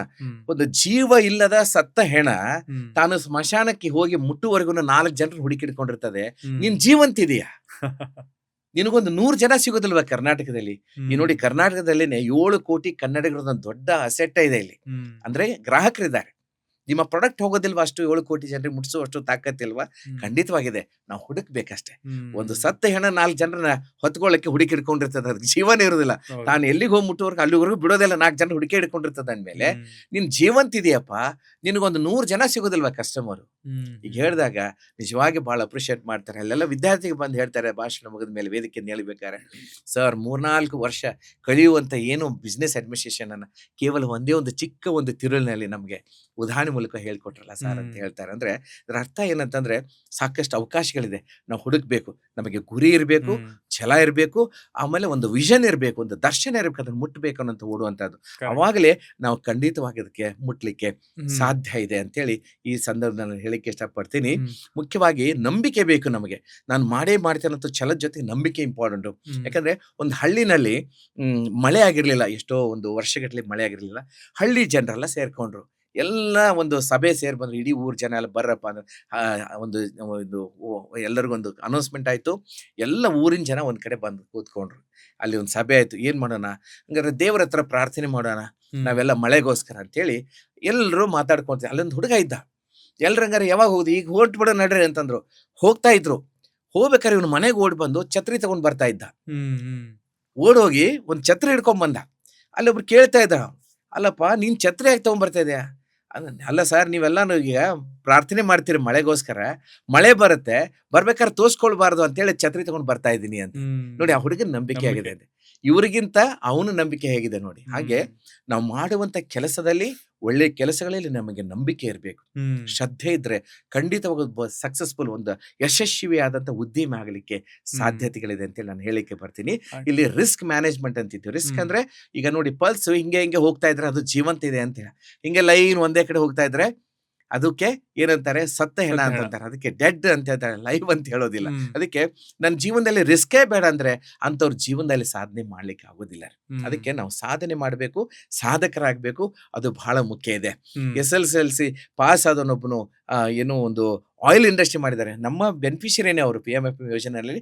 ಕೋಲ್ಡ್ ಪ್ರೆಸ್ ಆಯಿಲ್ಗಳಂದ್ರೆ ಶೇಂಗಾ ಎಣ್ಣೆ, ಆಮೇಲೆ ಕೊಬ್ಬರಿ ಎಣ್ಣೆ ಮತ್ತು ಒಂದು ಸನ್ಫ್ಲವರ್ ಆಯಿಲು, ಹೀಗೆ 4 ಕುಸ್ಬಿ ಎಣ್ಣೆ ಅಂತ ಹೇಳ್ತೀವಿ. ಒಂದು 4-5 ಆಯಿಲ್ಗಳನ್ನ ಅವನೇ ಅದನ್ನ ಮಷೀನಲ್ಲಿ ಗ್ರೈಂಡ್ ಮಾಡಿ ಆಯಿಲನ್ನು ತೆಗೆದು ಫಿಲ್ಟ್ರೈಸ್ ಮಾಡಿ, ಅಂದರೆ ಕೋಲ್ಡ್ ಪ್ರೆಸ್ನಲ್ಲೇ ತೆಗೆದು ಬಾಟಲ್ ಮಾಡಿ ಇಲ್ಲಿ ಸ್ಟಿಕ್ಕರಿಂಗ್ ಮಾಡಿ ಅವನು ಇವತ್ತು ಕಳಿಸ್ತಾ ಇದ್ದಾನೆ. ಆಲ್ ಓವರ್ ಇಂಡಿಯಾಗೆ ಸಪ್ಲೈ ಕೊಡೋ ಮಟ್ಟಕ್ಕೆ ಬೆಳೆದಿದ್ದಾನೆ. ಒಂದು ಹಳ್ಳಿನಲ್ಲಿ, ಧಾರವಾಡ ಜಿಲ್ಲೆಯ ಒಂದು ಹಳ್ಳಿನಲ್ಲಿದ್ದಂಥ ಒಬ್ಬ ನಮ್ಮ ಬೆನಿಫಿಷರಿ ಇವತ್ತು ಏನು ಮಾಡಿದ ಅಂದರೆ ತಿಂಗಳಿಗೆ 9 ಲಕ್ಷ 10 ಲಕ್ಷ ರೂಪಾಯಿ ಬಿಸ್ನೆಸ್ ಮಾಡ್ತಾನೆ. ಹಳ್ಳಿನಲ್ಲಿದ್ದಾನೆ ಅವನು. ಇನ್ನೂ ಸಿಟಿಗೆ ಬಂದಿಲ್ಲ, ಜಿಲ್ಲಾ ಮಟ್ಟದಲ್ಲಿಲ್ಲ ಅಥವಾ ಒಂದು ಮೆಟ್ರೋಪಾಲಿಟನ್ ಸಿಟಿನಲ್ಲಿಲ್ಲ. ಕೇವಲ ಹಳ್ಳಿನಲ್ಲೇ ಇದ್ಕೊಂಡು ಅವನು ಹುಬ್ಬಳ್ಳಿಗೆ ಬಂದು APMCನಲ್ಲಿ ಎಲ್ಲ ಕಾಳನ್ನು, ಅದಕ್ಕೆ ಬೇಕಾದಂಥ ಸೀಡ್ಸ್ಗಳನ್ನು ತಗೊಂಡು ಹೋಗ್ತಾನೆ. ತಗೊಂಡೋಗಿ ಅದನ್ನು ಅರಿತಾನೆ. ಅದರಿಂದ ಎಣ್ಣೆ ತೆಗೆದು ಇವತ್ತಿಗೆ ಒಂದು 3-4 ಸ್ಟೇಟ್ಗಳಿಗೆ ಅವನು ಸಪ್ಲೈ ಕೊಡ್ತಿದ್ದಾನೆ. ನೋಡಿ, 9 ಲಕ್ಷ ಹಳ್ಳಿನಲ್ಲಿ ದುಡಿತದೆ ಅಂದ್ರೆ ನಮ್ಮವ್ರಿಗೆ ಯಾಕೆ ಆಗೋದಿಲ್ಲ? ಖಂಡಿತವಾಗಿ ಹಾಗೆ ಆಗುತ್ತೆ. ಅದಕ್ಕೆ ಏನ್ ಮಾಡ್ಬೇಕಂದ್ರೆ ಅವಕಾಶಗಳಿದೆ. ಆ ಅವಕಾಶಗಳನ್ನ ಹೂಡಿಕೆ ನಾವು ಪಡ್ಕೋಬೇಕಾಗುತ್ತೆ. ಅದಕ್ಕೆ ಇವತ್ತು ಏನಾಗಿದೆ ಅಂದ್ರೆ, ಇವತ್ತು ನಮ್ಮ ಯೂತ್ಸ್ಗೆ ಒಂದು ಮೆಸೇಜ್ ಕೊಡ್ಲಿಕ್ಕೆ ನಾನು ಇಷ್ಟಪಡ್ತೀನಿ. ಏನಂತಂದ್ರೆ, ಇಲ್ಲಿ ಮುಖ್ಯವಾಗಿ ಇವತ್ತು ನಮ್ಮ ಯೂತ್ಸ್ ಒಂದು ದಾರಿ ತಪ್ಪಿ ಹೋಗ್ತಾ ಇದ್ದಾರೆ. ಏನಂದ್ರೆ, ಈ ಫೇಸ್ಬುಕ್ ಮತ್ತೆ ವಾಟ್ಸಪ್ ಯೂನಿವರ್ಸಿಟಿ ಅಂತ ಬಂದ್ಬಿಟ್ಟಿದೆ. ಇವತ್ತು ಯೂತ್ಸ್ ಏನ್ ಮಾಡಿದ್ದಾರೆ, ತಮ್ಮ ಭವಿಷ್ಯತ್ತಿನ ಬಗ್ಗೆ ಅಂದ್ರೆ ಬದುಕಿನ ಶ್ರೇಷ್ಠತೆಗಳನ್ನ, ಜೀವನದ ಮೌಲ್ಯಗಳನ್ನ ಅರ್ಥಕೊಂಡು ಜೀವನ ಮಾಡದೆ, ತಮ್ಮ ಕುಟುಂಬದ ತಂದೆ ತಾಯಿಗಳ ಜವಾಬ್ದಾರಿ ಇದೆ, ನನಗೊಂದು ಸಹೋದರಿ ಸಹೋದರನ ಜವಾಬ್ದಾರಿ ಇದೆ ಅಂತೇಳಿ ಬಿಟ್ಬಿಟ್ಟು ಅವರ ಮುಂದಿನ ಭವಿಷ್ಯದ ಬಗ್ಗೆನೇ ತಲೆ ಕೆಡಿಸ್ಕೊಳ್ಳಾರ್ದೆ, ಅದರ ಕಡೆ ಗಮನ ಹರಿಸಲಾರ್ದೇನೆ, ಒಂದು ದರ್ಶನ ಗುರಿ ಇಟ್ಕೊಳ್ಳಾರ್ದೇನೆ ಇವತ್ತು ರಾಜಕೀಯ ಅಥವಾ ಯಾವುದೋ ಒಂದು ಪಕ್ಷಗಳಿಗೇನೋ ಅಥವಾ ಒಂದು ಯಾವುದೋ ಒಂದು ಈ ಕೋಮು ಗಲಭೆಗಳು ಅಥವಾ ಒಂದು ಹಿಂದುತ್ವ, ಮುಸ್ಲಿಮು, ಅದು ಇದಂತೇಳಿ ಏನೋ ಒಂದಿಷ್ಟು ಬಂದ್ಬಿಟ್ಟು ಈ ವಾಟ್ಸಪ್ ಯೂನಿವರ್ಸಿಟಿಯಾಗಿ ಬಂದು ಕೂತ್ಕೊಂಡ್ಬಿಟ್ಟಿದ್ದಾರೆ. ಅಲ್ಲೇ ಟೆಕ್ಸ್ಟ್ ಮಾಡೋದು, ಇವ್ನು ಅವ್ರಿಗೆ ಟೆಕ್ಸ್ಟ್ ಮಾಡೋದು, ಅವ್ರು ಇವ್ರಿಗೆ ಟೆಕ್ಸ್ಟ್ ಮಾಡುವಂಥದ್ದು ಬಂದ್ಬಿಟ್ಟಿದ್ದಾರೆ. ಅದಕ್ಕೆ ಒಂದು ಉದಾಹರಣೆ ನಾನು ಹೇಳ್ತೀನಿ. ಇವರೆಲ್ಲ ಹೊತ್ಕೊಂಡು ಕೂತ್ಕೊಂಡಿದ್ದಾರೆ. ಒಬ್ಬ ಗುರು, ಒಂದಿಷ್ಟು ಶಿಷ್ಯರು ಎಲ್ಲ ಸೇರಿ ಎಲ್ಲೇ ಒಂದು ಧ್ಯಾನಕ್ಕೆ ಹೋಗ್ತಾ ಇದ್ರಂತೆ. ಅಲ್ಲಿ ಒಂದು ನದಿ, ಚಿಕ್ಕದೊಂದು ನದಿ ಹರಿತಾ ಇತ್ತು. ಆ ಒಂದು ಬ್ರಿಡ್ಜ್ ಮೇಲೆ ಇವರೆಲ್ಲ ದಾಟಿ ಹೋಗ್ತಾ ಇದ್ರು. ಅಲ್ಲೊಂದು ಹುಡುಗಿ, ಅವಳು ಸ್ನಾನ ಮಾಡ್ತಾ ಇದ್ಲು. ಅವಳಿಗೆ ಬಟ್ಟೆನೇ ಇಲ್ಲ, ಯಾಕಂದ್ರೆ ಒಂದು ಬಟ್ಟೆ ಇಲ್ಲ. ಅಲ್ಲಿ ಸ್ನಾನ ಮಾಡ್ತಾ ಇದ್ಲು. ಸಡನ್ಲಿ ಏನಾಯ್ತು, ಕಾಲ್ ಜಾರಿ ಬಿಡ್ತು ಅವಳಿಗೆ. ಕಾಲ್ ಜಾರಿ ನದಿಯಲ್ಲಿ ತೇಲ್ಕೊಂಡು ಹೋಗ್ತಾ ಇದ್ಲು. ಅಷ್ಟೊಳಗೆ ಅಯ್ಯೋ ಕಾಪಾಡಿ ಕಾಪಾಡಿ ಅಂತ ಅವಳು ಕೂಗ್ತಾ ಇದ್ಲು. ಅವಾಗ ಗುರುಗಳು ಏನ್ ಮಾಡಿದ್ರು, ಇಮಿಡಿಯೇಟ್ ತಮ್ಮ ಮೇಲಿದ್ದಂತ ಒಂದು ಒಳ್ಳೆಯನ್ನ ಇದೇನು ಹೊತ್ಕೊಂಡು ತನ್ನನ್ನು ತೆಗೆದು ಹಾಕ್ಬಿಟ್ಟು ನದಿಲಿ ಧುಮುಕಿ ಅವಳನ್ನ ಹೊತ್ಕೊಂಡು ಬಂದು ಇಳಿಸ್ತಾರೆ. ಅವಾಗ ಶಿಷ್ಯರಲ್ಲಿ ನೋಡ್ತಿರ್ತಾರೆ, ಅವಳು ಮೈ ಮೇಲೂ ಒಂದೇ ಒಂದು ಬಟ್ಟೆ ಇಲ್ಲ. ನಮ್ಮ ಗುರುಗಳಿಗೂ ಒಂದೇ ಒಂದು ಬಟ್ಟೆನೂ ಇಲ್ಲ, ಇವ್ರಿಗೂ ಕೂಡ ಒಂದು ಬಟ್ಟೆ ಇರಲ್ಲ. ತಗೊಂಡ್ ಬರ್ತಾರೆ, ಹೊತ್ಕೊಂಡು ಬಂದು ಏನ್ ಮಾಡ್ತಾರೆ, ಅವಳನ್ನ ರಕ್ಷಣೆ ಮಾಡಿ ಇಳಿಸ್ತಾರೆ. ಆಮೇಲೆ ಹೋಗಪ್ಪ ಅಂತ ಹೇಳ್ತಾರೆ, ಆ ಬಟ್ಟೆ ತಂದು ಕೊಡ್ತಾರೆ, ಕೊಟ್ಟು ಹೊರಟ್ಬಿಡ್ತಾರೆ. ಮುಂದೆ 1-1.5 ಕಿಲೋಮೀಟರ್ ಹೋದ್ರು ಇವರು ಹಿಂದ್ಗಡೆ ಶಿಷ್ಯರು ಏನೋ ಗುಣಗುಡ್ತಾ ಬರ್ತಿರ್ತಾರೆ. ಅವ್ರಿಗೇನೋ ಡೌಟ್ ಬರುತ್ತೆ, ಯಾಕ್ರಪ್ಪ ಏನು ಗುಣಗುಡ್ತಾ ಇದ್ದೀರಿ, ಏನು ವಿಷಯ ನಿಮ್ ಚರ್ಚೆ ಮಾಡ್ತಾ ಇದ್ದೀರಿ ಅಂತ ಕೇಳಿದಾಗ, ಅಲ್ಲ ಗುರುಗಳೇ, ನಮ್ಮ ಗುರುಗಳು ನೀವು ಯೌವನಸ್ತಿದ್ದೀರಿ, ಅಲ್ಲಿ ಯೌವನಸ್ಥ ಒಂದು ಹುಡುಗಿ ಕೂಡ ನೀರಲ್ಲಿ ಮುಳುಗಿದ್ಲು, ಅವಳ ಮೇಲೇನು ಬಟ್ಟೆ ಇಲ್ಲ, ನಿಮ್ಮ ಮೇಲೇನು ಬಟ್ಟೆ ಇರಲಿಲ್ಲ, ಅವಳನ್ನ ಹೊತ್ಕೊಂಡು ಬಂದ್ರಿ, ಆದ್ರೆ ನಿಮ್ಗೇನು ಅನಿಸ್ಲಿಲ್ವಾ ಅಂತ ಕೇಳ್ತಾರೆ. ಅಲ್ಲಪ್ಪ, ಅವಳನ್ನ ಹೊತ್ಕೊಂಡು ಬಂದೆ, ಅವಳನ್ನ ಇಳಿಸಿ ಎಷ್ಟೊತ್ತಾಯ್ತು, ನೀವಿನ್ನೂ ಅವಳನ್ನ ಹೊತ್ಕೊಂಡು ಬಂದಿದ್ರಪ್ಪ, ಇಳಿಸ್ರಪ್ಪ ಅಂತ. ಅದ್ರ ಅರ್ಥ ಏನಂದ್ರೆ, ತಲೆನಲ್ಲಿ ಅಂದ್ರೆ ಅವರು ವಿಚಾರಧಾರಿಲ್ಲ, ಅವಳು ಹೊತ್ಕೊಂಡೇ ಬಂದಿದ್ದಾರೆ. ಇನ್ನು 1.5 ಕಿಲೋಮೀಟರ್ ಆದ್ರೆ ಇನ್ನು ಹೊತ್ಕೊಂಡೇ ಬಂದಿದ್ದಾರೆ. ಆಗ ಅವಳು ಇಳಿಸಿಬಿಡ್ರಪ್ಪ, ಇಳಿಸ್ರಿ, ಅವಳು ಯಾಕೆ ಹೊತ್ಕೊಂಡು ಬಂದಿದ್ರ ಅಂತ ಕೇಳ್ತಾರೆ. ಅದ್ರ ಅರ್ಥ ಏನಂದ್ರೆ, ಈ ವಿಷಯಾದಿಗಳೇನಿದೆ, ಲೌಕಿಕ ವಿಷಯಾದಿಗಳು, ಈ ಭೂಮಿಯಲ್ಲಿರುವಂತ ಅನೇಕ ವಿಷಯಗಳಿದೆ, ಅದು ಅನ್ನೆಸೆಸರಿ, ಅದಕ್ಕೆ ಸಂಬಂಧಪಟ್ಟಂತ ವಿಷಯಗಳನ್ನ ನಮ್ಮ ತಲೆ ಮೇಲೆ ಹೊತ್ಕೊಂಡಿರ್ತೀವಿ ನಾವು. ಹೊತ್ಕೊಂಡು ಭಾರ ಮಾಡ್ಕೊಂಡು ನಮ್ಮ ಜೀವನನ ಹಾಳು ಮಾಡ್ಕೊಳ್ತಾ ಇರ್ತೀವಿ. ಅದಕ್ಕೆ ನಾನು ಇಲ್ಲಿ ಹೇಳೋದೇನಂದ್ರೆ, ನಮ್ಮ ಯೂತ್ಸ್ಗೆ ಈ ವಾಟ್ಸಪ್ ಯೂನಿವರ್ಸಿಟಿ, ಈ ಫೇಸ್ಬುಕ್ ಯೂನಿವರ್ಸಿಟಿ ಇದೆಲ್ಲಪ್ಪ, ಅದು ಸದುಪಯೋಗ ಮಾಡ್ಕೊಂಡ್ರೆ ಏನಾದ್ರು ಬೇಕು ನಿಮ್ಮ ಬಿಸ್ನೆಸ್ಗೆ, ನಿಮ್ಮ ಉದ್ಯಮಕ್ಕೆ ಏನಾದ್ರು ಬೇಕಂದ್ರೆ, ನಿಮ್ಮ ಫ್ಯೂಚರ್ಗೆ ಏನಾದ್ರು ಹೆಲ್ಪ್ ಇದ್ರೆ, ಸದುಪಯೋಗ ಇದ್ರೆ ಮಾಡ್ಕೊಳ್ಳಿ. ಈ ಸೋಷಿಯಲ್ ಮೀಡಿಯಾಗಳನ್ನ ಎದಕ್ಕೆ ಉಪಯೋಗ ಮಾಡ್ಕೋಬೇಕಂದ್ರೆ, ನಮ್ಮ ಉದ್ಧಾರಕ್ಕಾಗಿ, ನಾವೊಂದು ಡೆವಲಪ್ಮೆಂಟ್ ಅಥವಾ ನಮ್ಮ ದೇಶದ ಉದ್ಧಾರಕ್ಕಾಗಿ, ನಮ್ಮ ರಾಜ್ಯದ ಅಥವಾ ನಮ್ಮ ಜನರ ಉದ್ಧಾರಕ್ಕಾಗಿ ಅದನ್ನು ಉಪಯೋಗ ಮಾಡ್ಕೋಬೇಕು ಹೊರತಾಗಿ ದುರುಪಯೋಗ ಮಾಡ್ಕೊ ಅದನ್ನೆಲ್ಲ ಹೊತ್ಕೊಂಡಿದ್ದಾರೆ. ನಾವೇ ಹೇಳ್ತಾ ಇರೋದು, ಇಳಿಸ್ಬಿಡ್ರಪ್ಪ ಅದನ್ನ. ಹೇಗೆ ಅವ್ರು ಹೇಳಿದ್ರು, ಇನ್ನು ಯಾಕೆ ಹೊತ್ಕೊಂಡ್ ಬಂದಿರಪ್ಪ, ಇಳಿಸ್ರಿ ಅಂತ ಹೇಳಿದ್ರು. ಹಾಗೇನೆ ನಾವು ತಲೆಯಲ್ಲಿ ಆಲೋಚನೆಯಲ್ಲಿ ನಾವು ಹೊತ್ಕೊಂಡಿದೀವಿ ಎಲ್ಲ ವಿಷಯಗಳನ್ನ. ಅದಕ್ಕೆ ಅಭಿವೃದ್ಧಿ ಆಗೋದಕ್ಕೆ ಅದೆಲ್ಲ ಕುಂಠಿತ ಆಗ್ತಾ ಇದೆ, ಅಡ್ಡಿ ಬರ್ತಾ ಇದೆ. ಅದಕ್ಕೆ ನಾನು ಹೇಳೋದು, ಅವನ್ನೆಲ್ಲ ಇಳಿಸಿದ್ರೆ ಖಂಡಿತವಾಗಿ ನೀವು ಹೋಗೋದಕ್ಕೆ ನಿಮ್ಮ ತಲೆ ಹಗರಾಗುತ್ತೆ, ಮನಸ್ಸು ಹಗರಾಗುತ್ತೆ.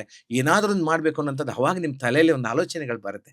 ಅದಕ್ಕೆ ನಾನು ಏನ್ ಹೇಳೋದು, ಯಾವುದೇ ಒಂದು ಯೋಚನೆ ಆಗಲಿ, ಒಂದು ಆಲೋಚನೆಗಳನ್ನ 1 ಫೂಟ್ ಕೆಳಗಿಳಿಸಿ ಮಾತಾಡಿ, ಒಂದು ಫೂಟ್ ಕೆಳಗಿಳಿಸಿ ಆಲೋಚನೆ ಮಾಡಿದ್ರೆ, ಈ ಕಿವಿಯಿಂದ 1 ಫೂಟಿಂದ ಒಂದು ಸ್ಕೇಲ್ ಅನ್ನು ಹಿಡ್ಕೊಂಡ್ರೆ ಕರೆಕ್ಟ್ ಆಗಿ ಹೃದಯಕ್ಕೆ ಬರುತ್ತೆ. ಅದಕ್ಕೆ ಹೃದಯದ ಆಲೋಚನೆಗಳನ್ನ ಹೃದಯಕ್ಕೆ ಮಾತಾಡಿ, ಹೃದಯದಿಂದ ನೀವು ಏನಾದರೂ ಒಂದಷ್ಟು ಒಳ್ಳೆ ಕೆಲಸಗಳನ್ನು ಮಾಡಿದ್ರೆ ಖಂಡಿತವಾಗಿ ಒಂದು ಯಶಸ್ವಿ ಉದ್ಯಮಿಯಾಗಿ ಒಂದು ಯಶಸ್ಸನ್ನು ಸಾಧಿಸಲಿಕ್ಕೆ ಆಗ್ತದೆ. ಯಾಕಂದ್ರೆ ನೀವು ಫಿನಾನ್ಸಿಯಲಿ ಸ್ಟ್ರಾಂಗ್ ಆದ್ರೆ ಏನಾಗುತ್ತೆ ಅಂದ್ರೆ ನಾಳೆ ಒಂದು ದೊಡ್ಡದಾಗಿ ಬದಲಾವಣೆ ತರಲಿಕ್ಕೆ, ಅಟ್ಲೀಸ್ಟ್ ಒಂದು ಸಾಮಾಜಿಕ ಜವಾಬ್ದಾರಿ ಸೇವೆಗಳಲ್ಲಿ ತೊಡಗಿಸಿಕೊಳ್ಳಿಕ್ಕೆ ನಿಮಗೊಂದು ಬಲ ಬರುತ್ತೆ. ನೀವೇ ಬೀಳ್ತಾ ಇರ್ತೀರಿ, ನಾನು ಬೀಳೋರು ಇನ್ನೊಂದು 4 ಜನ ಎತ್ತಿ ಹಿಡಿತೇನೆ ಅಂತೇಳಿ ಇವತ್ತಷ್ಟು ಭಾಳ ಜನ ನನ್ನ ಹತ್ರ ಬಂದಿರ್ತಾರೆ. ನೀವೇನ್ ಮಾಡ್ತೀರಪ್ಪ? ನಾನು ಸಮಾಜ ಸೇವೆ ಮಾಡ್ತಾ ಇದ್ದೀನಿ, ಸೋಷಿಯಲ್ ವರ್ಕ್ ಮಾಡ್ತಾ ಇದ್ದೀನಿ ಸರ್, ಅಲ್ಲಿ ಇದನ್ನ ಮಾಡ್ತೀನಿ ಇದನ್ನ ಮಾಡ್ತೀನಿ ಹೇಳ್ತಾರೆ. ನಾನು ಹೇಳ್ತೀನಿ ಸಮಾಜ ಸೇವೆ ಮಾಡಿ, ಆದ್ರೆ ಮೊದಲು ನೀವು ಫಿನಾನ್ಸಿಯಲಿ ಸ್ಟ್ರಾಂಗ್ ಆಗಿ. ಯಾವಾಗ ನೀವು ಫಿನಾನ್ಸಿಯಲಿ ಸ್ಟ್ರಾಂಗ್ ಆಗ್ತೀರ ಅವಾಗ ನಿಮ್ಮ ಕುಟುಂಬದಲ್ಲಿ, ನಿಮ್ಮ ಮಕ್ಕಳ ಮಧ್ಯೆ, ನಿಮ್ಮ ಸಂಬಂಧಿಕರ ಮಧ್ಯೆ, ನಿಮ್ಮ ಸಮುದಾಯದ ಮಧ್ಯೆ, ನಿಮ್ಮ ಬಂಧು ಬಳಗ, ನಿಮ್ಮ ಮಿತ್ರರ ಮಧ್ಯೆ ಒಂದು ಒಳ್ಳೆ ಗೌರವ ಬರುತ್ತೆ ನಿಮಗೆ. ಯಾವಾಗ ನೀವು ಫಿನಾನ್ಸಿಯಲಿ ಸ್ಟ್ರಾಂಗ್ ಇದ್ದೀರಿ ಅವಾಗ ಕೊಡುವ ಗೌರವನೇ ಬೇರೆ, ಕೊಡುವ ಮರ್ಯಾದೆನೇ ಬೇರೆ. ನೀವು ಫಿನಾನ್ಸಿಯಲಿ ಸ್ಟ್ರಾಂಗ್ ಇಲ್ಲ, ನೀವು ಫಿನಾನ್ಸಿಯಲಿ ಬಹಳ ವೀಕ್ ಅದಿರಿ ಅಂದ್ರೆ ನಿಮಗೆ ಯಾರು ಒಂದು 10 ರೂಪಾಯಿನೂ ಕೊಡೋದಿಲ್ಲ, ನಿಮ್ ಜೊತೆಗೆ ಯಾರು ಮಾತಾಡೋದಿಲ್ಲ. ಬಂದ್ರೆ ಏನಪ್ಪ ಎಲ್ಲರೂ ಕೇಳಿಗಿಡ ಅಂತ ಓಡೋಗ್ಬಿಡ್ತಾರೆ, ಇನ್ನೊಂದು ನೆವ ಹೇಳ್ಕೊಳ್ತಾರೆ. ಅದಕ್ಕೆ ನಾನು ಹೇಳೋದು, ಒಂದು ಗೌರವಿತವಾಗಿ ನಿಮ್ ಡಿಗ್ನಿಟಿಯಲ್ಲಿ ಬರ್ಬೇಕಂದ್ರೆ ಫಿನಾನ್ಸಿಯಲಿ ಮೊದಲು ಸ್ಟ್ರಾಂಗ್ ಆಗಿ. ಫಿನಾನ್ಸಿಯಲಿ ಸ್ಟ್ರಾಂಗ್ ಆದ್ಮೇಲೆ ನೀವು ಅದನ್ನ ಒಳ್ಳೆ ಒಂದು ಸಾಮಾಜಿಕ ಜವಾಬ್ದಾರಿ ಕಳಕಳಿ ಸೇವೆಗೆ ಅದನ್ನು ಉಪಯೋಗ ಮಾಡ್ಕೊಳ್ಳಿ, ಬೆಳೀರಿ ಅಂತ ನಾನು ಹೇಳ್ತೀನಿ. ಸರ್, ಈಗಾಗಲೇ ನೈಕಾ ಬಗ್ಗೆ ಮಾತಾಡ್ತಾ ಇದ್ವಿ. ಅಂದ್ರೆ ಒಂದು ಬ್ಲಾಂಕ್ ಪ್ರಾಡಕ್ಟ್ ಅನ್ನ ತಗೊಂಡು ನಿಮ್ಮ ಲೇಬಲಿಂಗ್ ಅನ್ನ ಮಾಡಿ ಒಂದು ಪ್ರಾಡಕ್ಟ್ ಅಂತ ಕನ್ಸಿಡರ್ ಮಾಡಿ ಅದನ್ನ ಕೂಡ ಮಾರ್ಕೆಟ್ ಮಾಡಬಹುದು, ಅದರಲ್ಲೂ ಕೂಡ ನೀವು ಉದ್ಯಮಿ ಆಗ್ಬೋದು ಅಂತ ಮಾತಾಡಿದ್ವಿ. ಖಂಡಿತ. ಸೊ ಈಗ ಅದೇ ರೀತಿನಲ್ಲಿ ಅಂದ್ರೆ ಅದು ಮೇಕಪ್ ಸಂಬಂಧಪಟ್ಟಂಗೆ ಮಾತಾಡಿದ್ವಿ. ಈಗ ಯಾವ್ದೋ ಒಂದು ಪ್ರಾಡಕ್ಟ್, ಹಪ್ಪಳ ಬೇಕಾದ್ರೂ ಆಗಿರ್ಬೋದು, ಇಲ್ಲ ಒಂದು ಗೋಲ್ಡ್ ಆಗಿರ್ಬೋದು, ಒಂದು ಸಿಲ್ವರ್ ಆಗಿರ್ಬೋದು, ಅಥವಾ ಎನಿಥಿಂಗ್, ಅಂದ್ರೆ ಒಂದು ಕ್ರಿಕೆಟ್ ಆಡೋ ಬ್ಯಾಟೋ ಬಾಲೋ ಆಗಿರ್ಬೋದು, ಅದನ್ನ ಒಂದು ಬ್ಲಾಂಕ್ ಪ್ರಾಡಕ್ಟ್ ಅನ್ನ ತಂದು ಅದರದ್ದು ಲೇಬಲಿಂಗ್ ಮಾಡ್ಕೊಂಡು ಇವ್ರದೇ ಓನ್ ಬ್ರ್ಯಾಂಡ್ ಅನ್ನ ಕ್ರಿಯೇಟ್ ಮಾಡ್ಕೊಂಡು ಕೂಡ ಈ ಉದ್ಯಮ ಮಾಡಬಹುದು. ಆದ್ರೆ ಸರ್ವಿಸ್ ಸೆಕ್ಟರ್ ನಲ್ಲಿ ಬರುತ್ತೆ ಅದು, ಉತ್ಪಾದನೆ ಘಟಕದಲ್ಲಿ ಬರೋದು. ಅದಕ್ಕೆ ನೀವು ಉತ್ಪಾದನೆ ಮಾಡ್ಬೇಕು. ಅದನ್ನ ಉತ್ಪಾದನೆ ಮಾಡಿದ್ರೆ ಉತ್ಪಾದನೆ ಘಟಕದಲ್ಲಿ ಬರುತ್ತೆ, ಅಂದ್ರೆ ಮ್ಯಾನುಫ್ಯಾಕ್ಚರಿಂಗ್ ಯೂನಿಟ್ ನಲ್ಲಿ ಬರುತ್ತೆ. ಒಂದೆಲ್ಲ ನೀವು PMEGP ನಲ್ಲಿ 50 ಲಕ್ಷವರೆಗಿದೆ ಸರ್ವಿಸ್ ಸೆಕ್ಟರ್ ಇದೆ ಅಲ್ವಾ? ನೀವು ತಗೊಂಡ್ ಬಂದು ಅರ್ಧ ರೆಡಿ ಮಾಡಿದ್ದಂತ ತಗೊಂಡು ಇನ್ನೊಂದು ಅದಕ್ಕೆ ರೆಡಿ ಮಾಡ್ಕೊಂಡು ಫಿನಿಶಿಂಗ್ ಗೂಡ್ಸ್ ಮಾಡಿ, ಫಿನಿಶಿಂಗ್ ವರ್ಕ್ ಅಂತೆಲ್ಲ ಫಿನಿಶಿಂಗ್ ಗೂಡ್ ಮಾಡಿ ಫೈನಲ್ ಟಚ್ ಅಪ್ ಕೊಟ್ಟು ಅದನ್ನ ನೀವು ಸೇಲ್ ಮಾಡ್ಬೋದು. ಹಂಗೂ ಬರ್ತದೆ, ಮಾಡ್ಬೋದು, ಏನ್ ತೊಂದರೆ ಇಲ್ಲ. ಅಂಡ್ ಈ ಸ್ಕೀಮ್ ಗಳಿಂದ ಫಲಾನುಭವಿ ಆದವರು ಸುಮಾರು ಜನ ಅದನ್ನ, ಅಂದ್ರೆ ಈಗೇನಾಗುತ್ತೆ, ಒಳ್ಳೇದಿದೆ ಅಂತಂದ್ರೆ ಅಲ್ಲಿ ಬರೀ ಒಳ್ಳೆಯವರು ಮಾತ್ರ ಬರಲ್ಲ, ಈ ಕೆಟ್ಟವರು ಬರುತ್ತೆ. ಅಂದ್ರೆ ಕೆಟ್ಟವರು ಬರ್ತಾರೆ. ಅಂಡ್ ಸರ್ಕಾರದ ಅನುದಾನಗಳನ್ನ ಒಂದು ಮೋಸದ ರೀತಿಯಲ್ಲಿ ಯೂಸ್ ಮಾಡ್ಕೋತಾರೆ. ಈ ತರ ಫ್ರಾಡ್ಗಳು ಕೂಡ ನಿಮ್ ಕಣ್ಣಿಗೆ ಬಿದ್ದಿದಾರ? ಅಂದ್ರೆ ಈ ತರದ್ದಾದಾಗ ಏನ್ ಮಾಡ್ತೀರಾ? ಸರ್, ನೀವು ಒಳ್ಳೆ ಪ್ರಶ್ನೆ ಕೇಳಿದ್ರಿ. ಇಂಥದ್ದು ಅನುಭವ ಬಹಳ ಆಗಿದೆ ನಮ್ಗೆ. ಬಹಳಷ್ಟು ಜನ ಏನ್ ಮಾಡ್ತಾರೆ, ಸರ್ ನನಗೊಂದು ಸಬ್ಸಿಡಿಗೋಸ್ಕರ ಒಂದು ಲೋನ್ ಬೇಕಂತ ಕೇಳೋರು ಬರ್ತಾರೆ. ಅಂದ್ರೆ ಅವ್ರ ಜೀವನದಲ್ಲಿ ಏನಂದ್ರೆ ಏನೋ ಸಾಧನೆ ಮಾಡ್ಬೇಕು, ಸಾಧಿಸ್ಬೇಕು, ಒಂದು ಒಳ್ಳೆ ಒಂದು ನಾನು ಈ ಒಂದು ಯೋಜನೆ ಸದುಪಯೋಗ ಮಾಡ್ಕೋಬೇಕು ಅನ್ನೋ ತಲೆಯಲ್ಲೇ ಇರುವುದಿಲ್ಲ ಅವ್ರಿಗೆ. ಸಬ್ಸಿಡಿ ಇದೆ ಸರ್, ಸಬ್ಸಿಡಿ ಬಂದ್ರೆ ಆಮೇಲೆ ಸರ್ ಎಲ್ಲ ಲೋನ್ ನೀವೇ ತೀರಿಸುವ, ಏನೋ ಸರ್ಕಾರ ಸಾಲ ಮನ್ನಾ ಮಾಡಿಬಿಡುತ್ತೆ ಸರ್ ಅಂತ ಕೇಳ್ತಾರೆ. ಅಂದ್ರೆ ಅವ್ರ ತಲೆಯಲ್ಲಿ ಅಷ್ಟೇ ಇರುತ್ತೆ ಅವ್ರಿಗೆ. ಇನ್ನು ಇದಕ್ಕೆಲ್ಲ ಮುಂದುವರೆದ ಭಾಗ ಹೇಳ್ಬೇಕಂದ್ರೆ ಕೆಲವರು ಆ ಒಂದು ಯೋಜನೆಗಳನ್ನ ತಗೊಳ್ತಾರೆ, ಅದನ್ನ ಮಿಸ್ಯೂಸ್ ಮಾಡ್ಕೊಂಡ್ಬಿಡ್ತಾರೆ. ಮಿಸ್ಯೂಸ್ ಮಾಡ್ಕೊಳ್ಳೋರು ಇದ್ದಾರೆ. ಸಬ್ಸಿಡಿ ಬರುವವರೆಗೆ ಇಟ್ಕೊಂಡು ಸಬ್ಸಿಡಿ ಬಂದ್ಮೇಲೆ ಅದನ್ನ ಕ್ಲೋಸ್ ಮಾಡೋದು ಅಥವಾ ಅದನ್ನ ಮಿಸ್ಯೂಸ್ ಮಾಡೋದು, ರಾತ್ರಿ ಅದನ್ನ ಕ್ಲೋಸ್ ಮಾಡಿ ಹೋಗ್ಬಿಡುವಂತದ್ದು ಮಾಡ್ತಾರೆ. ಇದರಿಂದ ಏನಾಗುತ್ತೆ ಅಂದ್ರೆ ಬ್ಯಾಂಕರ್ಸಿಗೂ ಸ್ವಲ್ಪ ಏನಾಗುತ್ತೆ, ನೋವಾಗ್ಬಿಡುತ್ತೆ. ಏನಪ್ಪಾ, ನಾವು ಸರ್ಕಾರದ ಯೋಜನೆಗಳಿಗೆ ಸ್ಪಂದಿಸಿ ನಾವು ದುಡಿಮೆ, ಯಾಕಂದ್ರೆ ಜನರ ದುಡ್ಡನ್ನ ಅಲ್ಲಿ ಇರುತ್ತೆ, ಅದರಲ್ಲಿ ನಾವು ಫಂಡ್ ಕೊಟ್ಟಿರ್ತೇವಿ, ಈ ಫಂಡ್ ಅನ್ನ ಸದುಪಯೋಗ ಮಾಡ್ಕೊಳ್ಳಿಲ್ಲ, ಸರ್ಕಾರ ಯೋಜನೆಯನ್ನು ಸದುಪಯೋಗ ಮಾಡ್ಕೊಳ್ಳಿಲ್ಲ, ಸರ್ಕಾರದ ಒಂದು ಪ್ರೋತ್ಸಾಹ ಧನವನ್ನು ಉಪಯೋಗ ಮಾಡ್ಕೊಂಡು ದುರುಪಯೋಗ ಮಾಡ್ಕೊಂಡು ಹೋಗ್ಬಿಟ್ರಲ್ಲ ಅಂತ ಅಂದಾಗ ಮತ್ತೆ ನೆಕ್ಸ್ಟ್ ಅಪ್ಲಿಕೇಶನ್ ಬಂದಾಗ ಅವರು ಕನ್ಸಿಡರ್ ಮಾಡಕ್ಕೆ ಕಷ್ಟ ಆಗ್ಬಿಡುತ್ತೆ. ಎಷ್ಟೋ ಸಾರಿ ಬಂದ್ ಬ್ಯಾಂಕರ್ಸ್ ಕೇಳ್ತಾರೆ, ಸರ್ ಇವೆಲ್ಲ ನೀವೆಲ್ಲ ಸ್ಯಾಂಕ್ಷನ್ ಮಾಡಿ ಕಳಿಸ್ತೀರಿ, ಬಟ್ ಈ ರೀತಿ ಆಗುತ್ತೆ. ಇದರಿಂದ ಏನಾಗ್ತಿದೆ ಅಂದ್ರೆ ಒಳ್ಳೆಯವ್ರಿಗೂ ತೊಂದರೆ ಆಗ್ತಿದೆ. ನಾನೇನಾದ್ರೂ ಮಾಡ್ಬೇಕನ್ನೋಂತ ನಿಜವಾದ ಛಲಗಾರ, ನಿಜವಾದ ಸಾಧನೆ ಮಾಡ್ಬೇಕು ಅಂತ ಅನೇಕ ಪಾಪ ಉತ್ಸಾಹದಿಂದ ತುಂಬಿರೋರು ಕೂಡ ಇವತ್ತು ಇವರಿಂದ ತೊಂದರೆ ಆಗ್ತದೆ. ದುರುಪಯೋಗ ಮಾಡ್ಕೊಳ್ಳೋದ್ರಿಂದ ಸದುಪಯೋಗ ಮಾಡ್ಕೋಬೇಕು, ನನ್ನ ಜೀವನದಲ್ಲಿ ಏನೋ ಸಾಧನೆ ಮಾಡ್ಬೇಕಂತ ಬರೋರಿಗೆ ಕೂಡ ತೊಂದರೆ ಆಗುತ್ತೆ. ಅದಕ್ಕೆ ನಾ ಬ್ಯಾಂಕರ್ಸ್ಗೆ ಹೇಳೋದಂದ್ರೆ ಎಲ್ಲರನ್ನೂ ಈಕ್ವಲ್ ಆಗಿ ಥಿಂಕ್ ಮಾಡಬೇಡಿ, ಎಲ್ಲರನ್ನೂ ಈಕ್ವಲ್ ಆಗಿ ನೋಡ್ಬೇಡಿ. ಅವ್ರೇನೋ ತಪ್ಪು ಮಾಡಿರ್ಬೋದು, ಆದ್ರೆ ಇವ್ರಿಗೆ ವಿವೇಚಿಸಿ ನೋಡಿ, ಒಂದು ಅವಕಾಶ ಕೊಟ್ಟು ನೋಡಿ.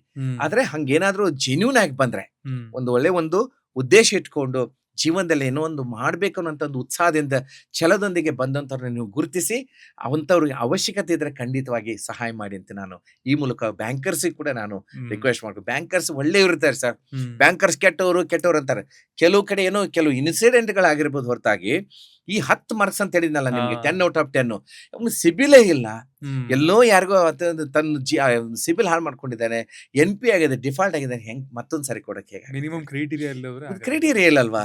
ಅದ್ರ ಜೊತೆಗೆ ಅವನೊಂದು ಆಟಿಟ್ಯೂಡ್ಸ್ ಗಳಿಲ್ಲ, ಅವನ ಬಟ್ಟೆ ಭೂಷಣಗಳಿಲ್ಲ, ಅವನು ಸರಿಯಾಗಿ ಅಲ್ಲಿ ಬ್ಯಾಂಕಿನ ಜೊತೆಗೆ ಒಂದು ವ್ಯವಹಾರಗಳಿಲ್ಲ, ಬ್ಯಾಂಕಿನ ಜೊತೆಗೆ ಒಂದು ರಿಲೇಶನ್ಶಿಪ್ ಬಿಲ್ಟ್ ಮಾಡೋದಿಲ್ಲ. ಅಲ್ಲಿ ಅವಾಗ ಹೋಗಿ ಭೇಟಿಯಾಗಿ ನಮಸ್ಕಾರ ಸರ್ ಅನ್ನೋದು, ಬರೋದು, ಅವರೆಲ್ಲ ಪರಿಚಯ ಮಾಡ್ಕೊಳ್ಳುವಂಥದ್ದು, ಅಥವಾ ಎಷ್ಟು ತಿಂಗಳಿಗೆ 15 ದಿನಕ್ಕೆ, ಒಂದು 10 ದಿನಕ್ಕಾದ್ರೂ, ಅಟ್ಲೀಸ್ಟ್ ವೀಕ್ಲಿ, ಡೈಲಿ ಆದ್ರೂ ಒಂದಿಷ್ಟು ಟ್ರಾನ್ಸಾಕ್ಷನ್ ಮಾಡ್ತಾ ಒಂದು ಚಿಕ್ಕದನ್ನ ಅವ್ನು ಪ್ರಾರಂಭ ಮಾಡಿಲ್ಲ ಅಂದ್ರೆ ಅವ್ರಿಗೆ ಕೊಡೋಕ್ಕೆ ಕಷ್ಟ ಆಗುತ್ತೆ. ಅದಕ್ಕೋಸ್ಕರ ಈ 10 ಔಟ್ ಆಫ್ 10 ಹೇಳಿದ್ದೀನಿ, 5 ಮಾರ್ಕ್ಸು, 3 ಮಾರ್ಕ್ಸು ಮತ್ತೆ 2 ಮಾರ್ಕ್ಸನ್ನ ಹೀಗೆ ಅದನ್ನ ಅವ್ರು ಕವರ್ ಮಾಡ್ಕೋಬೇಕು. ಮಾಡಿದ್ರೆ ಖಂಡಿತವಾಗಿ ಅವಕಾಶ ಇದೆ. ಸರ್ಕಾರದವ್ರು ನಾವು ಸ್ಪಂದಿಸ್ತೀವಿ, ಜೊತೆಗೆ ಬ್ಯಾಂಕರ್ಸ್ ಕೂಡ ಸ್ಪಂದಿಸ್ತಾರೆ. ಖಂಡಿತ ಒಂದು ಯೋಜನೆ ಇಂಪ್ಲಿಮೆಂಟೇಷನ್ ಆಗುತ್ತೆ, ಒಂದು ಇಂಪ್ಯಾಕ್ಟ್ ಡೆವಲಪ್ಮೆಂಟ್ ಬರುತ್ತೆ. ಖಂಡಿತವಾಗಿ ಎಲ್ರಿಗೂ ಅವಕಾಶ ಇದೆ. ಮಹಿಳೆಯರಿಗೂ ಅವಕಾಶ ಇದೆ, ಗೃಹಿಣಿಯರಿಗೂ ಅವಕಾಶ ಇದೆ, ಯೂತ್ಸ್ಗಂತೂ ಇವತ್ತು ಯುವ ಜನಾಂಗಕ್ಕೆ ಸಾಕಷ್ಟು ಅವಕಾಶ ಇದೆ. ಆದ್ರೆ ಹುಡುಕ್ತಾರೆ, ಬರೀ ಎಲ್ರಿಗೂ ನನ್ನ ನೌಕರಿ ಏನ್ ಬೇಕಂದ್ರೆ ಕೊಡೋಕೆ ನೌಕರಿಗಳಿಲ್ಲ. ತುಂಬಾ ಜನಕ್ಕೆ ಸರ್ಕಾರದಿಂದ ಈ ಸ್ಕೀಮ್ಗಳಿದೆ, ಇದು ಯುವ ಜನತೆಗೆ ಎಷ್ಟು ಹೆಲ್ಪ್ ಮಾಡ್ತಿದೆ ಅನ್ನೋ ವಿಷಯನೇ ಗೊತ್ತಿಲ್ಲ. ಹೌದು ಸರ್, ಏನಾಗಿದೆ ಅಂದ್ರೆ ಮಾಹಿತಿ ಕೊರತೆ ಆಗಿದೆ.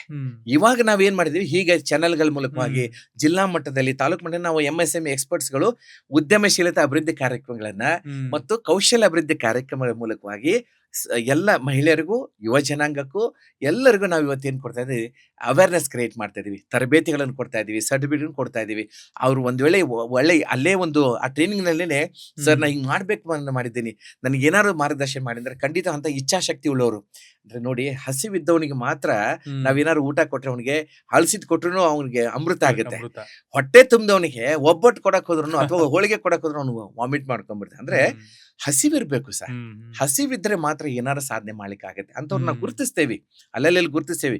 ಇವನು ನಿಜವಾದ ಈ ಹೆಣ್ಮಗಳಿಗೆ ಒಂದು ಹಸಿವಿದೆ, ಈ ಯುವಕನಿಗೆ ಒಂದು ಅಥವಾ ಯುವತಿಗೆ ಖಂಡಿತ ಏನೋ ಒಂದು ಮಾಡ್ಬೇಕು ಅಂತ ಛಲ ಇದೆ ಅಂತ ಗುರುತಿಸಿ ಖಂಡಿತ ಅಂತವ್ರನ್ನ ನಾವು ಸ್ಯಾಂಕ್ಷನ್ ಮಾಡಿ ಬ್ಯಾಂಕಿಗೂ ಕೂಡ ನಾವು ಹೇಳ್ತೀವಿ. ಎಷ್ಟೋ ಸಾರಿ ಬ್ಯಾಂಕಿಗೆ ಕೂಡ ಹೇಳಿ, ಸರ್ ಚೆನ್ನಾಗಿದೆ, ಸಬ್ಸಿಡಿ ಕೂಡ ಬರುತ್ತೆ, ಜೊತೆಗೆ ಅವ್ನು ಅವ್ರಿಗೆ ಮಾಡ್ಬೇಕಂತಿದ್ದಾರೆ, ಜೀವನದಲ್ಲಿ ಸಾಧನೆ ಮಾಡ್ಬೇಕಂತ ಅವ್ರಿಗೆ ನೀವು ಸಪೋರ್ಟ್ ಮಾಡಿ ಅಂತ ನಾವು ಕೂಡ ಹೇಳ್ತೀವಿ. ಅವ್ರು ನೋಡಿ ಕ್ಯಾಲ್ಕುಲೇಷನ್ ಮಾಡಿ ಒಳ್ಳೆ ಇದೆಲ್ಲ ಜೆನ್ಯೂನ್ ಇದೆ ಅಂತೇಳಿ ಅವರು ಕೂಡ ಸ್ಯಾಂಕ್ಷನ್ ಮಾಡ್ತಾರೆ. ಒಂದು ಫಂಡ್ ರೈಸ್ ಆಗುತ್ತೆ, ನಾವು ಕೂಡ ಅವ್ರಿಗೆ ಸ್ಕೋಪ್ ಕೊಡ್ತಾ ಇದೀವಿ. ಆ ನಿಟ್ಟಿನಲ್ಲಿ ನಾವು ಮಾಡ್ತಾ ಇದೀವಿ. ಬಟ್ ಏನಂದ್ರೆ ದುರುಪಯೋಗ ಮಾಡ್ಕೊಳ್ಳೋರಿಂದನೇ ಇವತ್ತೇನಾಗಿದೆ, ಮತ್ತೊಬ್ರು ಹೊಸದಾಗಿ ಬರುವಂತವ್ರಿಗೆ ಅವಕಾಶಗಳಿಗೆ ವಂಚಿತರಾಗ್ತಾ ಇದ್ದಾರೆ. ಅದು ಆಗ್ಬಾರ್ದು. ಅದಕ್ಕೆ ನಾನು ಹೇಳೋದೇನೆಂದ್ರೆ, ನೀವ್ ಯಾರಾದ್ರೂ ಲೋನ್ ತಗೊಂಡು ಅದಕ್ಕೆ ಸಂಬಂಧಪಟ್ಟಾಗೆ ದುಡೀರಿ, ಹಗಲು ರಾತ್ರಿ ದುಡೀರಿ, ಪರಿಶ್ರಮ ಪಡಿ. ಎಷ್ಟೋ ವರ್ಷಗಟ್ಟಲೆ ನಿಮ್ ಜೀವನ ಹಾಳು ಮಾಡಿರಲ್ಲ, 20-30 ವರ್ಷ ನೀವು ಎಷ್ಟೋ ವರ್ಷಗಳನ್ನ ಹಾಳು ಮಾಡಿದಿರಿ. ಅವಾಗ ನೀವು ಏನ್ ಮಾಡಕ್ಕೆ, ಈಗ ಒಂದು ಸರ್ಕಾರ ಯೋಜನೆ ಬಂದಿದೆ, ಇದನ್ನ ತಗೊಂಡು ಸದುಪಯೋಗ ಮಾಡ್ಕೊಂಡು ಫಿನಾನ್ಸಿಯಲಿ ಸ್ಟ್ರಾಂಗ್ ಆಗಿ ಸೇವೆ ಮಾಡಿ, ಸಾಧನೆ ಮಾಡಿ, ಹಗಲಿರುಳು ಶ್ರಮಿಸಿ, ಅದು ಹಾರ್ಡ್ ವರ್ಕ್ ಮಾಡಿ, ಪ್ರೀತಿಯಿಂದ ಒಂದು ಸ್ಮಾರ್ಟ್ ವರ್ಕ್ ಮಾಡಿ, ಖಂಡಿತ ಒಂದು ಯಶಸ್ಸನ್ನು ಕಂಡುಕೊಳ್ಳಿಕ್ಕೆ ಆಗ್ತದೆ ಅಂತ ಈ ಸಂದರ್ಭದಲ್ಲಿ ನಾನು ಹೇಳಿಕ್ಕೆ ಇಷ್ಟಪಡ್ತೀನಿ. ಸರ್, ನಿಮ್ ಸರ್ವಿಸ್ ಅಲ್ಲಿ ನೀವ್ ಯಾವ್ದಾದ್ರು ಒಂದು ಇದನ್ನ ಅಪ್ರೂವ್ ಮಾಡಿ ಕ್ಯಾಂಡಿಡೇಟ್ನ, ಆ ಕ್ಯಾಂಡಿಡೇಟ್ ಸಿಕ್ಕಾಪಟ್ಟೆ ಬೆಳಿತಿರೋದು ಇವತ್ತು ನಿಮ್ಗೆ ನೋಡಿದ ತಕ್ಷಣ ವಿಸ್ಮಯ ಆಗುತ್ತಲ್ಲ, ಆ ತರದ ಸ್ಟೋರಿ ಸರ್ ಆಗ್ಲೇ ಹೇಳಿದೆ ನಿಮ್ಗೆ. ಇವತ್ತು ಗ್ರಾಮೀಣ ಮಟ್ಟದಲ್ಲಿ ಏನು ಓದಲಾರದಂತವ್ರು ಕೂಡ ಅನೇಕರು ಇವತ್ತು ತಿಂಗಳಿಗೆ 3 ಲಕ್ಷ ದುಡಿತಿದ್ದಾರೆ. ನಮ್ಮ PMFM ಯೋಜನೆಯಲ್ಲೇನೆ ಒಂದೇ ವರ್ಷದಲ್ಲಿ 8 ಕೋಟಿ ಟರ್ನ್ ಓವರ್ ಮಾಡಿದ್ದಾರೆ ಅಂತ ಹೇಳಿದೆ. ನೀವೇ ಅಪ್ರೂವ್ ಮಾಡಿರೋ? ಹೌದು, ಇಲ್ಲಿ ನಮ್ಮ ಇಲಾಖೆಯಿಂದಾನೇ ಮಾಡಿರುವಂತದ್ದು. ನಾವು ಮಾಡಿರುವಂತದ್ದು ಸಾಕಷ್ಟುಗಳಿದಾವೆ. ಅಂದ್ರೆ ಸಕ್ಸಸ್ಫುಲ್ ಸ್ಟೋರಿಗಳಿದಾವೆ, ಇನ್ಸ್ಪೈರ್ ಸ್ಟೋರಿಗಳಿದೆ, ಸ್ಫೂರ್ತಿದಾಯಕ ಸ್ಟೋರಿಗಳಿದಾವೆ. ಬರೋ ದಿವಸಗಳಲ್ಲಿ ಅವುಗಳನ್ನೆಲ್ಲ ನಿಮಗೆ ಮತ್ತೊಂದು ಎಪಿಸೋಡ್ ನಲ್ಲಿ ಖಂಡಿತ ಹೇಳ್ತೀನಿ. ಸಾಧ್ಯ ಆದ್ರೆ ಕೆಲವರು ಸಕ್ಸಸ್ಫುಲ್ ಸ್ಟೋರಿ ಅಂದ್ರೆ ಯಶಸ್ವಿ ಆದಂತ ಉದ್ಯಮಿಗಳನ್ನ, ಜೀರೋದಿಂದ ಹೀರೋ ಆದವರನ್ನ ಕರ್ಕೊಂಡು ಬಂದು ನಿಮಗೆ ನಮ್ಮ ಪಕ್ಕದಲ್ಲೇ ಕೂಡಿಸಿ ಅವ್ರನ್ನು ಕೂಡ ಅವರ ಅನುಭವಗಳನ್ನ ನಿಮ್ಮ ಈ ಒಂದು ಚಾನೆಲ್ ಮೂಲಕವಾಗಿ ನನ್ನ ಕರ್ನಾಟಕದ ಎಲ್ಲ ಜನರಿಗೆ ನಾನು ಹಂಚಿಕೊಳ್ಳಿಕ್ಕೆ ನಾನು ಆಡಿಯನ್ಸ್ಗೆ ತುಂಬಾ ಇನ್ಸ್ಪೈರ್ ಮಾಡುತ್ತೆ. ಡೆಫಿನೆಟ್ಲಿ ನಿಮ್ ಜೊತೆಗೆ ನಾವಿದ್ದೀವಿ, ಕರ್ನಾಟಕದ ಜನತೆ ಜೊತೆಗೂ ನಾವಿದ್ದೀವಿ. ಅಂಡ್ ನಿಮ್ಮ ಈ PMFME ನಲ್ಲಿ FSSAI ಅನ್ನೋ ಒಂದು ಲೈಸೆನ್ಸ್ ಬಗ್ಗೆ ಮಾತಾಡಿದ್ವಿ ಆಗ್ಲೇ. ಅಂದ್ರೆ ಆ ಫುಡ್ ಲೈಸೆನ್ಸ್ ಕೂಡ ಇನ್ಕಾರ್ಪೊರೇಟ್ ಆಗಿರುತ್ತೆ ಅಂತ. ಈ ಲೈಸೆನ್ಸ್ ಮ್ಯಾಂಡೇಟರಿನಾ ಸರ್? ಆಮೇಲೆ ಈ ಲೈಸೆನ್ಸ್ ಅನ್ನ ಪಡ್ಕೊಳ್ಳೋದು ಹೇಗೆ ಸರ್? ಈಗ ನಿಮ್ಗಾಗ್ಲೇ ಹೇಳಿದೆ, ಈ ನಾವೇನ್ ಮಾಡ್ತೀವಿ ಅಂದ್ರೆ, ಯಾವುದೇ ಒಬ್ಬ ಯೋಜನೆಗೋಸ್ಕರ ಅವರು ತರಬೇತಿಯಲ್ಲಾಗಲಿ ಅಥವಾ ತರಬೇತಿ ಹೊರತಾಗಿ ನಮ್ಮನ್ನು ಕಾಂಟ್ಯಾಕ್ಟ್ ಮಾಡಿದ್ರೆ ನಾವು ಅವರಿಗೆ ಒಂದು ಸಮಯವನ್ನು ಕೊಡ್ತೀವಿ, ಒಂದು ಅಪಾಯಿಂಟ್ಮೆಂಟ್ ಡೇಟ್ ಅಥವಾ ಒಂದು ಅಪಾಯಿಂಟ್ಮೆಂಟ್ ಟೈಮ್ ಕೊಡ್ತೀವಿ. ಯಾಕಂದ್ರೆ ತುಂಬಾ ಜವಾಬ್ದಾರಿ ಕೆಲಸ ಇರುತ್ತೆ. 7 ಕೋಟಿ ಕನ್ನಡಿಗರ ಜವಾಬ್ದಾರಿ, 31 ಜಿಲ್ಲೆಗಳಿಗೆ ಜವಾಬ್ದಾರಿಗಳಿರ್ತಾರೆ ನಮ್ಮೆಲ್ಲರಿಗೂ. ನಾವು ಅದ್ರ ಮಧ್ಯೆ ಏನ್ ಮಾಡ್ತೀವಿ ಅಂದ್ರೆ ಅವ್ರಿಗೊಂದು ಟೈಮ್ ಕೊಡ್ತೀವಿ. ಅವಾಗ ಬಂದು ತಾವು ಹೇಗೆ ಕೂತ್ಕೊಂಡ್ರೆ, ಸರ್ ನಾ ಇಂಥ ವಿಷಯಕ್ಕಾಗಿ ನನಗೆ ಮಾರ್ಗದರ್ಶನ ಬೇಕು, ಅಥವಾ ಇದಕ್ಕಿಂತ ಚೆನ್ನಾಗಿರೋದು ಯಾವ್ದಿದೆ ನನಗೆ ಸ್ವಲ್ಪ ಹೇಳ್ಕೊಡಿ, ನನಗೆ ಕಲಿಸ್ಕೊಡಿ ಅಂತಂದ್ರೆ ಖಂಡಿತವಾಗಿ ನಾವು ನಮ್ಮ ಸಮಯವನ್ನು ಅವ್ರಿಗಾಗಿನೇ ಕೊಡ್ತೀವಿ. ಯಾಕಂದ್ರೆ ಕರ್ನಾಟಕದ ಜನತೆ ಬೆಳೆದ್ರೆ ನಮ್ಮ ಕರ್ನಾಟಕ GDP ಇರುತ್ತೆ. ನನ್ನ ಉದ್ದೇಶ ಅಂದ್ರೆ ನಮ್ಮ ಕರ್ನಾಟಕದ ಎಲ್ಲರೂ ಕೋಟ್ಯಾಧೀಶ ಆಗಬೇಕು, ಬೆಳಿಬೇಕು. ಆ ಮೂಲಕ ನನ್ನ ಕರ್ನಾಟಕದ GDP ಇರಬೇಕು, ಕರ್ನಾಟಕವಾಗಿ ಭಾರತ ದೇಶ ನಂಬರ್ 1 ಆಗಿರ್ಬೇಕು ಅನ್ನೋದೇ ನನ್ನ ವಿಷನ್, ನನ್ನ ದರ್ಶನ. ಅದಕ್ಕೋಸ್ಕರ ಹಗಲಿರುಳು ಶ್ರಮಿಸ್ತಾ ಇದ್ದೀನಿ ಸರ್, ಸೇವೆ ಮಾಡ್ತಾ ಇದ್ದೀನಿ. ಖಂಡಿತವಾಗಿ ನಮ್ಮ ಜನತೆ ಜೊತೆಗಿದ್ದೀವಿ, ಸಹೋದರ ಜೊತೆಗೆ ನಾವಿದ್ದೀವಿ, ಯುವ ಜನಾಂಗ ಜೊತೆಗೆ ನಾವಿದ್ದೀವಿ. ಒಂದು ವೇಳೆ ನೀವು ಯಾರಾದ್ರೂ ಸಮುದಾಯದ ಲೀಡರ್ಸ್ ಇದ್ರೆ ಈ ಮೂಲಕವಾಗಿ ನಿಮ್ಗೆ ಹೇಳೋದೇನಂದ್ರೆ, ಈ ಮೂಲಕವಾಗಿ ಆ ತಾಲೂಕ್ ಮಟ್ಟದಲ್ಲಿ, ಜಿಲ್ಲಾ ಮಟ್ಟದಲ್ಲಿ ಒಂದೊಂದು ಕಾರ್ಯಕ್ರಮ ಮಾಡಿ, ಒಂದು ಅರಿವು ಜಾಗೃತಿ ಕಾರ್ಯಕ್ರಮ ಮಾಡಿ, ಒಂದು ಸ್ಕಿಲ್ ಡೆವಲಪ್ಮೆಂಟ್, ಕೌಶಲ್ಯ ಅಭಿವೃದ್ಧಿ ಕಾರ್ಯಕ್ರಮ ಅಥವಾ ಉದ್ಯಮಶೀಲತಾ ಅಭಿವೃದ್ಧಿ ಕಾರ್ಯಕ್ರಮ ಅಂತ ನೀವು ಕಂಡಕ್ಟ್ ಮಾಡೋದಕ್ಕೂ ಸರ್ಕಾರದಿಂದ ಸ್ವಲ್ಪ ಏನಾದ್ರು ಫಂಡ್ಸ್ ಗಿಸಾಲಿ ಏನೋ ಒಂದು ನಿಮಗೆ ಅಲ್ಲೊಂದು ಸ್ಥಳಾವಕಾಶ ಏನ್ ಬೇಕು ನಾವು ಮಾಡಿಸ್ಕೊಡ್ತೀವಿ. ಅಲ್ಲೊಂದು 500 ಜನ, 1000 ಜನ ಯೂತ್ಸ್ ಅನ್ನ ನೀವು ಕೂಡಿಸಿ, ನಿಮ್ಮ ಸಮುದಾಯದಾರಲ್ಲಿ ಬೇರೆ ಬೇರೆ ಸಮುದಾಯದಲ್ಲಿ ಅಲ್ಲಿ ಕರ್ಕೊಂಡ್ ಬಂದು ಕೂಡಿಸಿ, ನಾವು ಬಂದು ಏನ್ ಮಾಡ್ತೀವಿ ಅಂದ್ರೆ ಅವ್ರಿಗೆ ಒಂದು ದಿನದ ಕಾರ್ಯಕ್ರಮ ಅಥವಾ 3 ದಿನದ ಕಾರ್ಯಕ್ರಮದಲ್ಲಿ ಆ ಒಂದು ತರಬೇತಿ ಕಾರ್ಯಕ್ರಮದ ಮೂಲಕವಾಗಿ ಅವ್ರಿಗೊಂದು 1-2-3 ಸೆಷನ್ ಅನ್ನು ತಗೊಂಡು ಅವ್ರಿಗೊಂದು ಅರಿವು ಜಾಗೃತಿ ಮೂಡಿಸ್ತೀವಿ. ಯಾವ ಯೋಜನೆಗಳಿದಾವೆ, ಅವುಗಳನ್ನು ಹೇಗೆ ತಗೊಳ್ಬೇಕು, ಹೇಗೆ ಸದುಪಯೋಗ ಮಾಡ್ಕೋಬೇಕು, ಹೌ ಟು ಗ್ರೋ, ಹೇಗೆ ಅಭಿವೃದ್ಧಿ ಆಗಬೇಕು, ಒಂದೇ ವರ್ಷದಲ್ಲಿ ಒಂದಿಷ್ಟು ಟರ್ನ್ ಓವರ್ ಹೇಗೆ ಮಾಡ್ಬೋದು, ಆಮೇಲೆ EMIಗಳು ಹೇಗೆ ಕಟ್ಟಬೇಕು, ಆಮೇಲೆ ಪ್ರತಿಯೊಂದು ಹಂತದಲ್ಲಿ ಅವ್ರಿಗೆ ನಾವು ಕಟ್ಟಿ ಕೊಡ್ತೇವೆ, ಅವ್ರಿಗೆಲ್ಲ ಕಲಿಸಿಕೊಡ್ತೀವಿ. ಜೊತೆಗೆ ಆ ಸಮಯದಲ್ಲಿ ಸಕ್ಸಸ್ಫುಲ್ ಸ್ಟೋರಿಗಳು ಏನೇ ನಿಮ್ಗೆ ಹೇಳಿದಾಗಲಿ, ಇನ್ಸ್ಪೈರ್ ಸ್ಟೋರಿಗಳನ್ನ ಅವ್ರನ್ನೂ 1-2-3 ಜನರ ಕರ್ಕೊಂಡ್ಬಂದು ವೇದಿಕೆಯಲ್ಲಿ ಅವರ ಅನುಭವಗಳನ್ನು ಕೂಡ ಅಲ್ಲಿ ಹೇಳಿಸ್ತೇವೆ. ಅವಾಗ ಏನಾಗುತ್ತೆ ಅಂದ್ರೆ ಕೂತ್ಕೊಂಡು ಅವ್ರಿಗೆ, ಹೌದಲ್ಲ, ನಾನು ಯಾಕೆ ಸಮಯನ ವ್ಯರ್ಥ ಮಾಡ್ತಾ ಇದ್ದೀನಿ, ನಾನು ಯಾರೋ ಒಬ್ಬ ರಾಜಕೀಯಕ್ಕೋಸ್ಕರನೋ ಯಾವುದೋ ಒಂದು ಈ ಹೇಳಿದ್ನಲ್ಲ ಆಗ್ಲೇ ನಿಮಗೆ ವಾಟ್ಸಪ್ ಯೂನಿವರ್ಸಿಟಿ ಅಂತೇಳಿ ಏನೋ ಒಂದು ತಪ್ಪಾಗಿ ಇವತ್ತು ಮಿಸ್ಯೂಸ್ ಮಾಡ್ಕೊಂಡು ಜೀವನನ ಹಾಳು ಮಾಡ್ಕೊಂಡಂತವ್ರಿಗೆ ಒಂದು ಅರಿವು ಮೂಡ್ತದೆ. ಹೌದಲ್ಲಪ್ಪ, ಇಂಥ ಒಂದು ಬಡ ಹೆಣ್ಮಗಳು ಅಥವಾ ಇಂಥವ್ರಿಗೊಂದು ಇಷ್ಟೆಲ್ಲ ಅವಕಾಶಗಳಿದೆ ಸರ್ಕಾರಗಳಿಂದ, ಅದ್ರ ಕಡೆ ನಾವು ಗಮನ ಹರಿಸ್ತೇವೆ. ನಮ್ಮ ಭವಿಷ್ಯತ್ತಿನ ಬಗ್ಗೆ ನಾವು ಆಲೋಚನೆ ಮಾಡಿದೆ, ನನಗೊಂದು ಕುಟುಂಬ ಇದೆ, ನನಗೊಂದು ಜವಾಬ್ದಾರಿ ತಿಳ್ಕೊಳ್ಳಾರ್ದೇನೆ ನಾನು ಎಲ್ಲೋ ಒಂದು ತಪ್ಪು ದಾರಿಗೆ ಹೋಗ್ತಾ ಇದ್ದೀನಲ್ಲ, ನಾನು ಯಾರೋ ತಪ್ಪು ಸ್ನೇಹಿತರ ಮಧ್ಯೆ ಇದ್ದೀನಿ ಅಥವಾ ತಪ್ಪಾದ ಮಾರ್ಗದಲ್ಲಿ ನಾನು ಹೋಗ್ತಾ ಅನ್ನೋದು ಒಂದು ಅರಿವು ಜಾಗೃತಿ ಮೂಡುತ್ತೆ. ಯಾಕೆ ನೀವು ಒಂದು ಕಂಪನಿಯಲ್ಲಿ ಕೆಲಸ ಮಾಡಿ ಬೇಡ ಅಂತಲ್ಲ, ಯಾಕೆ ಎಲ್ರಿಗೂ ಉದ್ಯಮ ಮಾಡೋದಕ್ಕೆ ಅವಕಾಶ ಇದೆ. ಆದ್ರೆ ನಾನೊಂದು ಈ ಒಂದು ಪೆನ್ನಿನ ಉದಾಹರಣೆ ಕೊಟ್ಟು ಹೇಳ್ತೀನಿ. ಈ ಪೆನ್ ನೋಡಿ 100% ಇದೆ. ಅದಾಗಲೇ ನಿಮಗೆ ಒಂದು ಉದಾಹರಣೆ ಇದೆ. ಕಂಪ್ನಿನಲ್ಲಿ ಕೆಲಸ ಮಾಡಿದರೆ, ಒಂದು ನೌಕರಿ ಮಾಡಿದರೆ ಭಾಳ ಅಂದ್ರೆ ಒಂದು ಮನೆ ಕಟ್ಬೋದು, ಕಾರ್ ತಗೊಳ್ಬಹುದು ಅಂತೇಳಿ. ಆದ್ರೆ ಎಂಪೈರ್, ಸಾಮ್ರಾಜ್ಯ ಕಟ್ಟಬೇಕಂದ್ರೆ ಉದ್ಯಮಿನೇ ಆಗ್ಬೇಕಂತ ಆಗ್ಲೇ ನಾನು ನಿಮ್ಗೆ ಹೇಳಿದ್ದೆ. ಇದೊಂದು ಪೆನ್ ಅನ್ನು 100% ತಗೊಂಡ್ರೆ ಇದರಲ್ಲಿ ಈ ನೋಡಿ, ಇದ್ರಲ್ಲಿ ಹಿಂಗ ಓಪನ್ ಮಾಡಿದ್ರೆ ಇದ್ರೊಳಗೆ ಇದು 5% ಐತಿ, ಈಗ 95% ಐತಿ. ಈ 95% ಕೆಲಸಗಾರ ಏನ್ ಮಾಡ್ತಾರೆ ಅಂದ್ರೆ ತಮ್ಮ ಇಂಕನ್ನು ಹಾಳು ಮಾಡ್ಕೋತಾರೆ, ತಾವೇ ಸ್ಟ್ರಗಲ್ ಮಾಡ್ತಾರೆ, ದುಡಿತಾರೆ, ಪರಿಶ್ರಮ ಪಡ್ತಾರೆ, ಎಲ್ಲ ತಮ್ಮನ್ನ ಸ್ಟ್ರಗಲ್ ಮಾಡ್ಕೊಂಡು ಈ ಏನ್ 5% ಇದಾರೆ ಇವ್ರಿಗೆ ದುಡಿದು ಇವ್ರಿಗೆ 100% ಇವ್ರಿಗೆ ಕೊಡ್ತಾರೆ. ಈ 5% ಅವ್ರು ಏನ್ ಮಾಡ್ತಾರೆ, 95% ತಮ್ಮ ಕಡೆ ಆದಾಯ ಇಟ್ಕೊಂಡು 5% ಇವ್ರಿಗೆಲ್ಲ ಸ್ಯಾಲ್ರಿ ಕೊಡ್ತಾರೆ. ಮತ್ತೆ ಇವ್ರ ಮೇಲೆ ಅಧಿಕಾರ ಮಾಡೋರು ಯಾರು? ಇವರೇನೆ. ಮತ್ತು ಜೋಬ್ನಲ್ಲಿ ಹಾಗೆ ನೋಡಿ ಜಗತ್ತಿಗೆ ಕಾಣಿಸೋರು ಯಾರಂದ್ರೆ ಈ 95% ಜೋಬ್ನೊಳಗೆ ಹೋದ್ರು, ಕಿಸೆ ಒಳಗೆ ಹೋದ್ರು, ಈ 5% ಜಗತ್ತಿಗೆ ಕಾಣ್ತಾರೆ. ಅಂದ್ರೆ ಈ ಜಗತ್ತಿನ ಶ್ರೀಮಂತರು, ಭಾರತದ ಶ್ರೀಮಂತರು ಅಂತೇಳಿ ಇವ್ರಷ್ಟೇ ಕಾಣ್ತಾರೆ.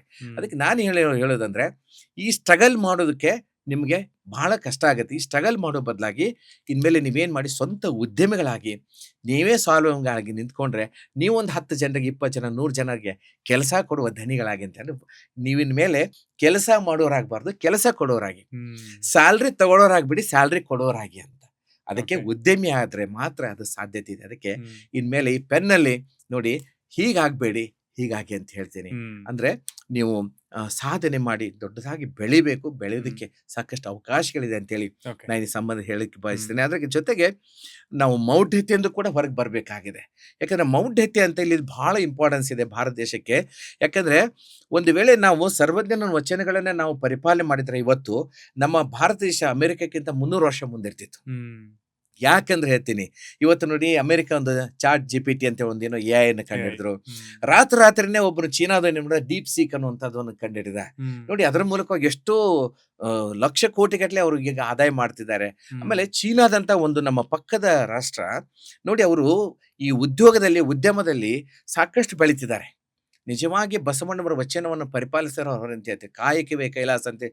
ಕಾಯಕದಲ್ಲಿ ಸ್ವರ್ಗಾನೇ ಇದೆ ಅಂತೇಳಿ ಅಂದ್ರೆ ಅಷ್ಟವ್ರು ಪರಿಪಾಲನೆ ಮಾಡಿ ಹಗಲು ಅವ್ರು ಶ್ರಮಿಸ್ತಿದ್ದಾರೆ. ಎಷ್ಟು ಶ್ರಮಿಸ್ತಾರೆ ಅಂದ್ರೆ ನಿಜವಾದ ಶ್ರಮಜೀವಿಗಳವರು. ಅವರು ಅವ್ರು ಫಿನಿಶಿಂಗ್ ಗೂಡ್ಸ್ ನೋಡಿ, ಫಿನಿಶಿಂಗ್ ವರ್ಕ್ ಗಳ ನೋಡಿ, ಪ್ರತಿಯೊಂದು ಏನೇ ಒಂದು ಪ್ರಾಡಕ್ಟ್ ಮಾಡಿದ್ರು ಅದು ಅಚ್ಚುಕಟ್ಟಾಗಿರ್ತದೆ, ಪರಿಪೂರ್ಣವಾಗಿರ್ತದೆ, ಪರಿಪಕ್ವವಾಗ್ತಾ ಇರ್ತದೆ. ಮತ್ತೆ ಇಡೀ ಜಗತ್ತಿಗೆ ಅವರು ತಮ್ಮ ಪ್ರಾಡಕ್ಟ್ ಅನ್ನ ಸೇಲ್ ಮಾಡ್ತಾರೆ. ಹಾಗೆ ಇಲ್ಲಿ ಮುಖ್ಯವಾಗಿ ಹೇಳೋದಂದ್ರೆ ಬೇರೆ ಬೇರೆ ರಾಜ್ಯಗಳು, ಬೇರೆ ಬೇರೆ ದೇಶಗಳು ಎಷ್ಟು ಡೆವಲಪ್ಮೆಂಟ್ ಆಗ್ತಿದ್ದಾವೆ, ಆರ್ಥಿಕವಾಗಿ ಟೆಕ್ನಾಲಜಿನಲ್ಲಿ ಎಷ್ಟು ಬೆಳೀತಿದ್ದಾರೆ, ಎಷ್ಟು ಡೆವಲಪ್ಮೆಂಟ್ ಆಗ್ತಿದ್ದಾರೆ ರಾಷ್ಟ್ರ. ಭಾರತ ದೇಶದಲ್ಲಿ ಮೌಢ್ಯತೆಯಿಂದ ನಾವು ಇನ್ನೂ ಇಲ್ಲೇ ಕೊರಗ್ತಾ ಇದ್ದೀವಿ, ಮೌಢ್ಯತೆಯೊಳಗೆ ಬಂದಿದ್ದೀವಿ. ಈ ಧರ್ಮ ಜಾತಿಗಳ ಮಧ್ಯೆ ಹೊಡೆದಾಡಿ ಇಲ್ಲಿ ನಾವು ಹಿಂದೆ ಉಳಿತಾ ಇದ್ದೇವೆ. ಅಂದ್ರೆ ಮನುಷ್ಯ ಈ ಭಾರತ ದೇಶ ಅಧೋಗತಿ ಕಡೆ ಹೋಗ್ತಾ ಇದೆ ಹೊರತಾಗಿ ಅಭಿವೃದ್ಧಿ ಕಡೆ ಹೋಗ್ತಾ ಇಲ್ಲ. ಅದಕ್ಕೆ ಗಮನ ಹರಿಸ್ಬೇಕಂತೇಳಿ ಈ ಸಂದರ್ಭದಲ್ಲಿ ಹೇಳ್ತೀನಿ. ಯಾಕಂದ್ರೆ ನಿತ್ಯ ನೀರ್ ಮುಳುಗುವನು ಹತ್ತಿದೊಡೆ ಸ್ವರ್ಗವನು ಎತ್ತಿ ಜಲದೊಳಿಪ ಕಪ್ಪೆ ಹತ್ತಿದಕ್ಕಿಂತ ಸರ್ವಜ್ಞ ಅಂತ ಹೇಳಿ. ಅಂದ್ರೆ ನೀ ಪಾಪಕರ್ಮ ಎಲ್ಲ ಒಳಗಿಟ್ಕೊಂಡು ಒಂದು ಪುಣ್ಯ ನದಿ ಹೋಗಿ ಮುಳುಮುಣಿಗೆ ಎದ್ದೆ ನನ್ನ ಪಾಪಕರ್ಮ ಕಳಿತು ಸ್ವರ್ಗಕ್ಕೆ ಹೋಗ್ತೀನಿ ಅನ್ನೋದಾದ್ರೆ ಕಪ್ಪೆ ಯಾಕೆ ಹೋಗ್ಲಿಲ್ಲೋ ಮಗನೇ ಅಂತ ಕೇಳ್ತಾನೆ. ಅಂದ್ರೆ ಅಲ್ಲೇ ಹುಟ್ಟಿ ಅಲ್ಲೇ ಜೀವನ ಮಾಡಿ ಅಲ್ಲೇ ಸಂಸಾರ ಮಾಡಿದ ಕಪ್ಪೆ ಅಂದ್ರೆ ಫ್ರಾಗ್, ಕಪ್ಪೆ ಯಾಕೆ ಸ್ವರ್ಗಕ್ಕೆ ಹೋಗ್ಲಿಲ್ಲ ಅಂತ. ಅದಕ್ಕೆ ಇದೆಲ್ಲ ನಾವು ತಿಳ್ಕೋಬೇಕು. ಅದಕ್ಕೆ ಸರ್ವಜ್ಞ ಹೇಳ್ತಾನೆ, ಕಲ್ಲು ಮೂರ್ತಿ ಮುಂದೆ ಮಲ್ಲಿಗೆಳಿಕೆ ಹಣೆ ಬಡವರಿಗೆ ಗುಂಪಟಿಲ್ಲ ಕಾಣಯ್ಯ ಸರ್ವಜ್ಞ. ಕಲ್ಲಿನ ಮೂರ್ತಿ ಮೇಲೆ ನೀನು ಮಲ್ಲಿಗೆ ಹೂ ಹಾಕಿ ಅದ್ರ ತುಂಬಾ ಒಂದು ಬುಟ್ಟೆ ಮಲ್ಲಿಗೆ ಉರಿಸೋದು ಹಣೆ ಬಡ್ಕೊಂಡ್ರೆ ಗುಮ್ಮಟಿ ಅಥವಾ ಸ್ವೆಲ್ಲಿಂಗ್ ಇಲ್ಲದೆ ಅದರಿಂದ ಏನ್ ಸಿಕ್ಕಿದಪ್ಪ ಅಂತ ಹೇಳ್ತಾನೆ. ಅದಕ್ಕೆ ನಾವು ಮೌಢ್ಯತೆಯಿಂದ ಹೊರಗೆ ಬರಬೇಕು ಹೊರತಾಗಿ ನಾವು ಟೆಕ್ನಾಲಜಿ ಕಡೆ ಇಷ್ಟೋ ಅಭಿವೃದ್ಧಿ ಆಗುವಂತ ದೇಶವಾಗಿ ನಾವು ಮಾರ್ಪಾಡು ಮಾಡ್ಬೇಕಂದ್ರೆ ನಮ್ಮ ಪ್ರತಿಯೊಬ್ಬರ ಕರ್ತವ್ಯ ಇದೆ, ಪ್ರತಿಯೊಬ್ಬರದ್ದು ಜವಾಬ್ದಾರಿ ಇದೆ.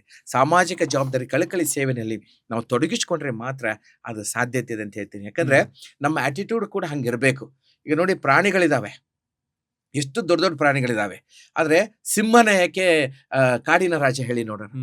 ಸಿಂಹ ಅಷ್ಟೇ ಅದಕ್ಕೆ ರಾಜ ಅಂತ. ಯಾಕಂದ್ರೆ ಅಲ್ಲಿ ನೋಡ್ತೀವಿ ಸಿಂಹದಕ್ಕಿಂತ ದೊಡ್ಡದು ಆನೆ ಇಲ್ವಾ, ಸಿಂಹದಕ್ಕಿಂತನೂ ಎತ್ತರದಲ್ಲಿ ಅಂದ್ರೆ ಜಿರಾಫೆ ಇದೆ, ಸಿಂಹದಕ್ಕಿಂತನೂ ಜಾಣ ಅಂದ್ರೆ ನರಿ ಇದೆ. ಎಷ್ಟು ಪ್ರಾಣಿಗಳಿದಾವೆ, ಎಲ್ಲ ಒಂದೊಂದಕ್ಕೆ ಒಂದೊಂದು ಹೆಸರಿದೆ, ಒಂದೊಂದಕ್ಕಿದೆ. ಆದ್ರೆ ಯಾವುದು ಕೂಡ ಕಾಡಿನ ರಾಜ ಅಂತ ಯಾವುದಕ್ಕೂ ಕರಿತಾ ಇಲ್ಲ. ಹೌದಾ? ಲಯನಿಗೆ ಮಾತ್ರ ಕರೀತಾ. ಯಾಕಂದ್ರೆ ಅದು ತಿಳ್ಕೊಂಡ್ಬಿಟ್ಟಿದೆ ಸಿಂಹ, ನಾನು ಈ ಕಾಡಿನ ರಾಜ ಅಂತೇಳಿ. ಹಂಗೆ ನಮ್ಮ ಆಟಿಟ್ಯೂಡ್ ಬರ್ಬೇಕು ಅಂತೇಳಿ. ನಮ್ಮ ಆಟಿಟ್ಯೂಡ್ ಹಂಗಿರ್ಬೇಕು. ನಾನು ಈ ಒಂದು ರಾಜ ಆಗೋದಕ್ಕಿಂತ ಮುಂಚೆ ನಾವು ರಾಜ ಅಂತ ತಿಳ್ಕೋಬೇಕು. ಅವಾಗ ಒಳಗಡೆ ಬಂದ್ರೆ ಅಲ್ವಾ ಹೊರಗಡೆ ಅದು ನಮ್ಮ ಕಾರ್ಯರೂಪದಲ್ಲಿ ಬರೋದು. ಒಳಗಡೆನೇ ಇಲ್ಲ ಅಂದ್ರೆ ಹೊರಗಡೆ ಬರಕ್ಕಾಗತ್ತೆ. ನೋಡಿ, ಎಷ್ಟು ದೊಡ್ಡದೊಂದು ಆನೆ, ದೊಡ್ಡ ಇದು ಸೈಜ್ ನಲ್ಲಿ ದೊಡ್ಡದಿದೆ, ಎತ್ತರದಲ್ಲಿ ಜಿರಾಫೆ ಇದೆ, ಜಾಣತನದಲ್ಲಿ ನರಿ ಇದೆ ಅಂತಂದ್ರು ಕೂಡ ನಾವು ಕಾಡಿನ ರಾಜ ಅಂತಂದ್ರೆ ಲಯನ್ ಅಂತಂತೀವಿ. ಯಾಕಂದ್ರೆ ಲಯನ್ ತಿಳ್ಕೊಂಡ್ಬಿಟ್ಟಿದೆ ನಾನು ಈ ಕಾಡಿನ ರಾಜ. ಅದಕ್ಕೆ ನಮ್ಮ ಮೌಲ್ಯಗಳನ್ನ ವರ್ಧನೆ ಮಾಡ್ಕೋಬೇಕು. ಅಂದ್ರೆ ನಮ್ಮ ಆಟಿಟ್ಯೂಡ್ ಆಗಿರ್ಬೇಕು. ಒಂದು ಪೇಪರ್ ಅನ್ನ ತಗೊಳ್ಳಿ, ಹಿಂಗ್ ಫೋಲ್ಡ್ ಮಾಡಿ ಡಸ್ಟ್ಬಿನ್ ಅಲ್ಲಿ ಹಾಕಿ ಅದು ಪೇಪರ್ ಆಗುತ್ತೆ, ಅದು ಯಾರು ಲಕ್ಷ್ಯ ಕೊಡೋದು. ಅದೇ ಒಂದು 500 ರೂಪಾಯಿ ನೋಟನ್ನ ನೀವು ಅದನ್ನ ಎಷ್ಟೇ ಹಿಂಗ್ ಮಾಡಿ ಅದನ್ನ ಎಷ್ಟು ಮುರಿದು ಅದನ್ನ ಎಷ್ಟು ನಾವು ಮಡಚಿ ಕಾಲಲ್ಲಿ ಹಾಕಿ ತುಳಿದು ಅದನ್ನ ಡಸ್ಟ್ಬಿನ್ ಅಲ್ಲಿ ಹಾಕಿ ಮತ್ತೆ ವಾಪಸ್ ತಗೊಂಡು ನೋಡಿದ್ರು ಅದ್ರ ಮೌಲ್ಯ ಯಾವತ್ತೂ ಕಡಿಮೆ ಆಗೋದಿಲ್ಲ. ಅದು 500 ರೂಪಾಯಿನೇ ಅಂತ ಇರುತ್ತೆ, ಅದ್ರ ಮೌಲ್ಯ ಕಡಿಮೆ. ಅದಕ್ಕೆ ಇವತ್ತು ಸಾಕಷ್ಟು ನಿಮ್ಮ ಸಂಬಂಧಿಕರಾಗಲಿ, ನಿಮ್ಮ ಸ್ನೇಹಿತರಾಗಲಿ, ಅಥವಾ ನಿಮ್ಮ ಬಂಧು ಬಳಗ ಯಾರೋ ಒಬ್ರು ನಿಮ್ಮನ್ನು ತುಳಿಬೇಕಂತಾರೆ, ನಿಮ್ಮನ್ನ ಅಸಹ್ಯ ಮಾಡ್ಬೇಕಂತಾರೆ, ನಿಮ್ಗೆ ಅಪಮಾನ ಮಾಡ್ಬೇಕಂತಾರೆ, ನೀವು ಬೆಳಿಬಾರ್ದಂತಾರೆ. ಅವೆಷ್ಟೆಲ್ಲ ಒಂದು ಹೋರಾಟಗಳ ಮಧ್ಯೆ ನಿಮ್ಮ ಮೌಲ್ಯವನ್ನು ನೀವು ಯಾವತ್ತೂ ಕಳ್ಕೋಬಾರ್ದು. ಅದಕ್ಕೆ ಯಾವುದಕ್ಕೂ ನೀವು ತಲೆ ಕೆಡಿಸ್ಕೋಬೇಡಿ. ಅದಕ್ಕೆ ಎಲ್ಲ ಇರುತ್ತೆ ಜಗತ್ತಿನಲ್ಲಿ, ತುಳಿಯೋರು ಇರ್ತಾರೆ, ಎಲ್ಲ ಇರ್ತಾರೆ. ಅವ್ರ ಮುಂದೆ ತುಳಿಯೋರು ಮುಂದೆ ನೀವು ಎದ್ದು ಗೆದ್ದು ನಿಂತು ಸಾಧನೆ ಮಾಡಿ, ದೊಡ್ಡ ಸಾಧನೆ ಮಾಡಿ ಸಾಧಕರಾಗಿ ತೋರಿಸಿ. ಅದು ನಿಜವಾದ ಜೀವನ, ಅದು ನಿಜವಾದ ಬದುಕಂತ ಹೇಳಿಕ್ಕೆ ಇಷ್ಟಪಡ್ತೇನೆ. Okay, thank you sir. ಇವತ್ತು ನಮ್ಮ ಶೋಕ್ ಬಂದು MSME ಬಗ್ಗೆ ಆಗಿರ್ಬೋದು, ಇಲ್ಲಾಂದ್ರೆ PMFME ಬಗ್ಗೆ ಆಗಿರ್ಬೋದು, ಅಂಡ್ ತುಂಬಾ ಸ್ಕೀಮ್ಸ್ಗಳ ಬಗ್ಗೆ ಆಗಿರ್ಬೋದು, ವುಮೆನ್ ಎಂಪವರ್ಮೆಂಟ್ ಅಥವಾ ನಿರುದ್ಯೋಗವನ್ನ ಹೆಂಗೆ ನಾವು ಅದರಿಂದ ಮೆಟ್ಟಿ ಒಂದು ಸಕ್ಸಸ್ಫುಲ್ ಲೈಫನ್ನ ಮಾಡ್ಬೋದು ಅನ್ನೋದನ್ನಾಗಿರ್ಬೋದು, ಸುಮಾರು ವಿಷಯಗಳನ್ನ ಹೇಳಿದ್ರಿ. ಇದರಿಂದ ನಮ್ಮ ಆಡಿಯನ್ಸ್ಗೆ ಖಂಡಿತವಾಗ್ಲೂ ಯೂಸ್ಫುಲ್ ಆಗುತ್ತೆ. ಮತ್ತೊಮ್ಮೆ ಕೊನೆಯಲ್ಲಿ ಇನ್ನೊಂದು ಸರ್ ಹೇಳ್ಬಿಡ್ತೀನಿ. ಬೆಕ್ಕಿನ ಮರಿ ಹೇಗೆ ಓದಿರುತ್ತೆ ಸರ್? ಕ್ಯಾಟ್ ಅಂತ ಒಂದು ಇರುತ್ತಲ್ಲ ಮರಿ, ಅದು ಹೇಗೆ ಓದಿರುತ್ತೆ ಹೇಳಿ? ಹೇಗೆ ಓದಿರುತ್ತೆ? ಮೇವು ಮೇವು ಅನ್ನತ್ತೆ. ಸಿಂಹದ ಮರಿ ಗರ್ಜನೆನೇ ಮಾಡುತ್ತೆ. ಅದಕ್ಕೆ ಇನ್ನು ಮೇಲೆ ನಮ್ಮ ಕರ್ನಾಟಕದವರು ಸಹೋದರ ಸಹೋದರಿ ಯುವ ಜನಾಂಗಕ್ಕೆ ನಾನು ಹೇಳೋದಂದೆ, ನೀವು ಬೆಕ್ಕಿನ ಮರಿಯಾಗಿ ಮೇವು ಮೇವು ಅಂತಿರೋ ಅಥವಾ ಬೆಕ್ಕಿನ ಮರಿಯಾಗಿರ್ಲಿಕ್ಕೆ ಇಷ್ಟಪಡ್ತಿರೋ, ಸಿಂಹದ ಮರಿಯಾಗಿ ಗರ್ಜನೆ ಮಾಡ್ತಿರೋ, ಅದು ನಿಮ್ಮ ಬಿಟ್ಟಿದ್ದು. ನಿಮ್ಮಿಂದ ಸುಮಾರಷ್ಟು ಸಿಂಹದ ಮರಿಗಳು ನಮ್ಮ ಕರ್ನಾಟಕದಲ್ಲಿ ಉಟ್ಕೊಳ್ಳಿ ಅಂತ ಕೇಳ್ಕೊತೀನಿ. ಅಂಡ್ ಥ್ಯಾಂಕ್ಸ್ ಅಲಾಟ್ ಇನ್ಫಾರ್ಮೇಶನ್ ಎಲ್ಲ ಕೊಟ್ಟಿದ್ದಕ್ಕೆ. ಮತ್ತೊಮ್ಮೆ ಸಿಗೋಣ, ಮತ್ತಷ್ಟು ಇನ್ಫಾರ್ಮೇಶನ್ ಗಳನ್ನ ಖುದ್ದಾಗಿ ಬೇರೆ ಬೇರೆ ಸ್ಕೀಮ್ಸ್ ಗಳ ಬಗ್ಗೆ ಮಾತಾಡೋಣ. ಇದು ಅಫ್ಕೋರ್ಸ್ ಜನಗಳಿಗೂ ಕೂಡ ಒಳ್ಳೆ ನಾಲೆಡ್ಜ್ ಅಥವಾ ಜ್ಞಾನವನ್ನ ತಲುಪಿಸುತ್ತೆ ಅಂತ ಅನ್ಕೊಂಡಿದ್ದೀನಿ. Thank you sir. Thank you. ಒಳ್ಳೇದಾಗ್ಲಿ. ಈ ಮೂಲಕವಾಗಿ ತಮ್ಮ ಒಂದು ಚಾನಲ್ಗೂ ಶುಭವಾಗಲಿ. ತಮ್ಮೆಲ್ಲರ ಎಫರ್ಟ್ಸ್, ತಮ್ಮೆಲ್ಲರ ಪರಿಶ್ರಮ ನೋಡಿ, ನಿಮ್ಮ ಉದ್ದೇಶ ಒಂದು ಒಳ್ಳೆ ಉದ್ದೇಶ. ಯಾಕಂದ್ರೆ ಏನಾದ್ರೂ ಮಾಡಿ ನಮ್ಮ ಜನರಿಗೆ ಒಂದು ಒಳ್ಳೆಯದನ್ನ ಕೊಡಬೇಕು, ನಮ್ಮ ಜನ ಬೆಳಿಬೇಕು ಅನ್ನೋಂಥದ್ದು ಒಂದು ಒಳ್ಳೆ ಒಂದು ನಿಮ್ಮಲ್ಲಿರುವಂಥ ಹೃದಯ ಶ್ರೀಮಂತಿಕೆ, ಆ ಒಂದು ಇರುವಂಥ ಅಂತಃಕರಣೆಗೆ ನಾನು ನಿಜವಾಗಿ ನಿಮ್ಮೆಲ್ಲರಿಗೂ ಧನ್ಯವಾದ ಹೇಳ್ತೀನಿ. ಅದರ ಜೊತೆಗೆ ಕರ್ನಾಟಕದ ಎಲ್ಲ ನನ್ನ ಸಹೋದರ ಸಹೋದರಿಗೆ ನಾನು ಹೇಳೋದಂದ್ರೆ, ನಾವು ನಿಮ್ಮ ಜೊತೆಗಿದ್ದೀವಿ, ನಿಮ್ಮ ಜೊತೆಗೆ ನಾವು ಇದ್ದೀವಿ. ನಿಮ್ಗೆ ಏನ್ ಬೇಕು ಸಪೋರ್ಟ್ ಮಾಡ್ತೀವಿ. ನೀವು ದೊಡ್ಡದಾಗಿ ಬೆಳೆದು ಸಾಧನೆ ಮಾಡಿ ಸಾಧಕರಾಗಿ ಅಂತ ಹೇಳ್ತೀನಿ. ಎಲ್ರಿಗೂ ಒಳ್ಳೇದಾಗಲಿ. ನಮಸ್ಕಾರ.